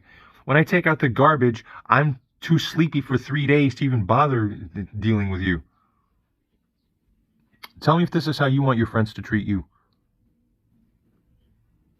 If you like to have your friends treat you like this, tell me in the comments below to ensure that Anthony is right. Okay, good. Anthony, do you want your friends to treat you like this? Does your brain even work to process that question with a proper answer, or does your mind simply go to, let me come up with an argument? Broken human being, not complete. Not good. But of course he continues.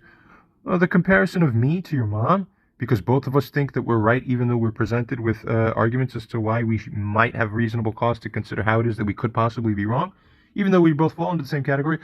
I still think it's ridiculous, even though I just, yeah, let's just all laugh together now at that. I know. We continue. Do you remember why you blocked her? Since she disregarded what you said and kept going anyway. You're doing the same here. Of course, in context, no, I'm not. That's not correct. What she was doing was reasonably offensive to me. What I'm doing is correctly rebuking you where you're wrong. where you should have owed a completely different attitude and nature, repentant, remorseful, shame. Shame on you, dude. Really, shame on you deep, bro. I hate this shit. And you disgust me when I even read back at this. I'm even more disgusted at this than I was the first time I read it. This is fucking disgusting to me. You should be ashamed of this shit. As for the videos asking what I would do, I'm not sure how much free time you think I have. Thinks, as a side note, Anthony, let's just get this straight, is no busier, he is not substantially busier than the average human being. And I already mentioned this before, nor does he challenge this to be the case. Unfortunately, I don't believe I expressly wrote this to him, but this is true. If you disagree with me, go ahead, come and raise it, but you won't, because you know it's not true.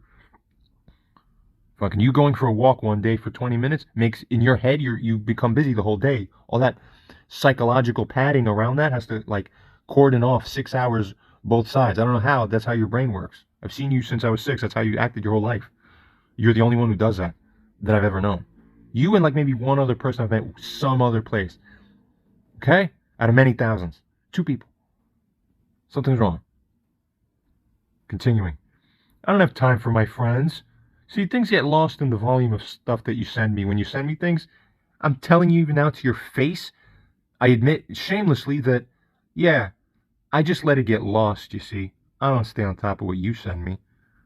If you haven't noticed, I don't text extremely long like you do. I don't text you as often as you text me. I'm part of the cool girls club now. I'm cool. Wow. Hey guys, you like this? Is Anthony actually cool? What you're watching, for all the conduct he's been doing, and then for him to pull something like this, tell me if you respect what he's doing. Is this manly? Or is this completely the opposite tone that you've seen the one in John's position here showing this whole time? Who's the sicko? Which one's the frog? Which one's the snake? Go ahead and show me. As it goes on to say, I had put aside responding to those since you reached out for my help once again. See how he flips it? Instead of, I'm honored to help my friend because I love my friend, it's, I'm the Senate. This is complete narcissism. I reiterate that it was agreed upon what the limits would be that would be done. No, there was no reasonable limit indicated that you would not be speaking to people over the phone. That never happened, as we covered. Witnesses are watching. Go talk with them and see, hey, witnesses, hey, friends of mine, or possibly even friends of John's when they get involved too. This is what I wrote. Doesn't that mean that? No, dude. If I was in that position and someone wrote that, I don't know what the fuck that means that you think you'd be writing this to me now and get away with it. Anthony. There's insight for you, idiot. You're the fucking idiot.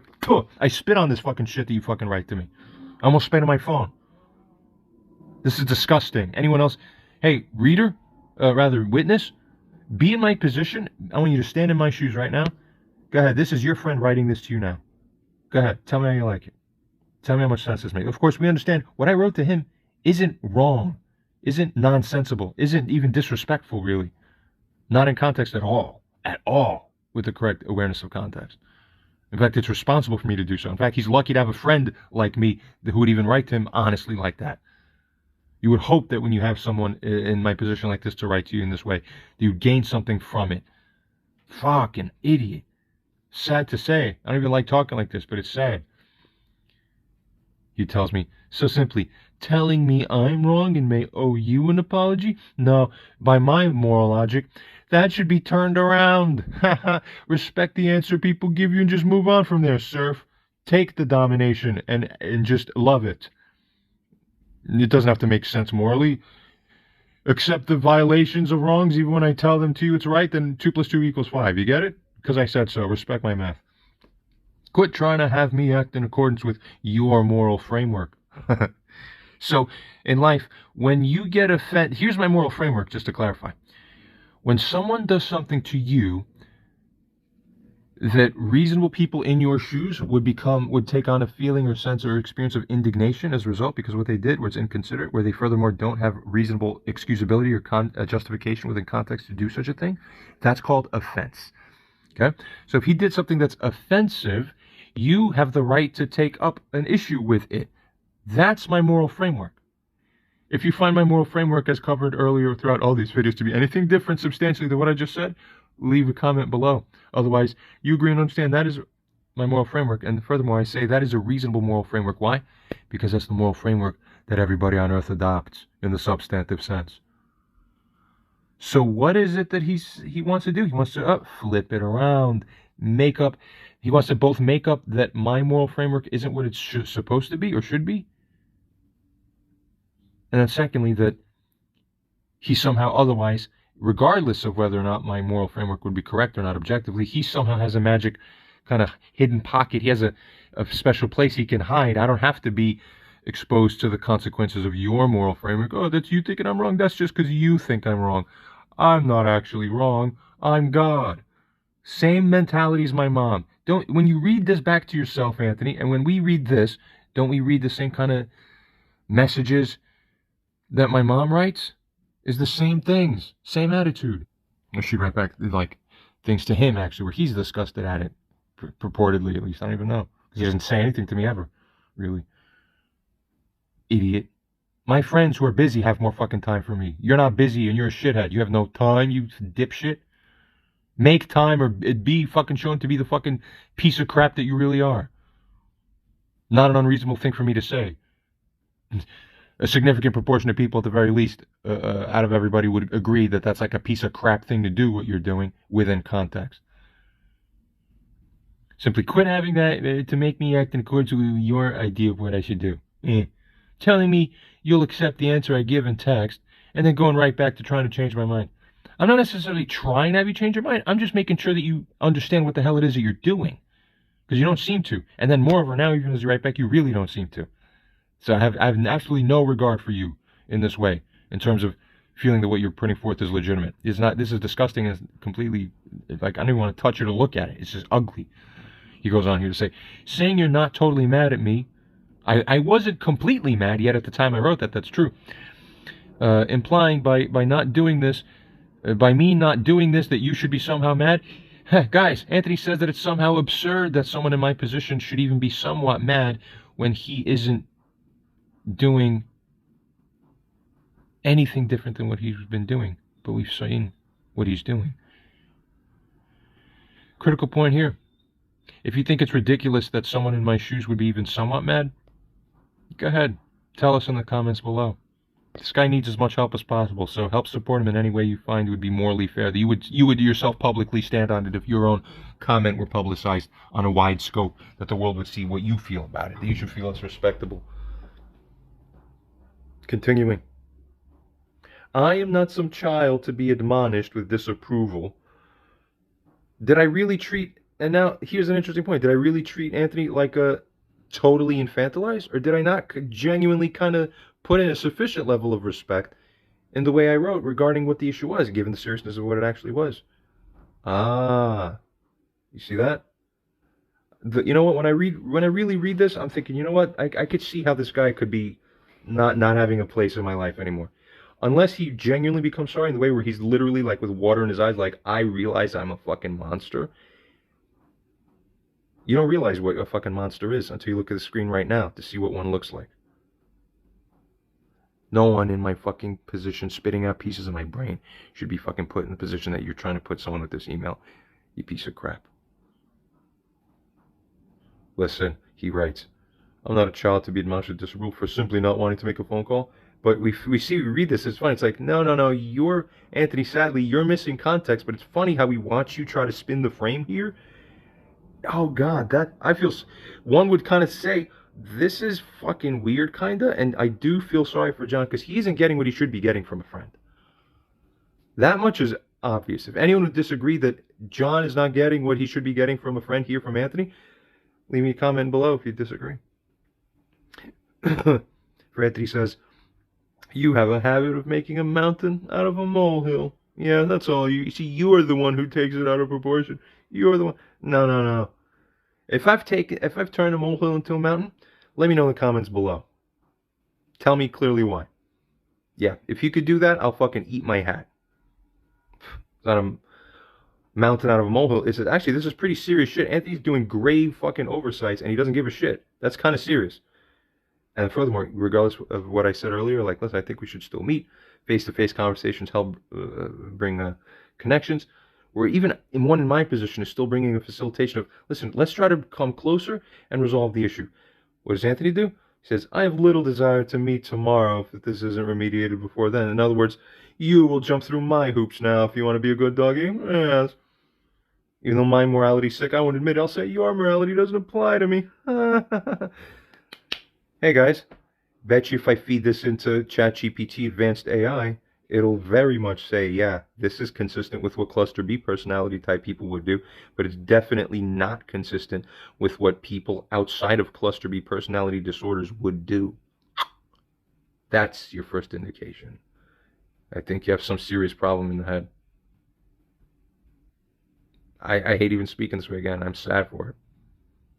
Remember, narcissistic experts said, how do you determine who is the true victim and who's the true offender within a situation? Check to see who it is that wants things to be both more exposed and also wants the two parties to come closer together to resolve, and then look at the person who wants more of a division to occur. Those are what the highest experts say. And so that by that, you'll determine who's the real person in the wrong, who has the twisted cluster B frame, and who's the true victim who's being slanted as the scapegoat. Fucking sick piece of shit. Anthony's essentially trying to scapegoat me. I just basically formally realized now. You fucking idiot. You're trying to slant me as the fucking one when I didn't deserve it? You're scapegoating me, you ass. Witnesses, tell me, true or not true. Furthermore, for much more context on what narcissism is and cluster B personality disorders, review all the many videos on my channel. Actually, it's very interesting. You'll learn a lot. I have some of the best compilations. Not a lot of views yet, but by quality, some of the very best compilations that possibly exist on the subject matters. They're just kind of privately kept under the radar, but wow, you'll have a ball. Okay, so we're going to uncover everything. How would you respond to this, guys? Would you probably say this, be like, fuck you, dude, curse this guy out, fucking piece of shit. You do owe me an apology. You're a fucking moron. Blah, blah, blah. Half of you or more would act this, or you'd ignore him outright because you know you couldn't process it. You can process it. You'd say, fuck this. I'm not a steward of nothing. I hate this guy so much. I'm shutting down because he's shutting me down. Anthony doesn't shut me down. I have a moral responsibility. I have a religious and fucking moral responsibility to continue Rebuke until this guy either wakes up or shows that it's absolutely no chance that this guy's functional to even be possible to shift. So let's see, guys. Furthermore, finally, is his response reasonable? Is his response reasonable within context, morally speaking? This is the proper thing to see? Well, earlier we admitted what the correct thing we would expect from one in his position. Does this match that? No, it really doesn't, right? It's like really far away from that. Right, wow. Okay, so that this is an even deeper offense. So you see, when I complain to him that he makes offenses, narcissists will respond by reacting in ways that are more offensive. Even a normal person, if he accidentally offended, if he's then turned around and said, hey man, you offended me, even a normal person who doesn't believe or is not aware that he offended, he will still go and say like, did I? Oh, well, I understand you take this seriously. I feel for you. Let me consider how it might be true. I'm there for you. We're still friends. I honor you. I don't want to offend you, bro. There it is. That's how you know what a normal empathetic person is. That's full empathetic, normal, neurotypical wiring versus someone who's cluster B, narcissistic personality disorder.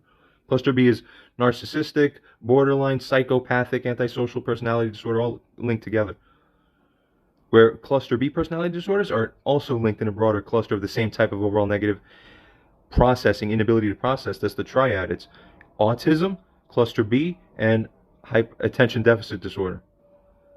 They found that those three have the same root of like this. Like where you manifest things, or you look like this. Everybody else in the world would find this is ugly. This is from the devil. It's not normal.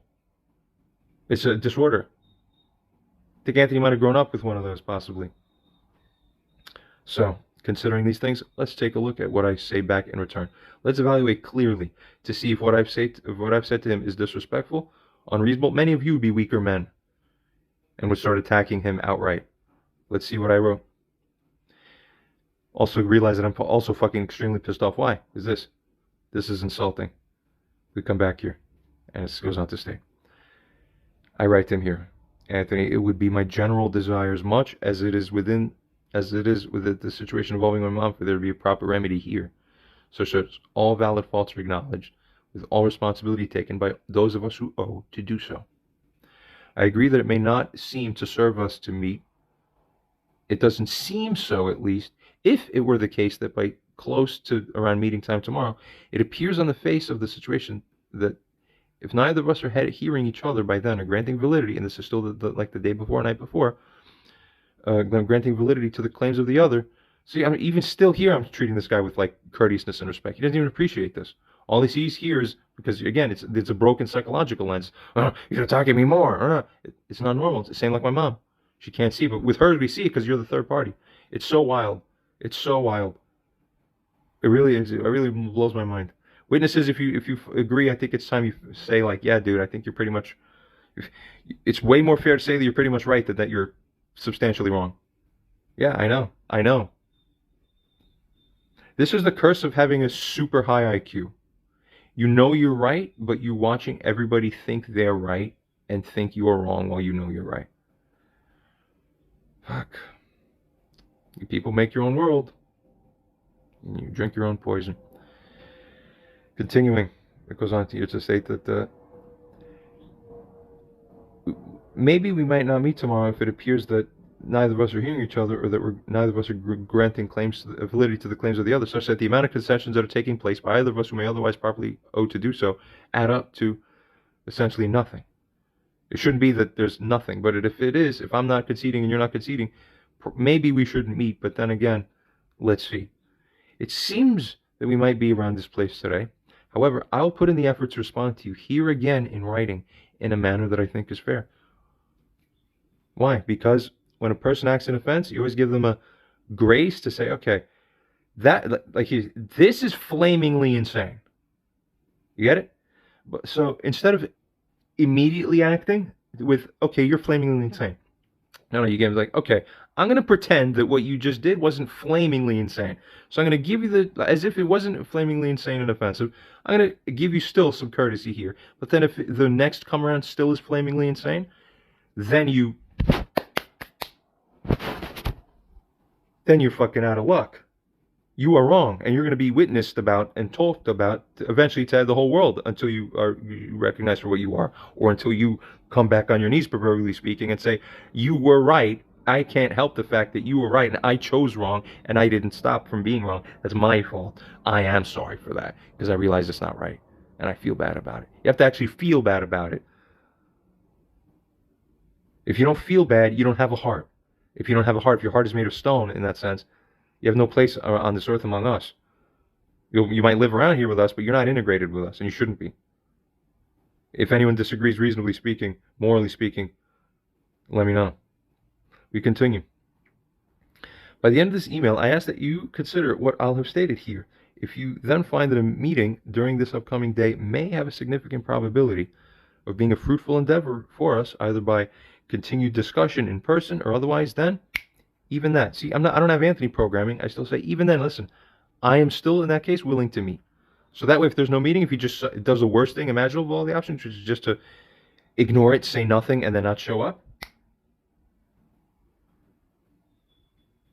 I won't even spoil what happened. Just sit at the edge of your seat and find out. Obviously, it'd be the worst, by far the most dishonorable of all possible things to show to your friend. Where he writes like this, see? Here, trying to give you more consideration. You're an animal then, you're not human. Continuing. If our assessment of the matter by mid to late morning during this upcoming day, which is when we're supposed to meet, doesn't change much from where it is now, and if you are unable to indicate to me in response to what I will write here, either that a further in-person meeting might still be fruitful, or that you've reconsidered at least some portion of your position, hey guys, is it reasonable for Anthony to reconsider at least some portion of what he said? Already, given what we've seen, it already looks unreasonable. Then even in addition to what I'll say below, which you'll see what it is. It's like, come on, man. Are you brainless, or are you just arrogant and ego-filled to a corrupt point of moral corruption of yourself? Yeah, there you go. There it is right there. That's your answer. It's not good. We're all going to shake our head no and just say, no, we're all going to turn away from you now. It's not good. Continuing. Who wants to be treated? Who wants a friend like this? I know I'm a tough case in some ways, but fuck, I'm not going to dishonor you and disrespect you. And that way, you'll always have my back. Even my other friend Josiah, who I think I mentioned about somewhere in this, a little bit later in this email. Even when me and my other friend have had an issue, he even said to me, he said, John, one thing about you though, despite whatever problem he was trying to come up with to have against me there, as I say here now, he said, one thing about you is that it's true, in most ways you're reliable, you speak correctly, you always tell the truth, as far as you know the truth to know, and that's outstanding comparison to everyone else I deal with. Yeah, just that's an asset to you in your life if you're associated with somebody like that.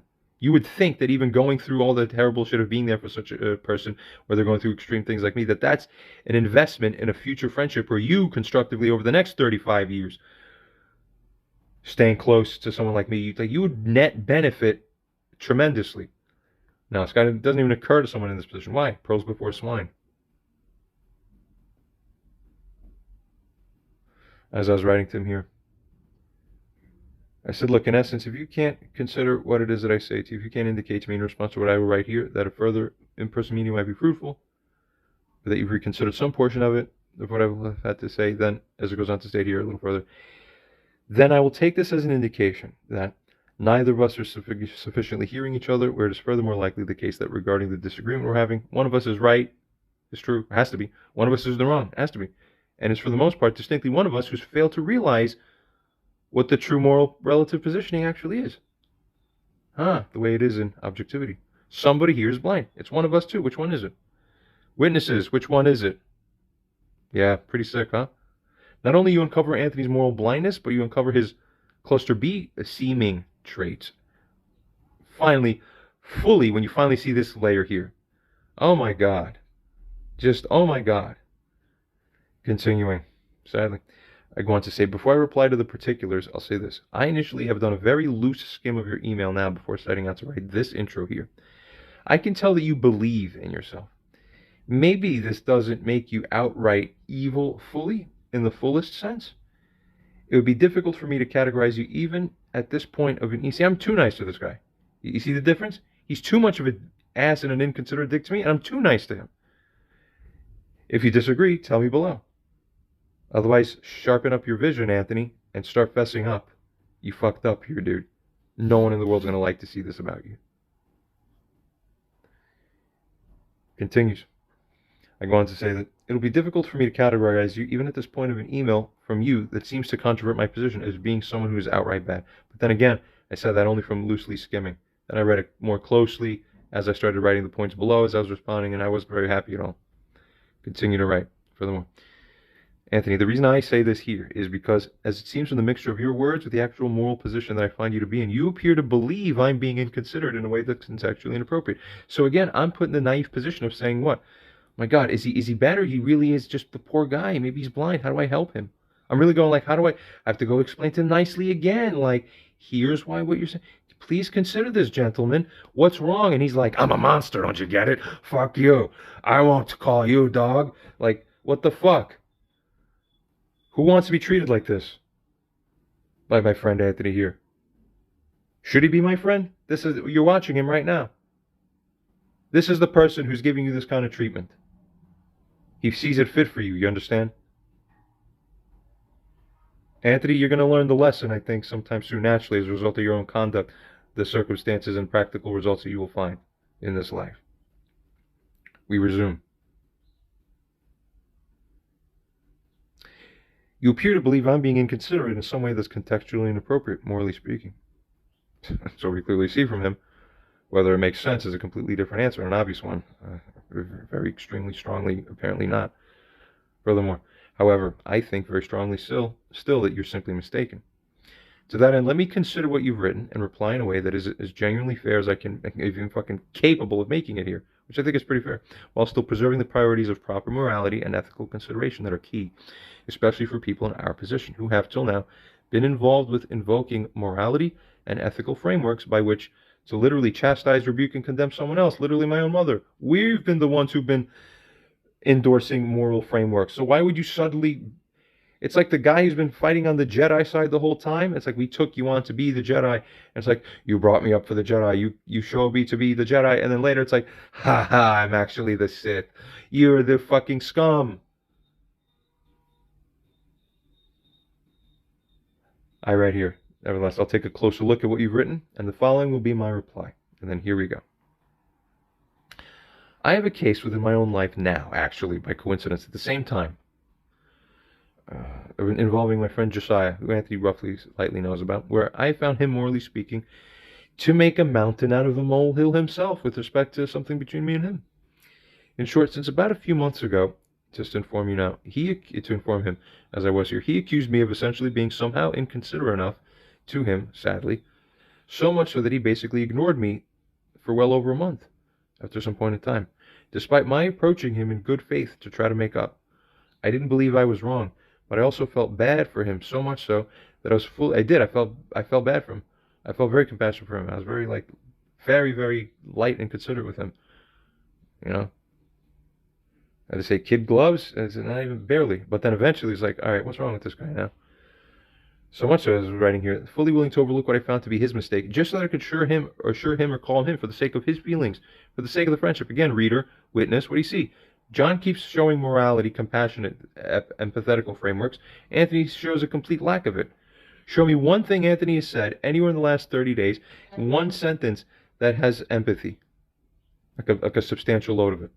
Nowhere. Every other sentence of mine makes empathetic and compassionate considerations and moral considerations. None from him. It's like two completely different species almost. What happened? I don't understand. What's wrong with him? I continue. I mostly avoided the subject or issue of it being a mountain out of even half of Molehill with respect to Josiah, almost exclusively focusing on the fact that, listen, I simply wanted him to know that I didn't mean to offend him in any way, and that I valued his friendship. Okay, again, empathetic tendings to people's hearts, but do non-empathetic people value this? No. They simply go, they just don't read it, and they go, you're wrong. Wait, that's not the thing to say in response to what I'm just doing and saying here. What happened? I furthermore wrote here that it would convey to him that I would be careful in the future not to repeat whatever the kind of thing that he found was within his own mind that I was guilty of. As a side note, I turned to ChatGPT, fed it the entire conversation, and analyzed it, and said, John is right. The Josiah guy's pretty much completely wrong here. Ah, there you go. Continuing on here. Another case of a parent cluster B, I find, personally. Well, don't take my word for it. There'll be a proper video about him soon enough, I believe, that'll expose him for what it is. You people do it yourselves. I think it's in your food or in your water, or whatever the fuck. Continuing. However, this wasn't good enough for him. I approached him 3 times to pursue him on the matter. Several weeks went by where he continued to not respond to me. No, 3 times I approached him. I then approached him eventually once again. Then, after a 4th time, instead of giving me a normal or usual welcome, he gave me an oddly standoffish and distant reply, but one that even ChatGPT said, John doesn't deserve to be treated that way, reasonably, morally within the context after analyzing the conversation. It can see correctly. Do you see that? AI can correctly process these things. That's why it's my best tool to show and teach this world what the hell this place is really supposed to be. Not this crap. Not good what you people are doing.